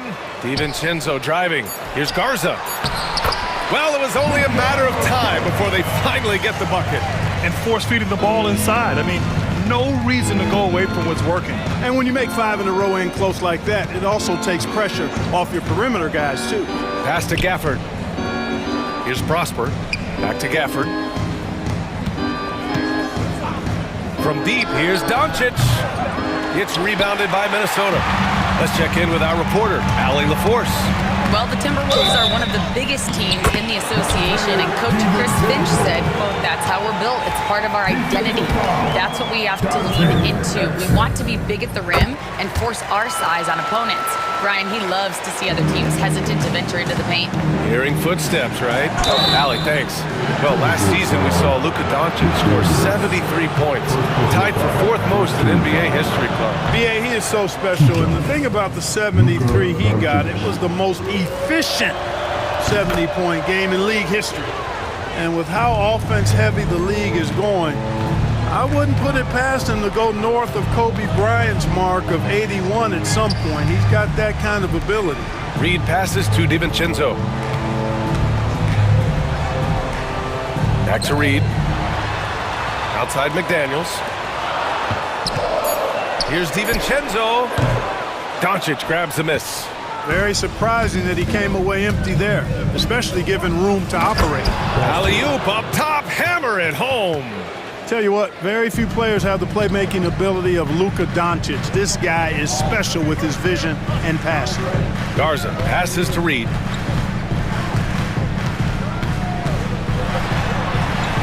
Gafford with the block. Fast break, here we go. And he's going for the oop here. Hammers the lob through. I like Doncic's willingness to share the ball. He wants to see other guys involved in producing. DiVincenzo finds Reid. Floats one, and it's good on the layup. Reid's got his first bucket in this one. Hey, they're just getting pushed around inside. Yeah, you can't say that with enough emphasis. I mean, the defenders are just not being aggressive enough down low. You got to play with some physicality in the paint. He didn't make them pay for that weak defense, but they just can't rely on him to miss those kind of shots. And now the Mavs on the run. Thompson, no good. And they just continue to dominate the boards. Guys, I think they've simply been the more physical team. That's why they're ahead. Woo! Defensively, you can't afford to let them get to the rim that easy. Well, that might be why their deficit is what it is right now. You know, you look at it, the communication is lacking, as is the trust. They can still afford those types of breakdowns. It won't work. You can't win with those kind of breakdowns. And Minnesota making a change here. Randall is checked in. Gobert's checked in for the Timberwolves. Clark, every player should know their leash with the officials. Very much so, but I think most players should keep their mouths shut. There's too much yakking at officials, in my mind. It takes away from the beauty of the game.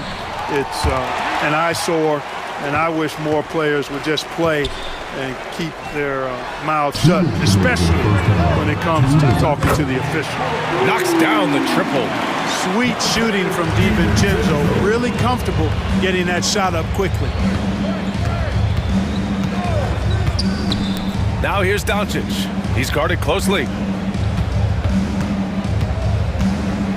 Exum outside. Can they get it?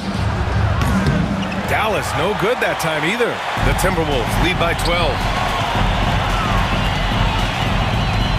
Outside, DiVincenzo.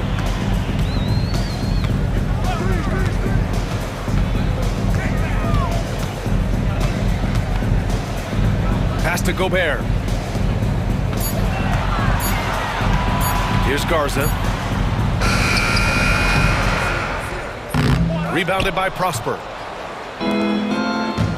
Offensively, it's been a struggle for him. Yeah, they need to string together some shots to have any kind of chance. He's the last guy you want to leave alone on the perimeter. And now we have an intentional foul. I'm not sure why. Yeah, bizarre play, BA. Not sure what got into him. I mean, I'm just not sure what he was thinking right there. I mean, he needs to get his head in the game. Yeah, yeah, completely a brain fade. I don't know where that came from. Just lost sense of time and the situation. And we've got a timeout from Jason Kidd. He's going to talk it over with his guys. And some changes here for the Timberwolves. Miller comes in for Gobert, and Minot subbed in for Julius Randle. There's 57 seconds left in the second period. Over to the wing, to the paint. Here's Garza, out to DiVincenzo. And the three off target. Mavericks trail by 9. Pass to Dinwiddie, fires for 3. Now here's Exum, over to the left wing. Clock at 6.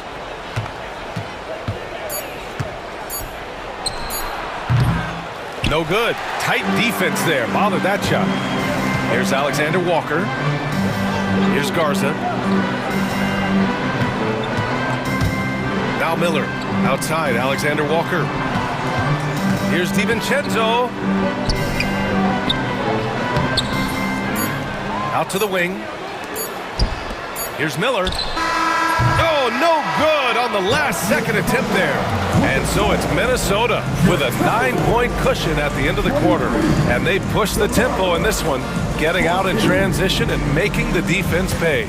Time for a quick break, then back to the action.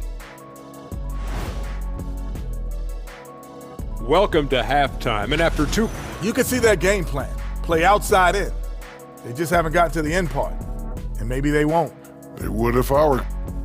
Now let's take a moment. And that's it for halftime. Thank you.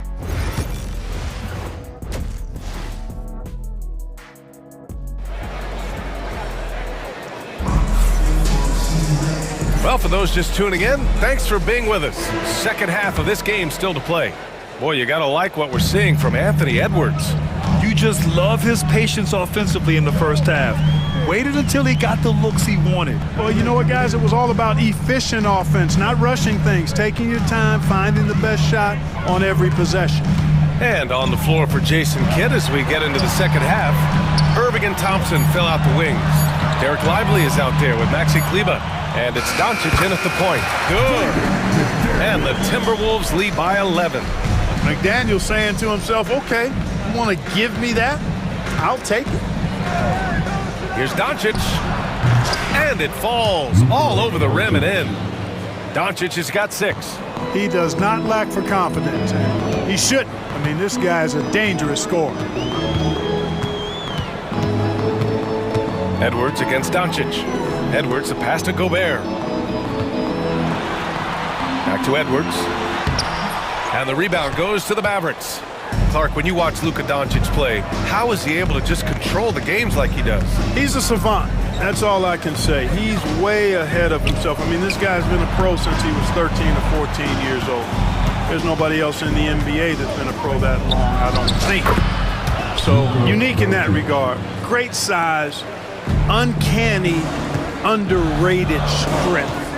And then his vision. Oh, hey! How about big time right there? Big time. Woo. Watch out now. Look out below. Edwards rising to the rafters. From deep, here's Doncic. Another miss by Doncic.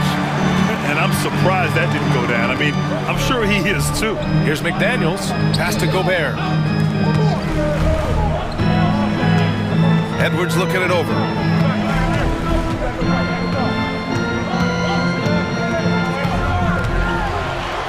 Outside McDaniels.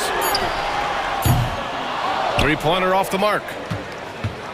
Mavericks trail by 9. Doncic outside. Here's the three. Oh, Doncic from way out there. They found a nice groove in this half, starting out 3 for 4. Edwards finds McDaniels. The kick out to Edwards. Hits the three-pointer. Edwards got 5 points now this quarter. The challenge with defending Edwards, he's a 3-level scorer. Reed against Doncic. It's Lively, high post. Back to Irving. Pass to Lively. It's rebounded by Minnesota. They held a 12-point lead earlier. Here's Edwards. Doncic for the block. Luka's sheer size makes him a mismatch for most guards.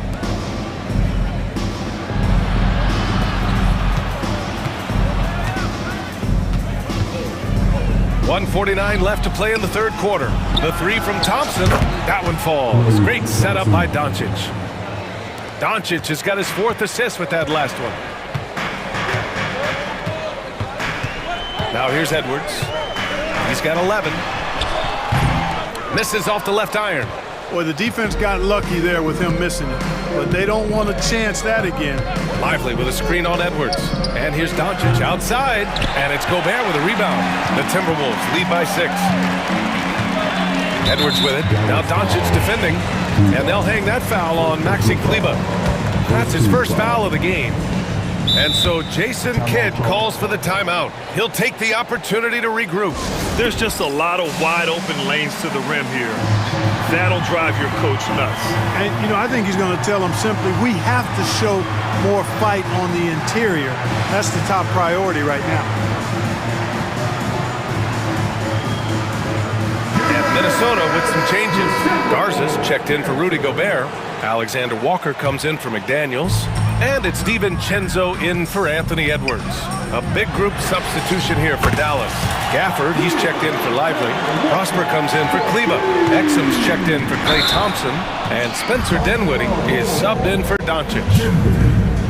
And now looking at the 2K leaderboard. Here's a view of which teams last year got after it with their shot blocking. 5th, the Timberwolves. They've got a number of guys that can deny you when you take that ball inside. That's why they're one of the best shot blocking teams in the league, at least they were last year, because they worked well together and they made it a priority. Here's DiVincenzo down low. Garza passes to DiVincenzo. Randall inside. Discarded by Exum. And the basket is good. You know, it's encouraging to see Randall working on this shot. You can tell he wants to get better from there. There's a screen. Dinwiddie outside. And the call is going to be, yes, an illegal screen. One of the trickier plays to judge, but it would be hard to argue against the call. Yeah, you know, the officials aren't nearly as lenient as they used to be on that call. As a matter of fact, I know I got away with a lot of those in my playing days, but that was 40 years ago. DiVincenzo, the pass to Alexander Walker. Pass to Garza. Back to Alexander Walker. Here's Randall. No good from the wing.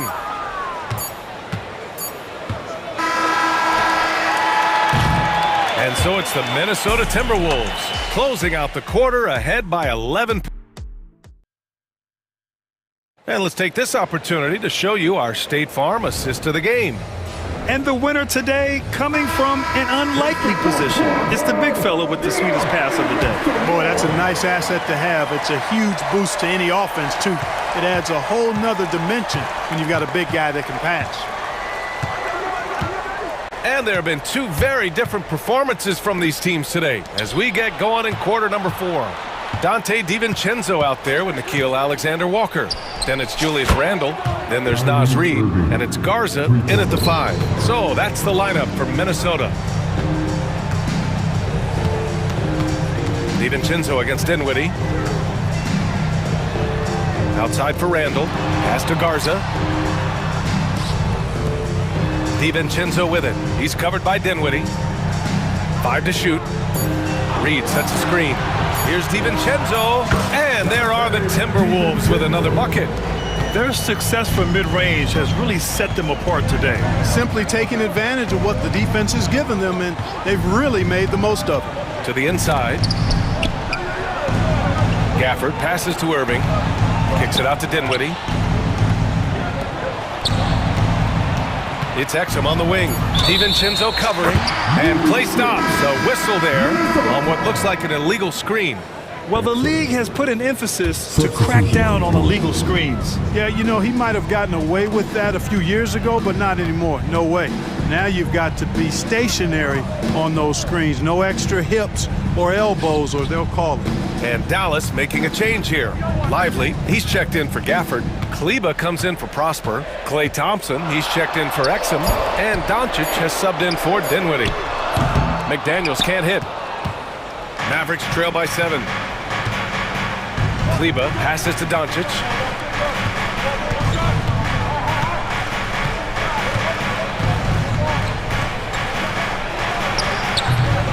Reid with the rebound. Reid's got his 4th rebound in this one. Oh, love the... Get out of the way! With authority!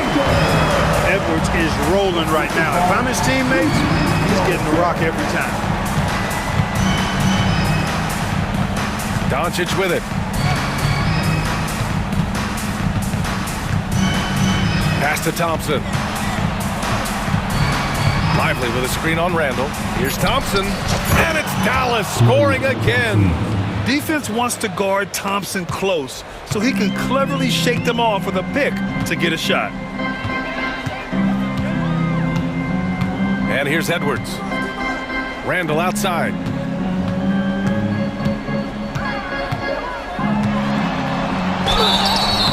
And he got the whistle on the way up, so he'll be headed to the line for a pair. It'll go on Maxi Kleba. Just an attacker is Randle. Always seems like he's being sent to the line. Taking 2 shots. And he sinks the second. Here's Doncic. Trying to claw their way back into this. And the best way to do that, minimize your mistakes and take good shots.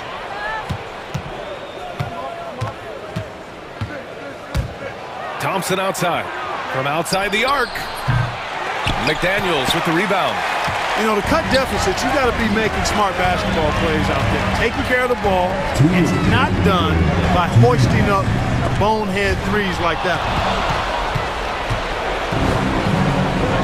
Here's Irving. The 3. McDaniels with some nice D. And you never want to give a shooter like him a clean look. Offensive board. Pass to Reid.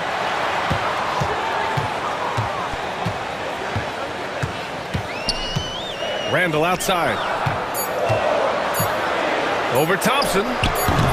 Randle can't hit. Mavericks trail by 8. Throws it up high. Ooh, the deft touch on the lob. Well, it's fun watching Irving share the ball. I mean, when he concentrates on running the offense, this team is really dangerous. Now Edwards. 1:40 2:54 left to play in the fourth. McDaniels finds Edwards for three. And the rebound goes to Dallas.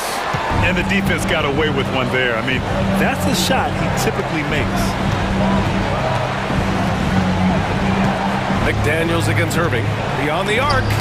Oh, rejected by McDaniels. McDaniels is perhaps the best wing defender in the league, guys, showing us why right there. If you're looking for a rim runner, Derek Lively is your guy. Thompson outside. 27 seconds left in the fourth. Outside for Irving. Let's go with a three. Count it! Oh, what a sensational bucket! That brings him within one. Kyrie Irving has simply caught fire. So it's Minnesota now. Edwards, a pass to Randall. And they committed intentional foul. We'll see another one of those, so they get into the penalty. And a smart choice right there. I mean, you can't allow them to just drain the clock. No, you got to foul. I mean, it's going to come down to free throws here. Foul right away. Can't believe that took so long. They needed to foul a lot sooner. Good on the first, and that'll put him up two. So he goes 2 for 2 at the line, and it's a three-point game. That last free throw was critical. Their only choice now is to go for the three to tie. And we've got a timeout from Jason Kidd. Great time to call his guys into the huddle at a very tense moment in this game. From a coaching perspective, what are the keys to focus on here? If they leave the arc open, take it. But it may be safer to get a quick two and then foul. Either way, they got to score the ball. From deep, here's Doncic. Misses the three. And so it's Minnesota who scrapes by with a win. What a performance they have here at home today.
Tipped off, Richard. How important is it to get things off to a good start?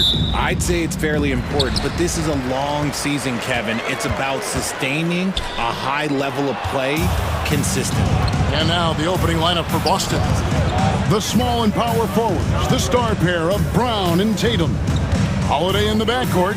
To his side is White. And it's Porzingis in at the center position. Now here's White. Pop pass to Porzingis. Takes the alley-oop pass and dunks it down. Now, why not throw it up to Porzingis? That's what he's there for. It's George on the wing, guarded by Tatum. Poked loose. And pushing it up, here's Boston. Here's Porzingis. The shot's good. Brown making the play. Porzingis has got his second basket. Incredible hustle by Porzingis to get up the floor and capitalize. Here's Maxey. Outside for George. And a miss there on the triple. Let's check in with our reporter, David Aldridge. Well, Kevin, I was able to talk with Nick Nurse for a minute. Now, we talked about Jrue Holiday and how he plans to stop him from being a factor out there. Coach said it won't be easy. He told me Holiday is a gifted two-way guy, but I think we can trip him up by staying on him on all times, by staying aggressive.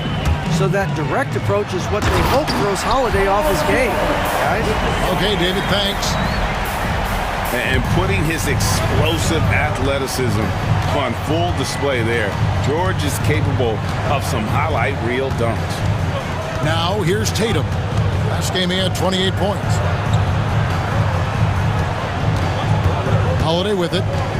The kick out to Brown. Pass to Tatum. Clock at 4. And the layup's good off the glass. What muscle on that finish. It's hard trying to prevent Tatum from converting. And you watch Jason Tatum, year to year, he is a model of consistency. Across the board, the numbers are pretty similar, and the effort never wanes. Here's Maxey, and it's in after a nice bounce off the right side. That's a guy you want taking shots, a quality offensive player. Outside Tatum. Played in with a nice touch off the glass. Wow, now this is how you want to start your games. Flawless shooting so far. George with no one around. That's good, and it's Embiid with the assist. George has got 5 points so far. Calm and cool from distance. George really confident from beyond. Holiday against Maxey. Paul George with the steal. 2 minutes remaining in the third. Maxey looking it over. Outside, George. 1:53 left here in the opening quarter.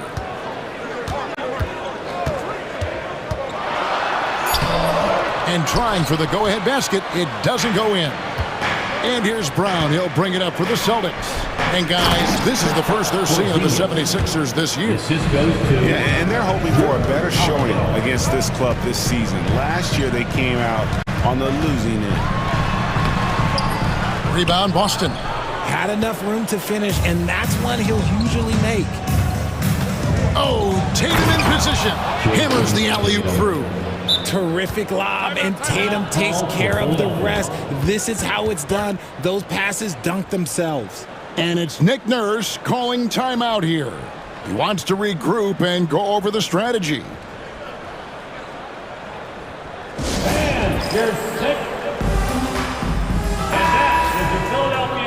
And now it's a look at the 2K leaderboard with the list of the NBA's best fast break teams from a season ago.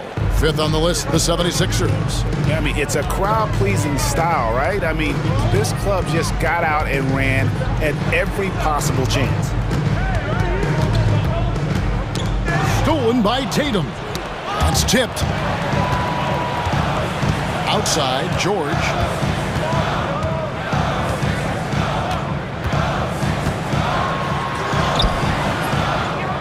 There's 48 seconds left in the first quarter of the game.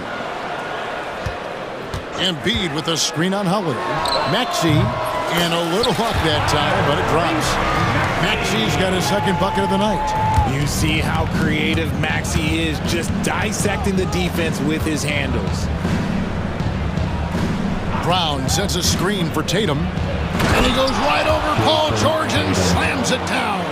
One of the craziest dunks we've seen. Tatum with the bounce. 23 seconds left to play in the first quarter. Maxey passes to Embiid. Maxey kicks to Oubre. 6 to shoot. George looking around, and he makes that one. George has got 7 points. And here is Tatum. What a performance for Jason Tatum. He has been the story so far for the Boston Celtics. He notched 8 points in the quarter and has that terrific basketball instinct on display. And we've got more M2K.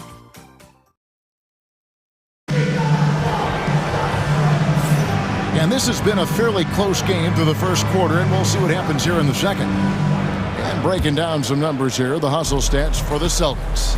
Showing their energy so far, sprinting up and down the floor, getting out in transition and taking advantage. And they've also done a great job turning defense into offense tonight, creating turnovers and capitalizing on the other end. On the floor for Boston, they've got Jaylen Brown. He's out there with Horford, and it's Pritchard in at the point guard. Heads up on the money pass by Maxey. Great vision. And a big part of perimeter defense, Greg, avoiding screens. What are some of the tricks of the trade in that regard? Well, sometimes you have to get skinny. I mean, other times it's using your strength. A lot goes into it. Also, getting the cadence for the screener. It's one of the more challenging aspects of NBA defense. Here's McCain. Scoreless thus far. For the three, gets the three-pointer to fall. And they've got to talk to each other on D there. Miscommunication, and now he's able to make a pay. Brown the pass to Cornette. The kick out to Brown. Throws it up high. Cornette can't get it to go. Yeah, and that was lining up to be a huge alley-oop, but they just couldn't quite connect. Just go to show how tight your timing needs to be on this kind of play. Here's McCain. Drives to the hoop. A miss that time. Would have put him up. And here in the second, with about a minute and a half gone by. Richard, so many things about Drew Holiday's game we love, but what impresses you most about his games? Well, I know it's an easy answer, but it's his defense. It's hard to be a feared defender in the modern NBA, Kevin. But Holiday is such a pest at all times on that end of the floor. From about 19 feet, here's Drummond. That one's in, his first shot this game. And that's 280 pounds crashing the glass. Drummond bullying his way there on that second chance bucket. Now here's Brown. 11-point game his last outing.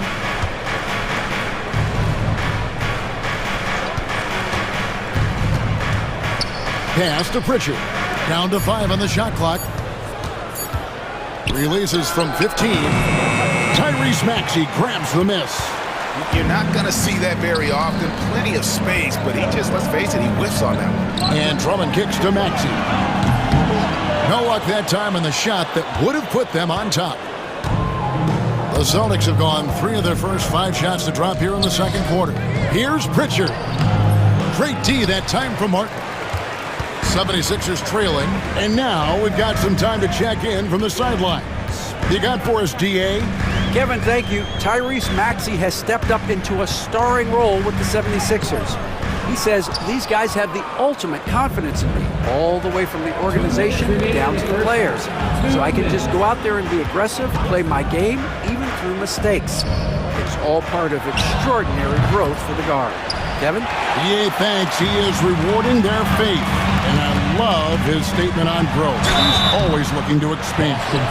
Richard, the Celtics have been among the NBA's elites for quite a while now. Well, they've been a title contender every year for almost a decade now. Even with several coaching changes over that time, they've been the model of consistency. And a whole new group out on the floor for the Celtics. And while Embiid was on record praising the importance of continuity, I don't know that, Richard, the 76ers front office felt the same way. Oh, yeah. What you say out loud versus your actions can be very, very different in this game. When you have a chance to go big game hunting, you do. The goal was to bring in some help for Embiid and Maxey, and they accomplished it. And how about the big fella on that one? Hard to contain Drummond when he goes that strong on the inside. The kick out to Tatum. Fires from deep. Andre Drummond grabs the miss. Drummond's got his 5th rebound in this one. Here's McCain. Light covering. Outside Martin. Up top Maxey. Last game out he had 40 points. Right side Porzingis. Good, and it's Tatum picking up the assist. 10 points for Porzingis. And nice use of size by Porzingis inside. Able to practically play on top of the D. Here's Yabusele. That's basket number 2 with his 3rd shot off to a fast 2 for 3.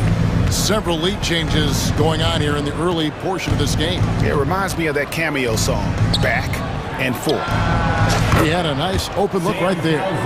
Hauser's got his first bucket of the game, and he's on the board for 3. Maxey kicks to Martin. Pass to Yabusele. Here's McCain. Light covering. Maxey on the wing.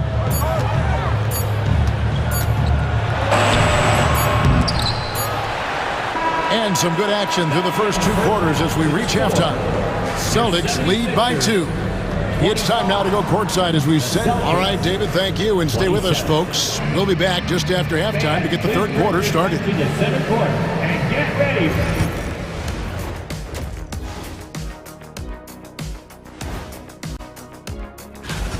The Jazz will square off against the Pistons out in Detroit. It's going to tip off at 7 p.m. Eastern Time. Now moving on to the Boston Celtics and the close first half they played. Their offense is running like a machine there, Shaq. I mean, thanks for joining us. Now,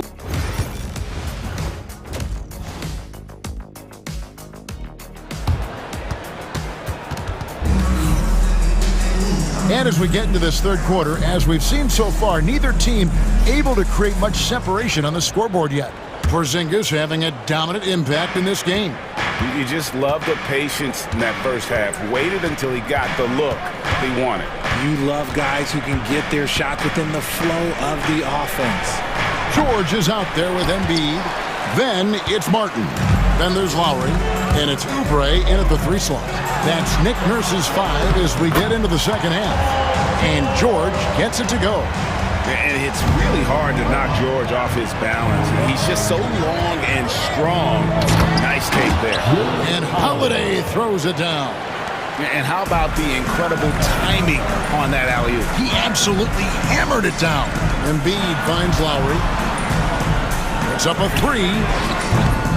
Second chance shot outside for George.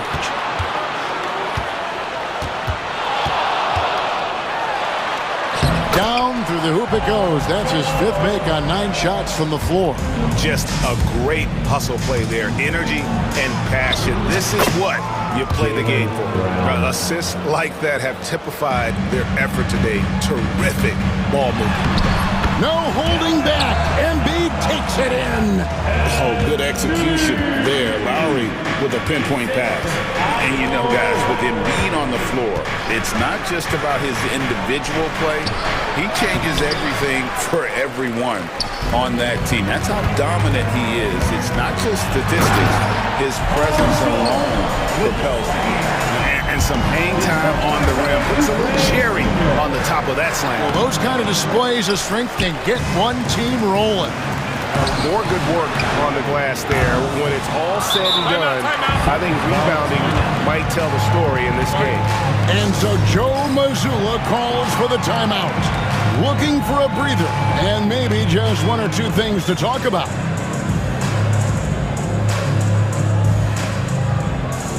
Celtics making a switch here.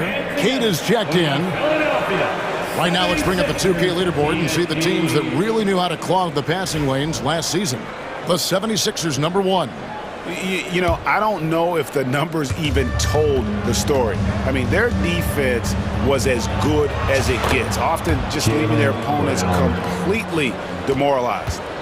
A very athletic play by Brown, getting the ball inside and working his way to a high percentage shot. Popped up there for him. Embiid climbs the ladder, if that's even possible. Yeah, there is no way to stop him. It has not been physically created a way to stop. His length, his massive hands, he can catch any lob. It's Brown on the wing, covered by Oubre. Brown kicks to Horford. Here's Kata, defended by George. And the bucket is good. 3-point play chance here for him. A fantastic passing big. Horford makes great decisions with the ball. Boston shooting their first free throw tonight. And what about the evolution of Tyrese Maxey? Greg, according to him, he's just getting started.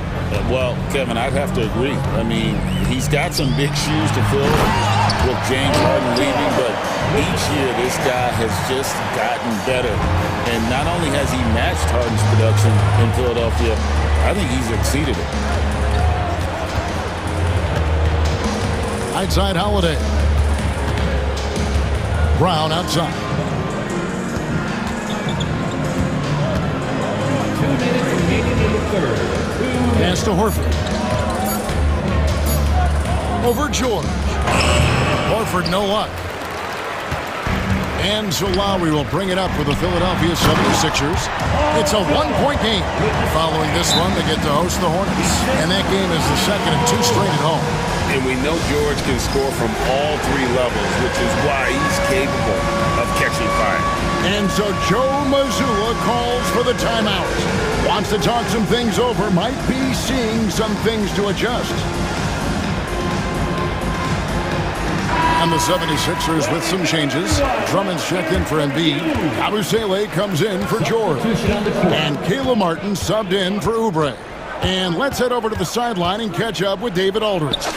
Hey, Kevin, even with an MVP and Joel Embiid, the Sixers can't be a one-man show.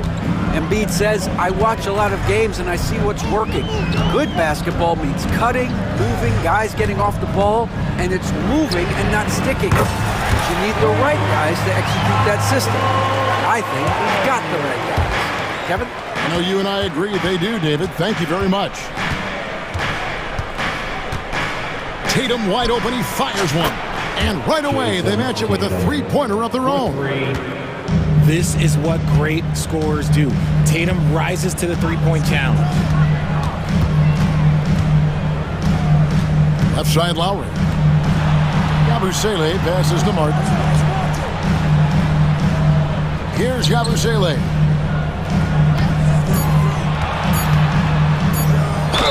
And he could not get that one to go. A lot of contact, and he'll go to the line for 2. It's on Porzingis. Yeah, way to play in attack mode and get to the line. The 76ers shooting their 4th and 5th shots at the foul line in the game. And he sinks the 2nd. Boston trailing. White bounce pass. To the inside. Pass to Hauser. Porzingis with a screen on Martin. Ball's knocked loose. Here's Yabusele. Light covering. Martin kicks to Yabusele.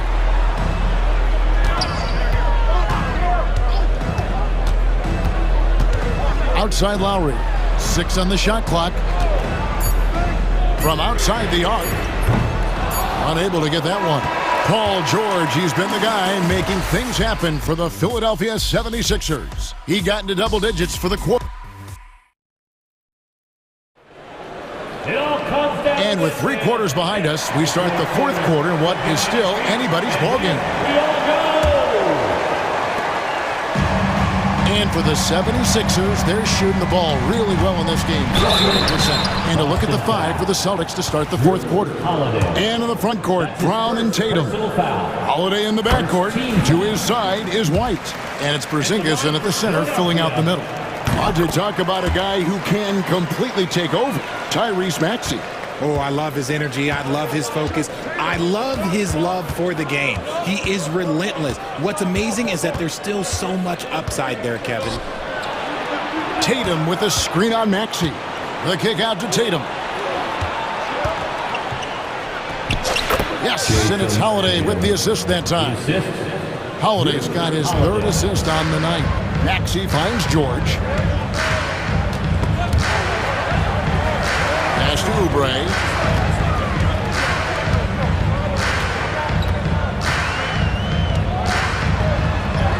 Makes it off the glass. Oubre's got the lead up to 4 now for Philadelphia.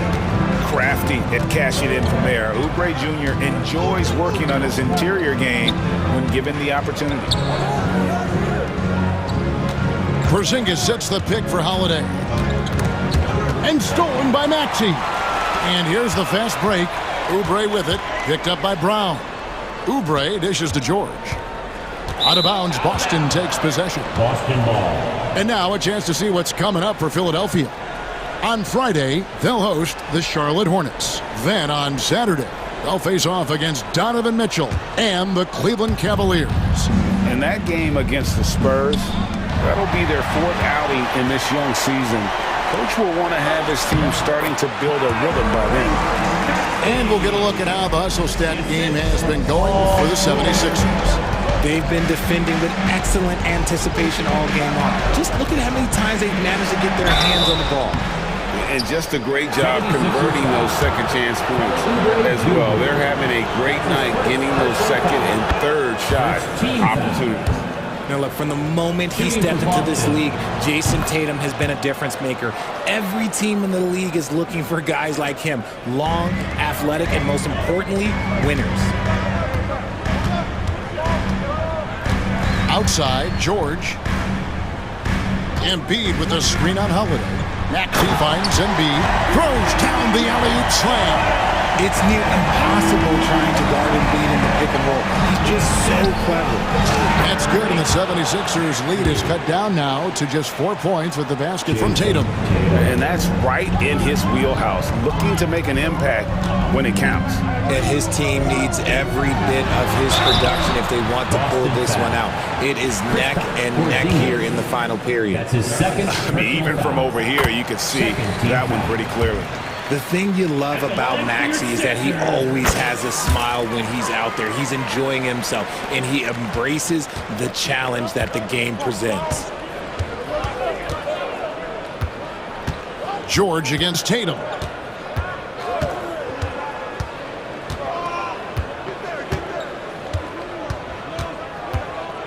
Here comes Tatum. Porzingis. It's hauled in by the 76ers. Embiid's got 6 rebounds here tonight. Another rebound hauled in. They're hitting the glass with a lot of passion. Here's George. Down it drops through the net for his 9th bucket. He is 9 for 13 so far. And with his strength, George is not your average swing player. He can get his in the paint. Brown sets a screen for Tatum. His 3-pointers off the mark. And you don't want to give up that kind of look too often. Here's George. There's 1:54 left in the 4th quarter. Pass to Embiid. Shot clock at 5. This is where Embiid wants the ball. This is why they feed Embiid. His teammates trust his ability to get the job done. And just a little too lax with that possession, and it cost them. And if they want to come back in this game, look, they got to clean up those mistakes. Maxey against Holiday. Outside, George. Pass to Embiid. Launches it. The shot's good on the assist by Jordan. Embiid's got 11 points here in just the second half. Now Tatum. Now Brown looking to end the run, and that one good. The mid-range is not an issue for Brown, and it's just another weapon in his arsenal now. Philadelphia leading by 11. Outside for George. Holiday against Maxey. To the wing right side. Here's Embiid. Yes, once again, it remains perfect. 6 attempts and 6 hits. And these are the types of games where one team clearly has the edge. Tonight, it will be a win by a large margin for the 76ers. Looking at both these teams, they're great rebounders, and on any given night, you might not know who would have the advantage on the board. They made the most of those extra rebounds as well, Kevin.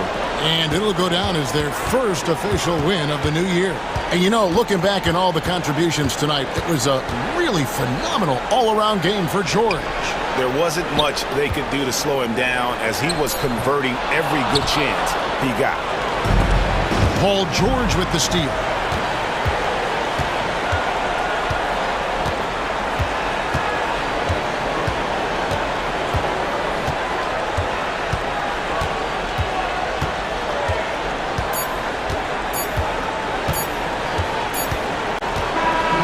So it's Philadelphia winning this one easily. Some good moments throughout this one, but they had the clear advantage. Thank you, David. And that's going to do it tonight, folks, for our broadcast.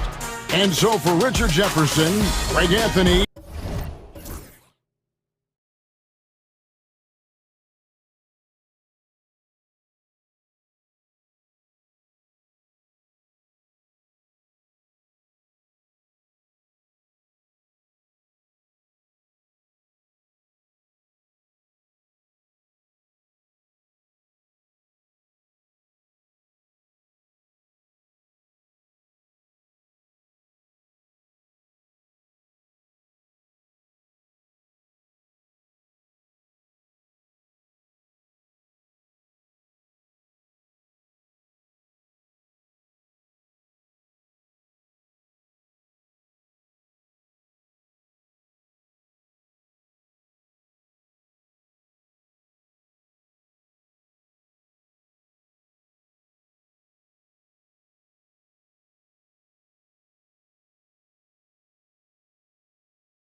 In at the point. You know, on paper, this looks like a lopsided matchup, but anything could happen in the NBA, Grant. That is the truth. I mean, that's why they play the games. One guy gets hot, a team gets cold.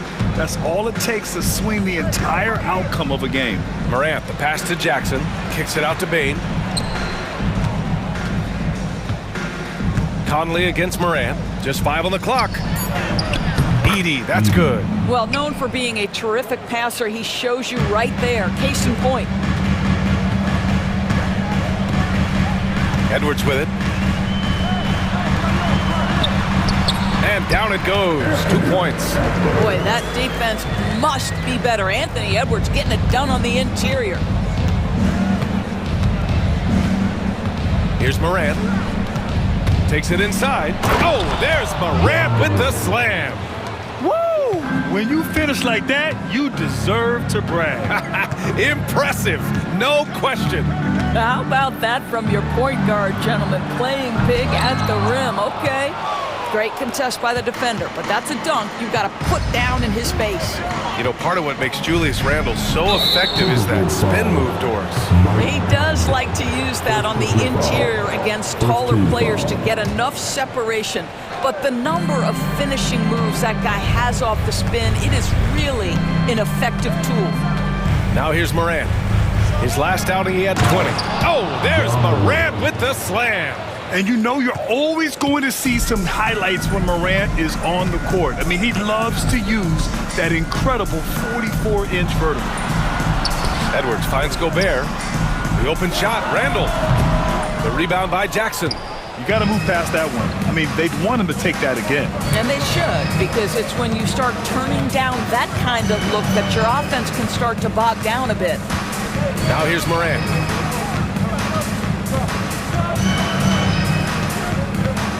And there's the drive.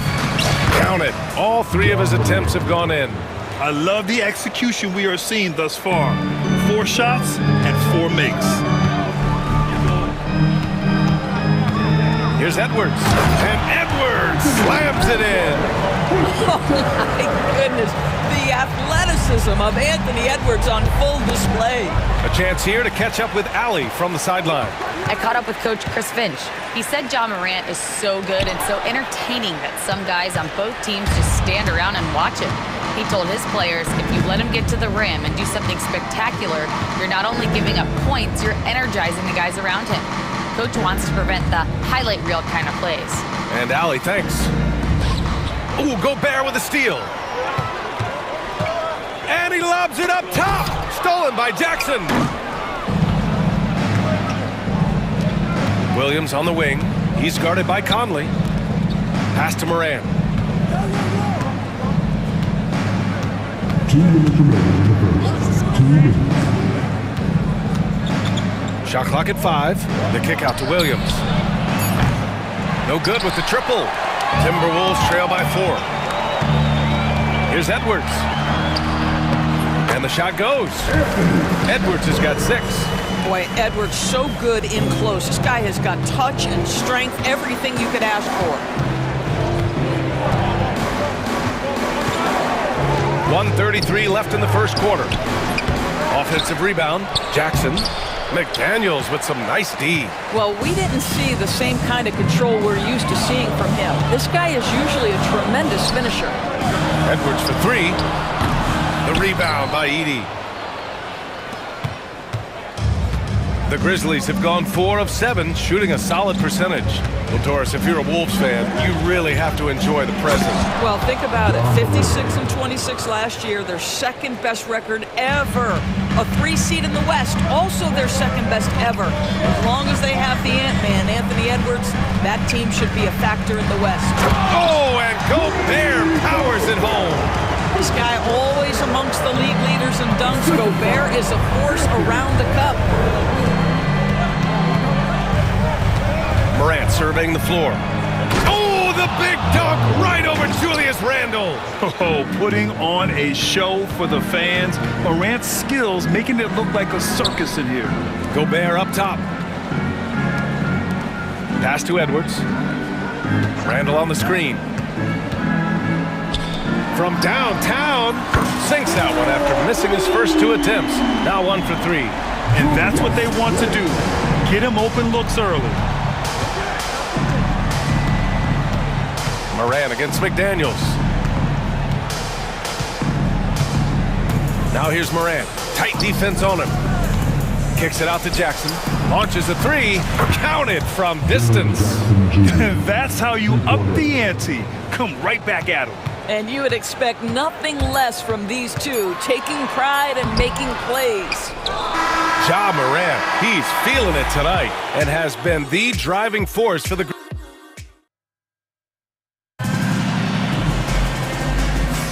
And for those of you just tuning in, second quarter action is where we are. And looking at what we've seen from the Grizzlies, what do you think, guys? It's all about the strong inside-out game in the first period. It really helped them get some clean looks down low. It is great when you can get that established early because to me it opens up every other aspect of your game. We've got Jaden McDaniels, Nickeil Alexander-Walker out there with Dante DiVincenzo. Then there's Naz Reid, and it's Garza in at the 5. That's the 5 to begin the second quarter for the T-Wolves. Now here's Moran. Smart finds Moran.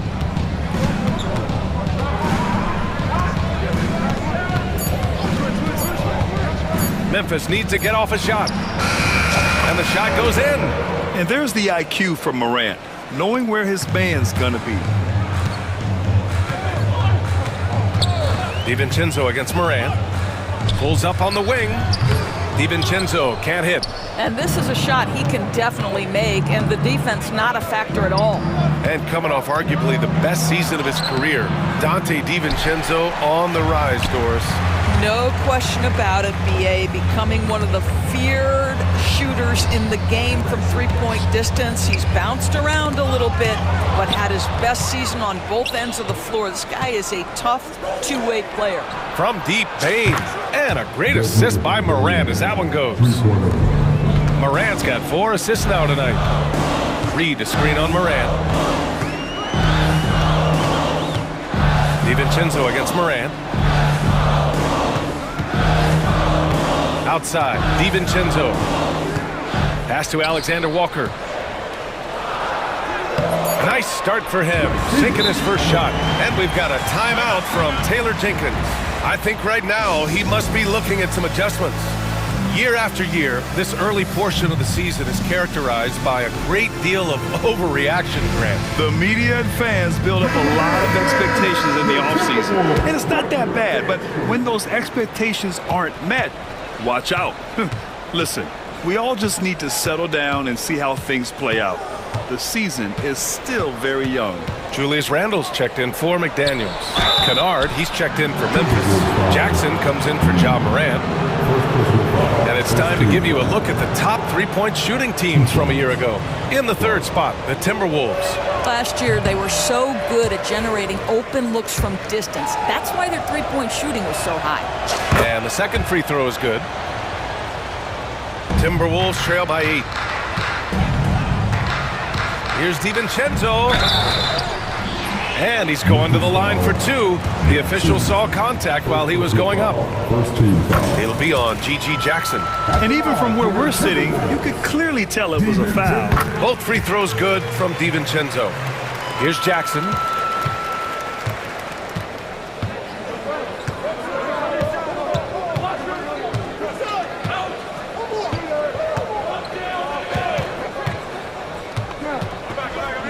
Pass to Aldama.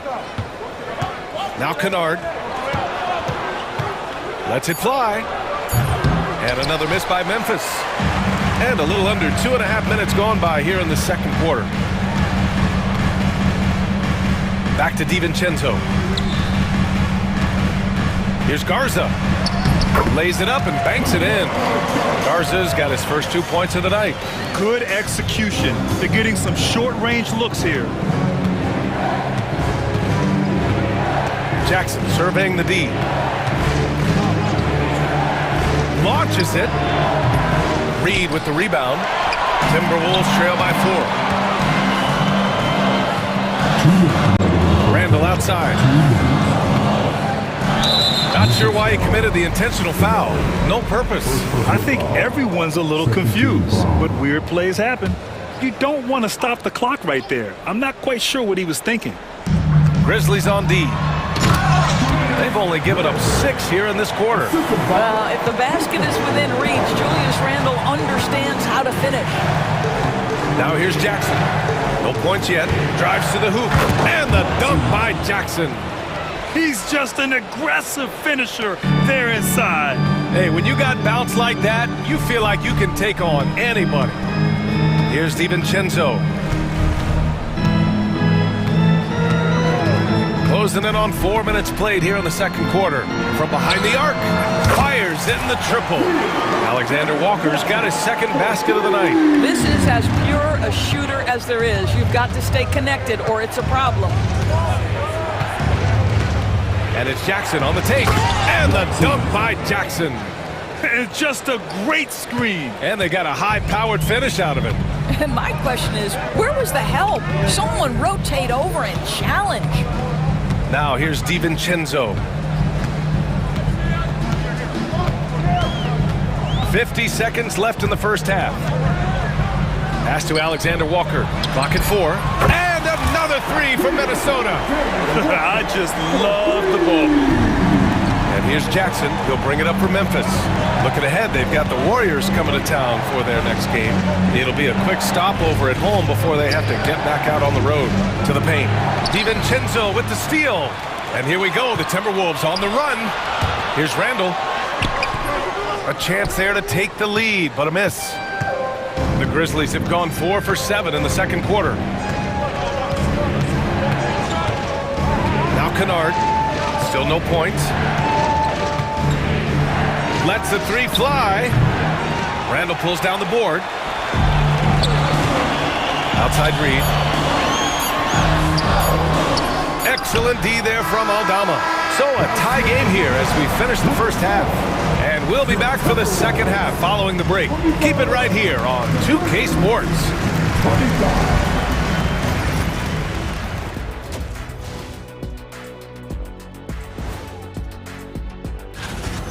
We need a department store intercom. Attention all ballers, attention all ballers. We have a missing defense, paging the defense. Okay, guys, now let's see what the... And that'll do it for us. Thanks.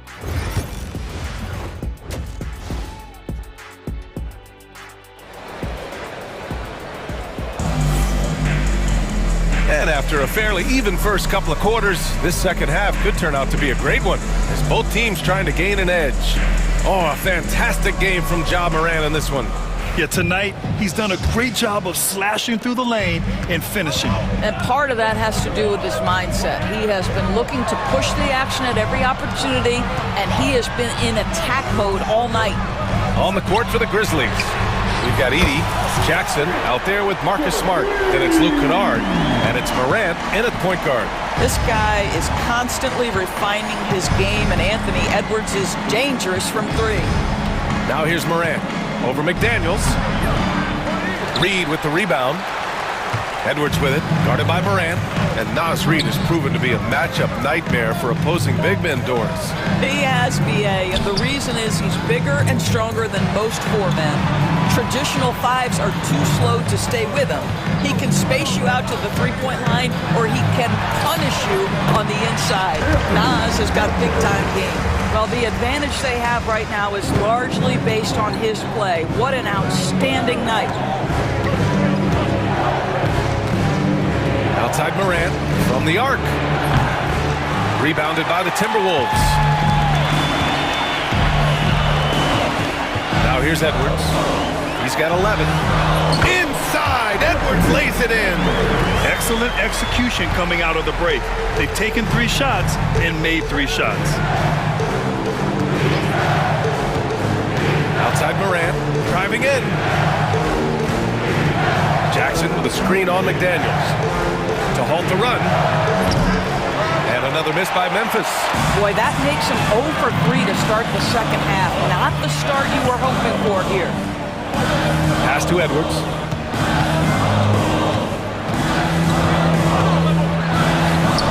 Now here's Reed. The kick out to Edwards. Shot clock at 6. Going inside. And Reed with a basket on the assist by Edwards. Edwards has got his third assist of the night. McDaniels against Morant. Jackson with a screen on McDaniels. And he lobs it up, and the dunk by Jackson. An opportunistic player. When Jackson sees an alley-oop opportunity, he doesn't pass it up. Here's Edwards, outside McDaniels. Pass to Gobert. Stolen by Jackson. Morant with it, picked up by Reed. Going in, Morant. And that's Morant for you, not settling. When he sees the opening, he goes for it. Edwards against Morant. And the basket by Edwards. Edwards has got 9 points now in the quarter. They have no answer defensively inside. Outside Morant. Looking at lineups around the league, Graham, seems like they're becoming more positionless than ever before. Yeah, you're spot on, BA. To the point where some people feel all-star voting shouldn't be by position anymore. It should be by merit. And the Timberwolves with possession here. The Grizzlies making their last shot. Reed finds Edwards. Oh, there's the alley! Outside for Randall. With some arc, and the layup is up and in. Randall's got 7. And guys, the way this defense is getting manhandled down low, you have to wonder if they're at 100% right now. McDaniels against Morant. Pass to Jackson, and the dunk by Jackson. I would imagine it's nearly impossible to not get fired up after that play. Grant, check these guys out on the bench. Their reaction says it all. They are fired up. Boy, the quickness off the dribble drive by Anthony Edwards. Being able to put it on the deck, so important. And we've got a timeout from Taylor Jenkins. He wants to review the game plan.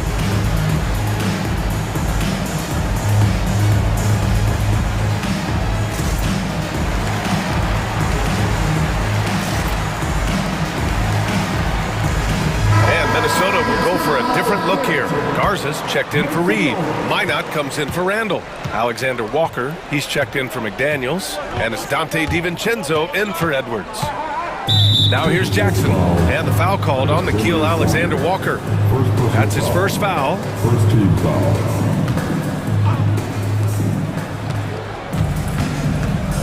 And here's Jackson. Aldama outside. Puts up a 3. Connects from downtown.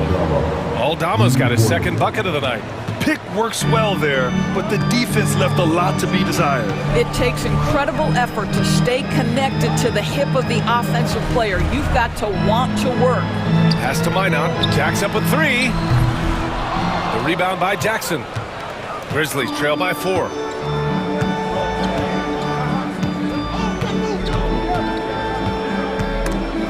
And it's out of bounds. They say it was last touched by Jackson.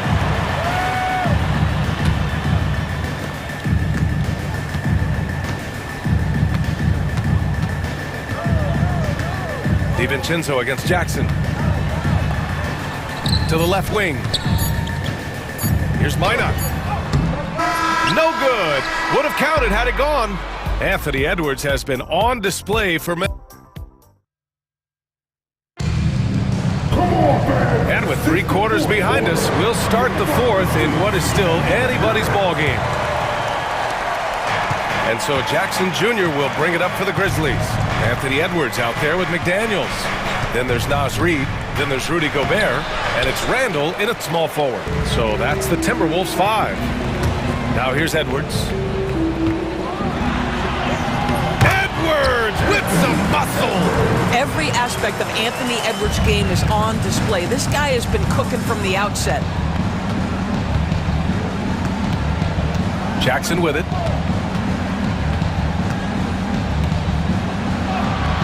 Basket's good. This is when your interior D has to be on high alert. Minnesota leading by 4. Here's Edwards. The rebound by Jackson. The Grizzlies shooting 61% for the game, knocking them down.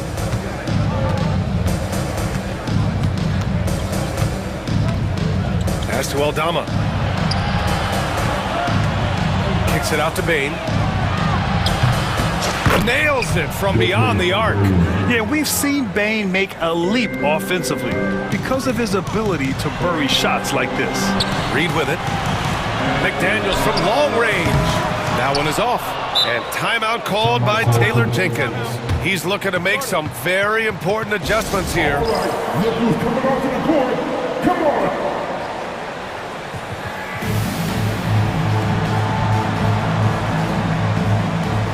Garza's checked in for the Timberwolves. And from the sideline, let's catch up with Allie. Hey guys, I had a chance to find out what Taylor Jenkins was discussing with his players, and he was adamant that they need to tighten up their D. That lack of communication at that end has led to breakdowns, wide open shooters, and easy buckets. He sounded pretty frustrated, guys. Thank you for that, Allie. Bane, no good. Minnesota's got 4 of 7 threes to go so far in this game. Here's Randall. So it'll be 2 free throws. He was fouled in the act of shooting.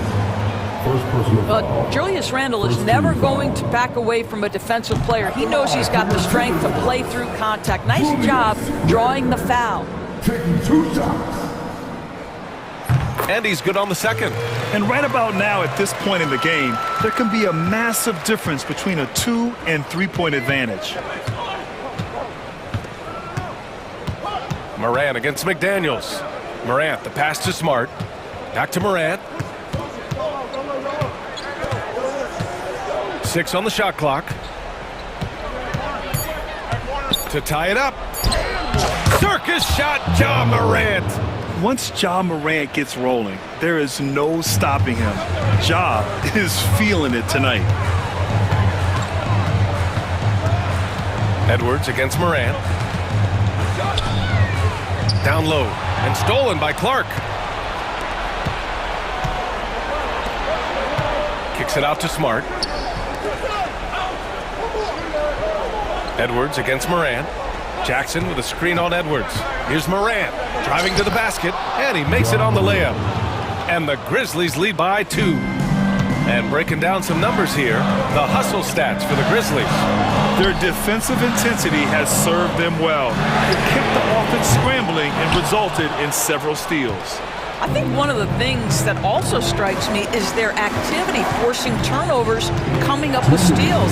It has really shaped the tenor of this game. Now here's Morant. Ja slices through, and then Morant with the dunk. Can you say prime time player Morant? He enjoys delivering for his team in these parts of the game. Edwards against Morant. It's Edwards. Oh, look at that. Oh my goodness! Cocked it back and fired it home. Anthony Edwards relishes big-time moments, and he delivers right there. Now here's Morant.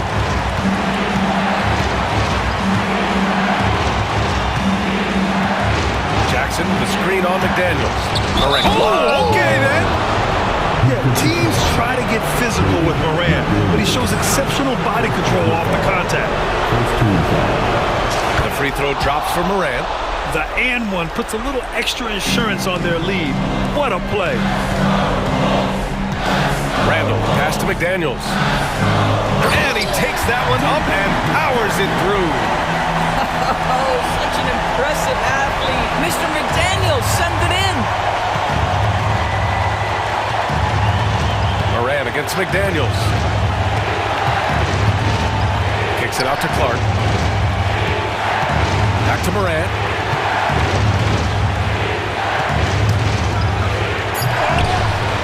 Rudy Gobert with a rebound. Come on. If you're going to go for the crazy dunk, better finish it. And there's the screen. Here's Edwards. He connects! And that one brings him within 1.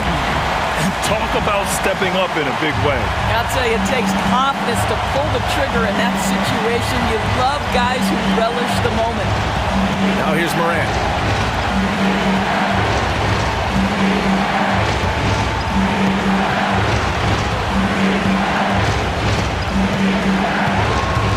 Pass to Jackson.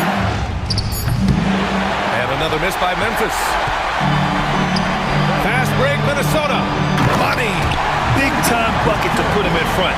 Now they've got to put everything into their D and come up with a big stop. Here's Morant. Kicks it out to Smart. Back to Morant. They could win it. It's good. He buried a game winner. An amazing finish. It doesn't get any better than that.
Have certainly grown since your time in the league. Do you think that can lead to too many voices in the locker room? I really don't think that's an issue, Kevin, because no matter how many coaches you have, typically they are all in sync, and the head coach has usually put his staff together, and therefore they're moving in the same direction.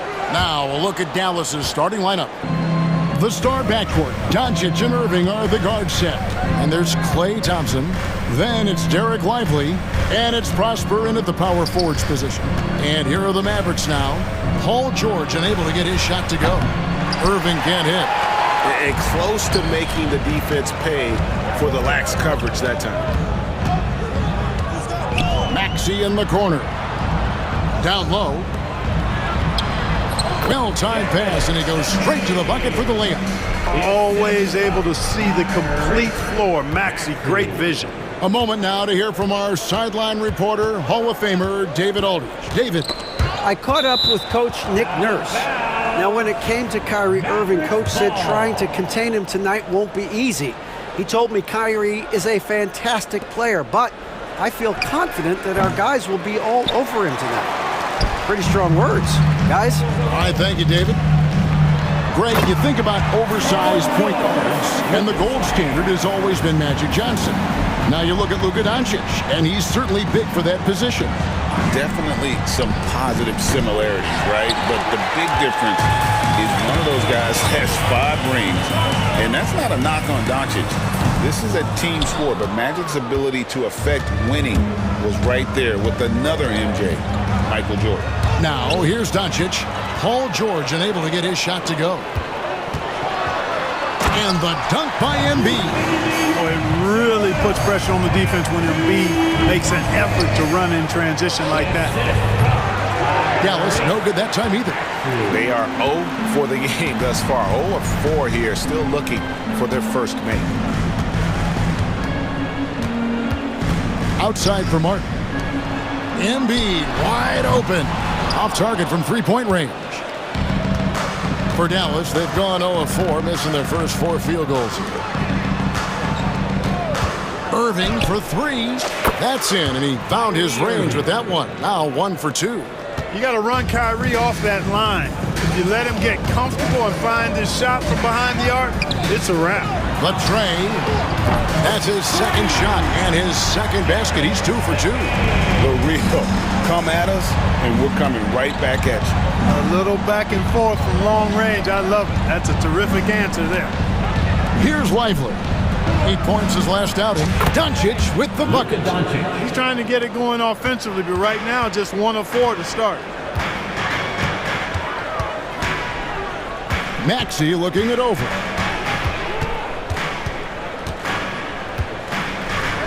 Outside for George. 2 minutes. Klay Thompson grabs the miss. And this quarter, he has clearly been off the mark. And Clark, we know the last handful of years, the 76ers have been a threat in the East. 7 straight years of playoff runs. Can't get past that second-round barrier, though, Kevin. But as far as success, they've been as consistent as it comes in the East the last decade. Now, here's Thompson. Paul George unable to get his shot to go. 1:27 left here in the first quarter. Embiid inside the line. That one off the back iron and out. Outside Irving. Here's Doncic. Fouled in the act of shooting. Gets the bucket anyway, so a 3-point play chance for him. Luka very intentional in what he's doing here. He understands he's going to get hit, but he's seeking out that contact and playing right through it. And really, Clark, Luka Doncic is a one-man wrecking crew on the offensive end of the floor. Yeah, he really is. I mean, he's special. His IQ, his size, the way he can make shots against tough defense. He's got the lean back. He's got the crafty moves. And I think he's a lot stronger and a little more athletic than people give him credit for being. I mean, without a doubt, he's one of the most unique and best players that we've seen in the game. Probably wasn't the shot they were looking for, but they'll take the bucket. Doncic with the bucket. Doncic has got 8 points. Boy, you know, the moment Luka gets loose now, his shot is off. Great quick release for the big guy. Here's George. And it's Paul George with the finish.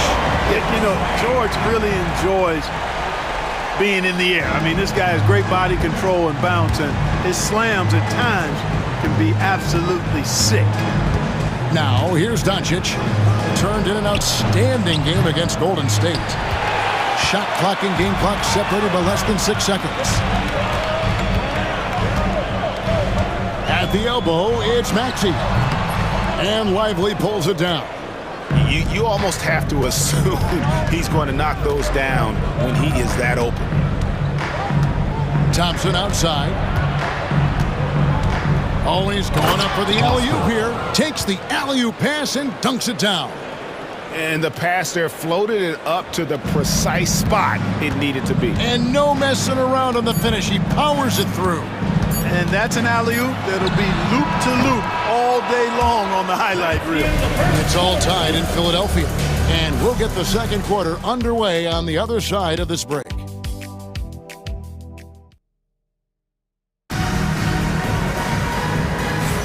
And getting going again here in the second quarter. Fairly close game so far. What stands out to you guys from the 76ers in this one? Yeah, in that first period, they looked to push in transition at every opportunity.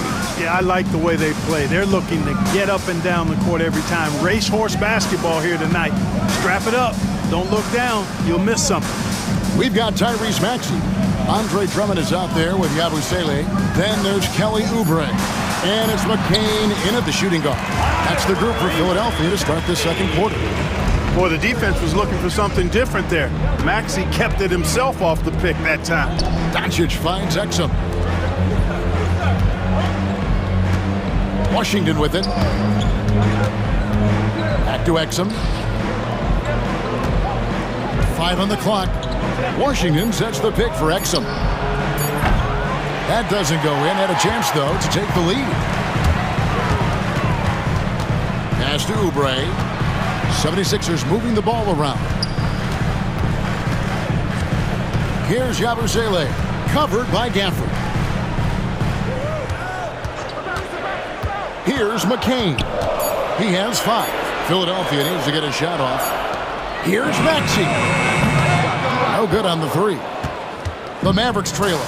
Well, we know, GA, the Mavs are so adept at hunting the matchups they want. They're patient and methodical. They never look like they're in a rush, right? Even when you send a double or trap the ball, the Mavs stay calm and know where to go. It's what makes slowing down their pick and roll so difficult. And it's Drummond with the jam. Tell you what, that was a power play by Drummond there. He's made a career out of stress testing the rims. Pass to Exum. Puts it up. No good that time. And guys, not sure where his head was on that shot. Not what this offense was designed to create. Not at all. I mean, that's where they want him looking for a teammate, not trying to do it on his own. He needs to share the wealth there.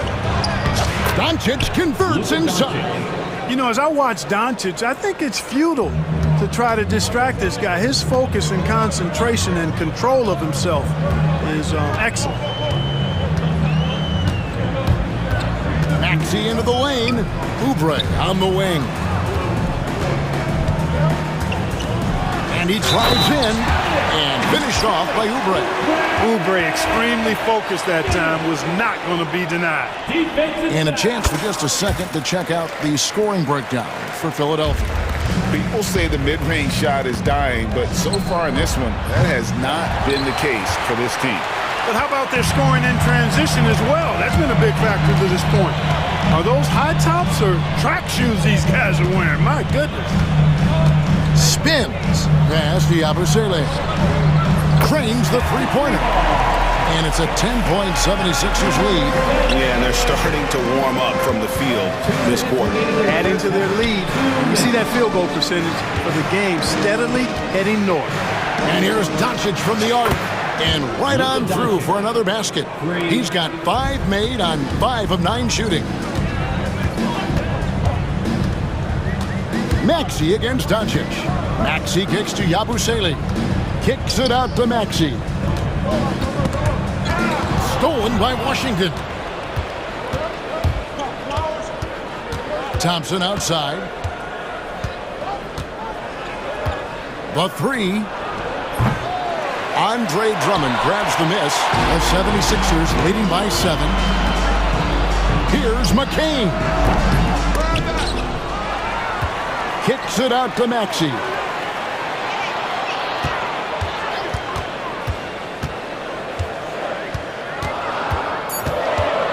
Second shot opportunity. Rebounded by Gafford. Well, I don't think he's performing up to his own expectations, but they still find themselves out in front. There's the steal. Drummond passes to Maxey. Takes the three. The 76ers again can't hit it. And, you know, even though that shot didn't go down, I like how they got him a wide open look in space there.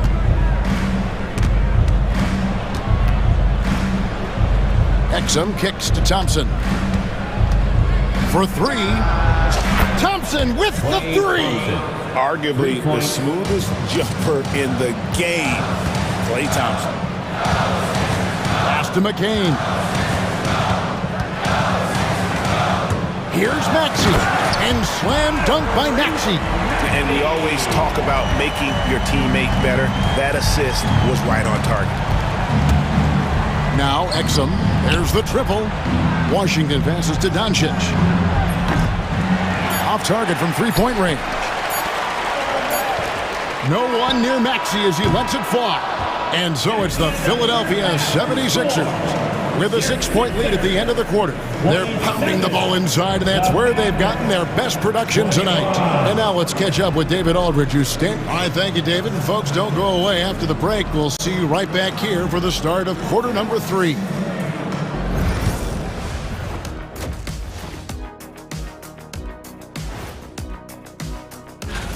Total team effort. Instead of 5 starters, it's like they've got 7 or 8 guys getting it done. That's how good the result. And now let's take. And that is a wrap. Now let's send.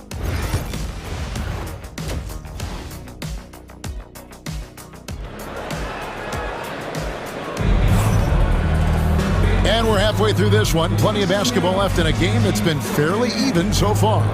You have to like what you're seeing from Luka Doncic. No problems fighting his way to the rim in this one. A lot of points in close. Yeah, you know what, guys? They gave him too many free runs to the hoop in the first half.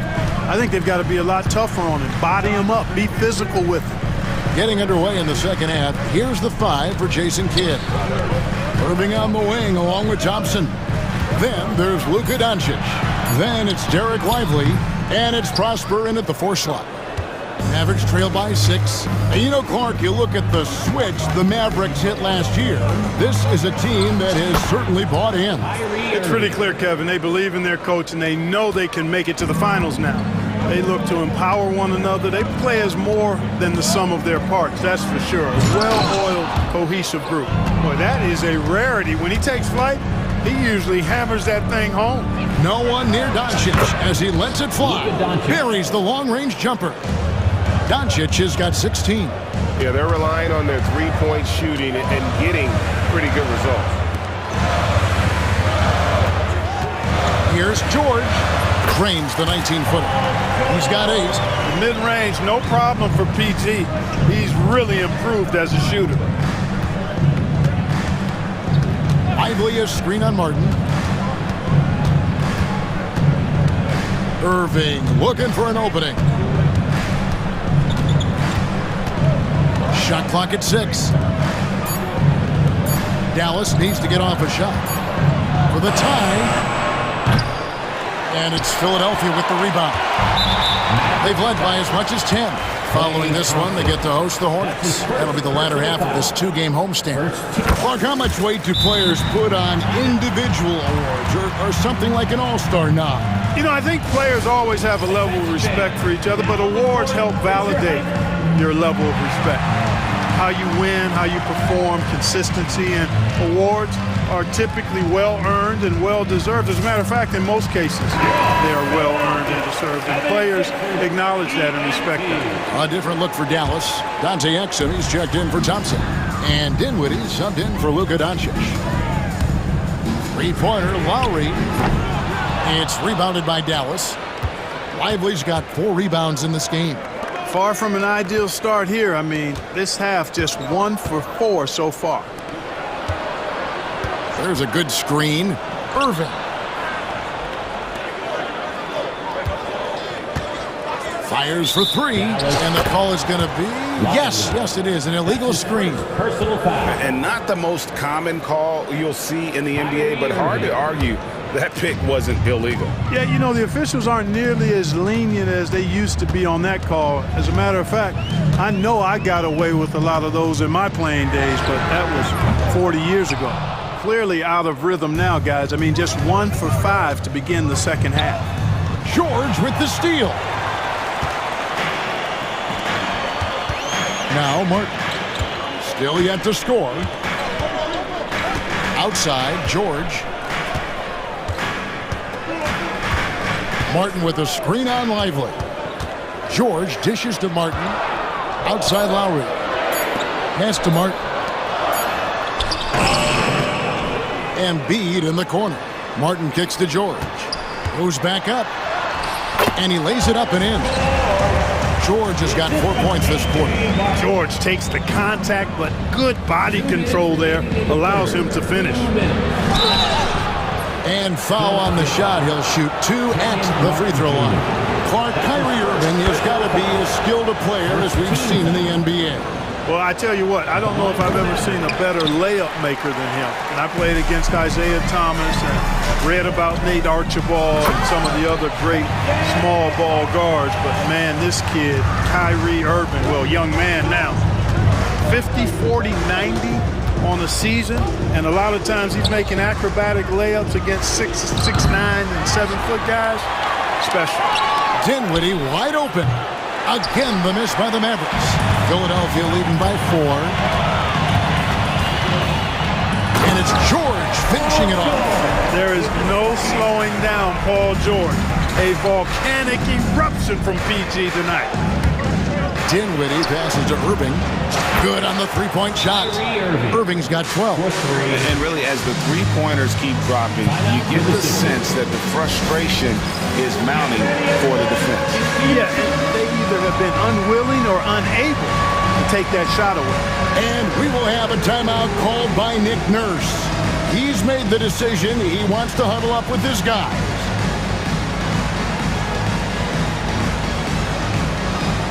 And some changes here for the 76ers. Drummond's checked in for Embiid, and Yabusele subbed in for George. The Mavericks also with a sub. Daniel Gafford's checked in for Derek Lively. Lowry against Dinwiddie. For the 3. Lowry, good. Lowry's got his first 3 points of the game. Well, there's a pit bull kind of quality to Kyle Lowry's game. He's relentless at both ends. There's the pick. Dinwiddie dishes to Irving. The shot. They get the rebound. Total breakdown from the defense there. I mean, he'll usually take advantage when that's the case. Here's Martin. And blocked. That one goes careening off the glass. 7-second difference. Shot and game clock. Pass to Gafford. The kick out to Irving. For his screen on Lowry. He lobs it up. And Gafford throws it down. Assisted by. And you can see him give a little nod and then just burst to the rim for the alley-oop slam. A pair of teammates, Greg, with a terrific feel for each other. And I tell you what, guys, that's a big play to make in a close game. Potential momentum builder there.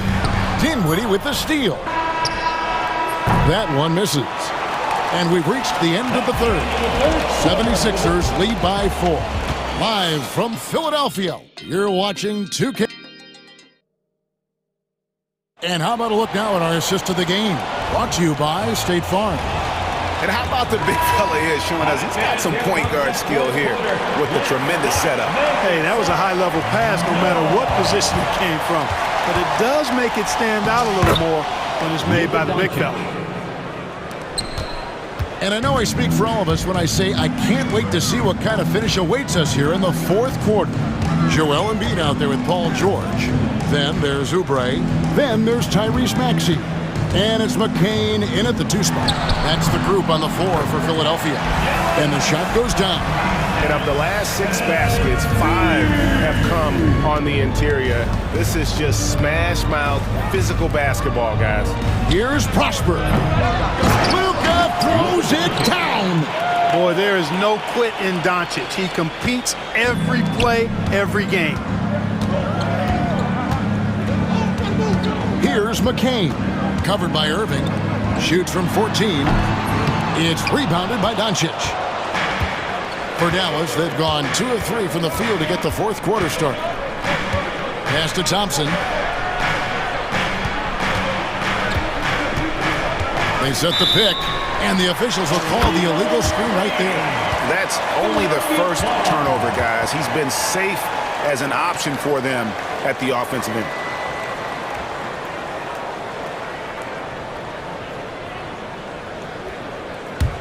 The 76ers lead.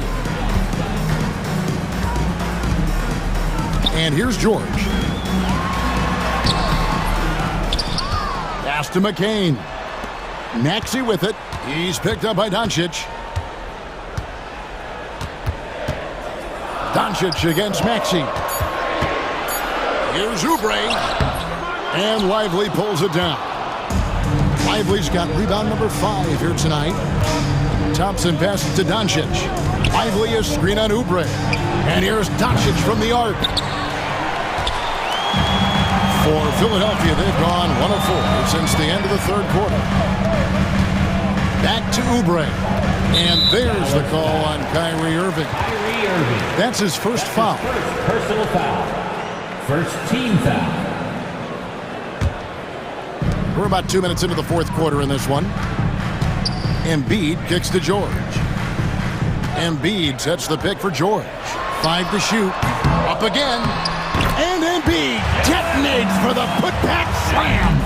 Embiid will eat you alive on the offensive board. You've got to box that guy out. Irving with a clean look. The shot's good on the assist by Doncic. And he is starting to turn it on now after that slow start. George looking around. Kicks it out to Maxey. Back to George. And a lot of contact on that one, so he'll shoot 2 here. It's on Luka Doncic. Well, you have to be really on your toes when you're defending Paul George. He's excellent when it comes to using the pump fake to draw fouls. He hits one and misses one, each at the line. And really, if not for the miss, they'd be sitting in a much better position.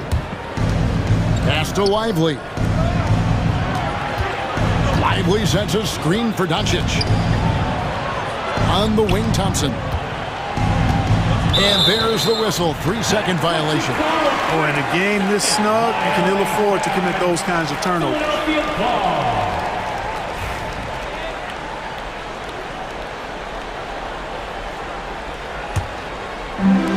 The 76ers are gone just 33% from the field in the fourth quarter so far. They are 2 of 6. Now, here's Maxey.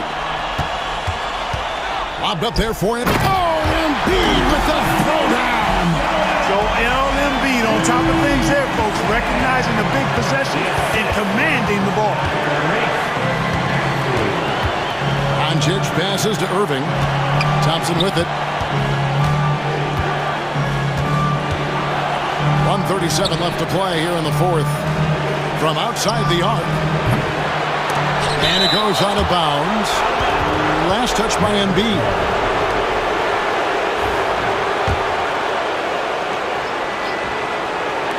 And so here is Dallas. 4-point game.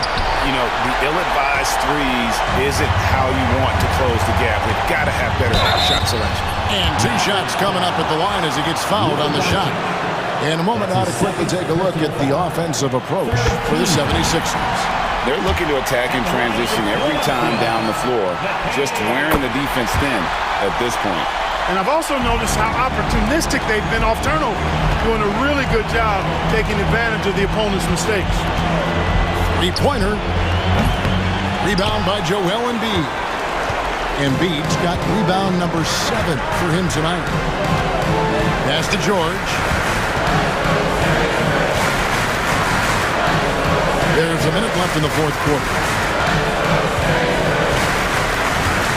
Just 5 on the clock. Lets it go from deep. Embiid kicks to Oubre. Here's McCain. There's the three. Another miss by Philadelphia. And so Doncic will bring it up for the Dallas Mavericks. They trail by 6. Lively a screen on Oubre. Thompson misses.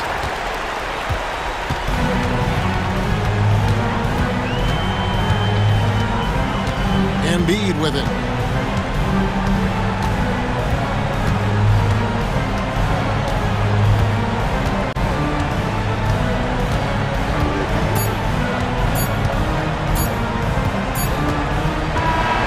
So Philadelphia wins it. They didn't make it easy on themselves or their fans. But in the end, all right, David, thanks so much. And that about wraps it up. For Greg Anthony, Clark Kellogg, and David Aldridge.